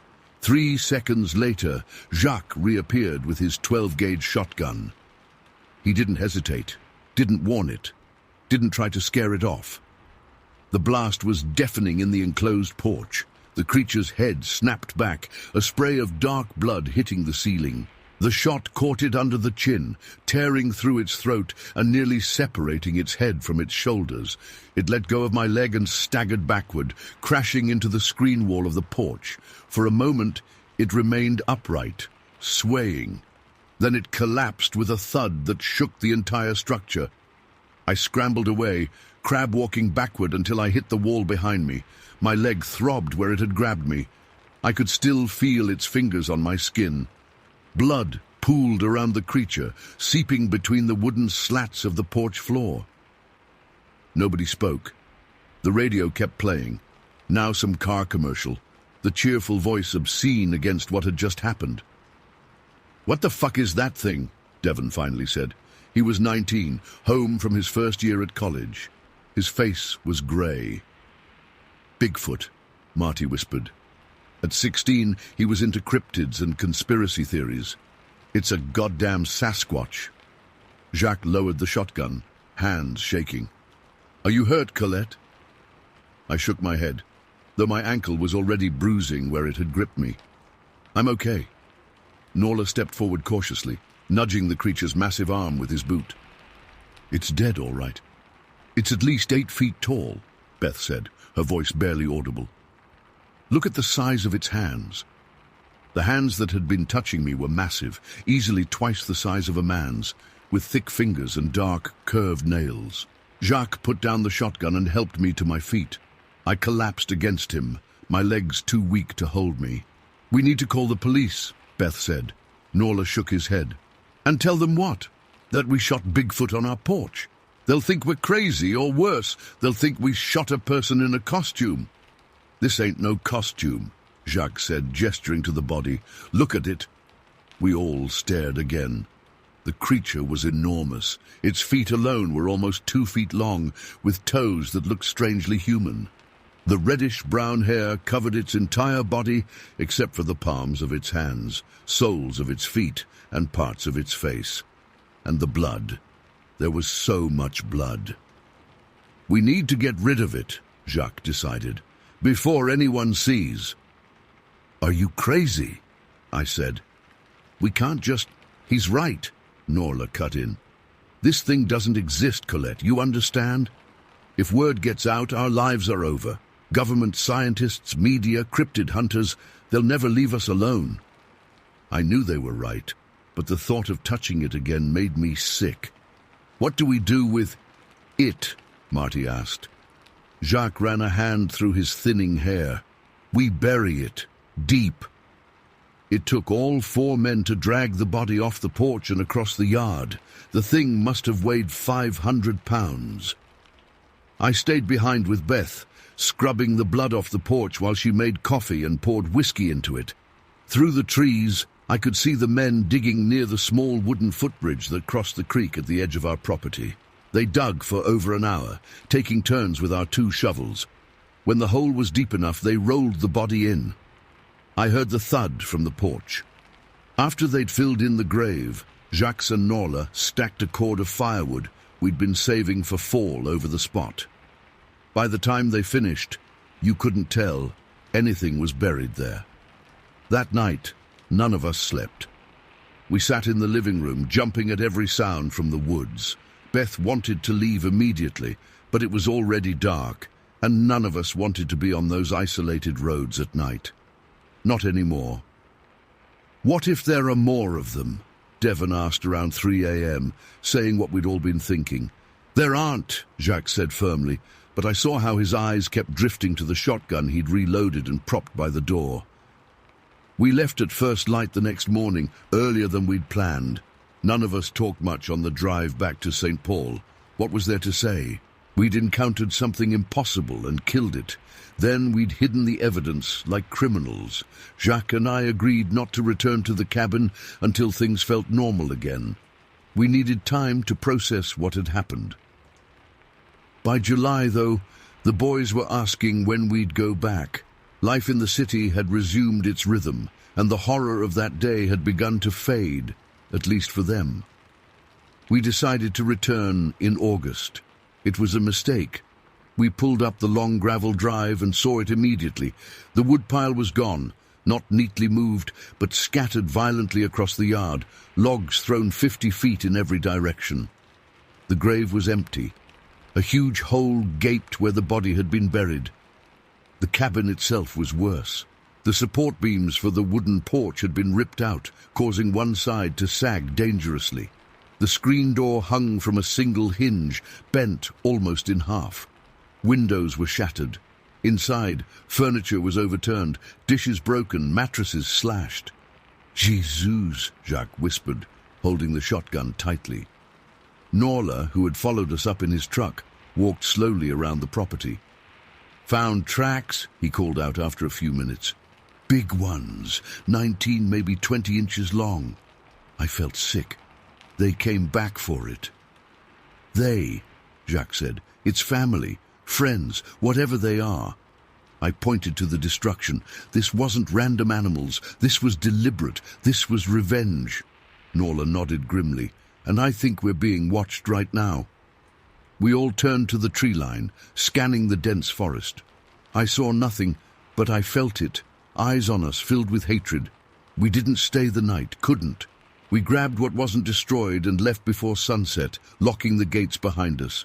2 weeks later, Norla called to say he'd hired a construction crew to repair the damage.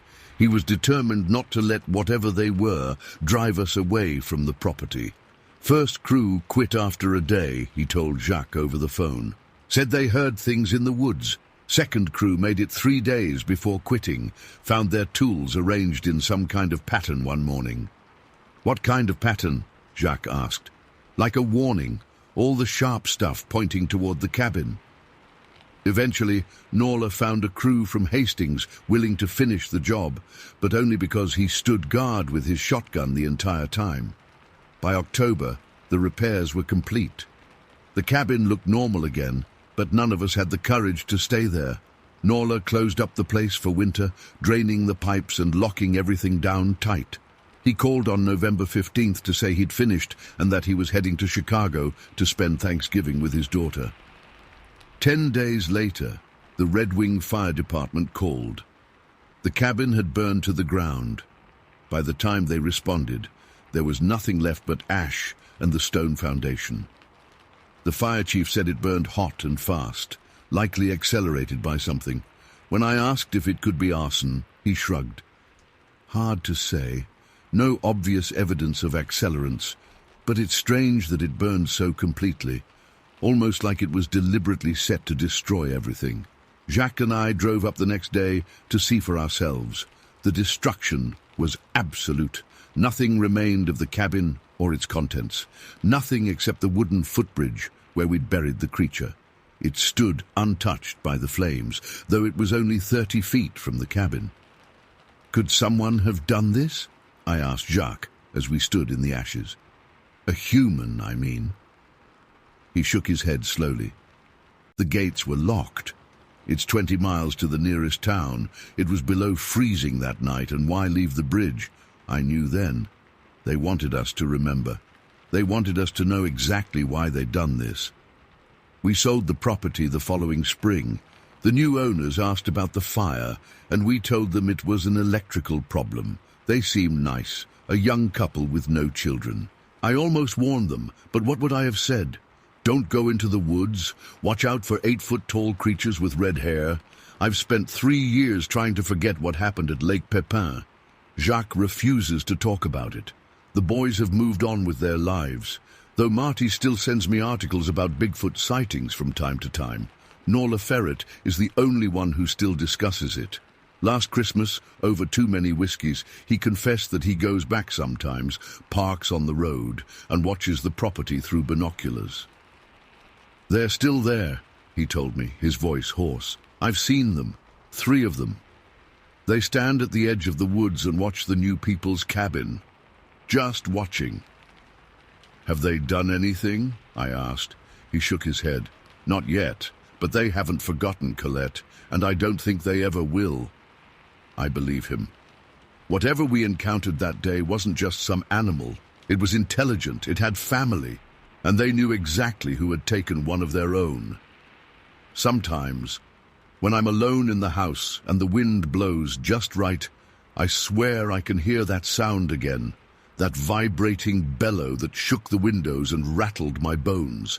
And I know they're out there somewhere, remembering what we did.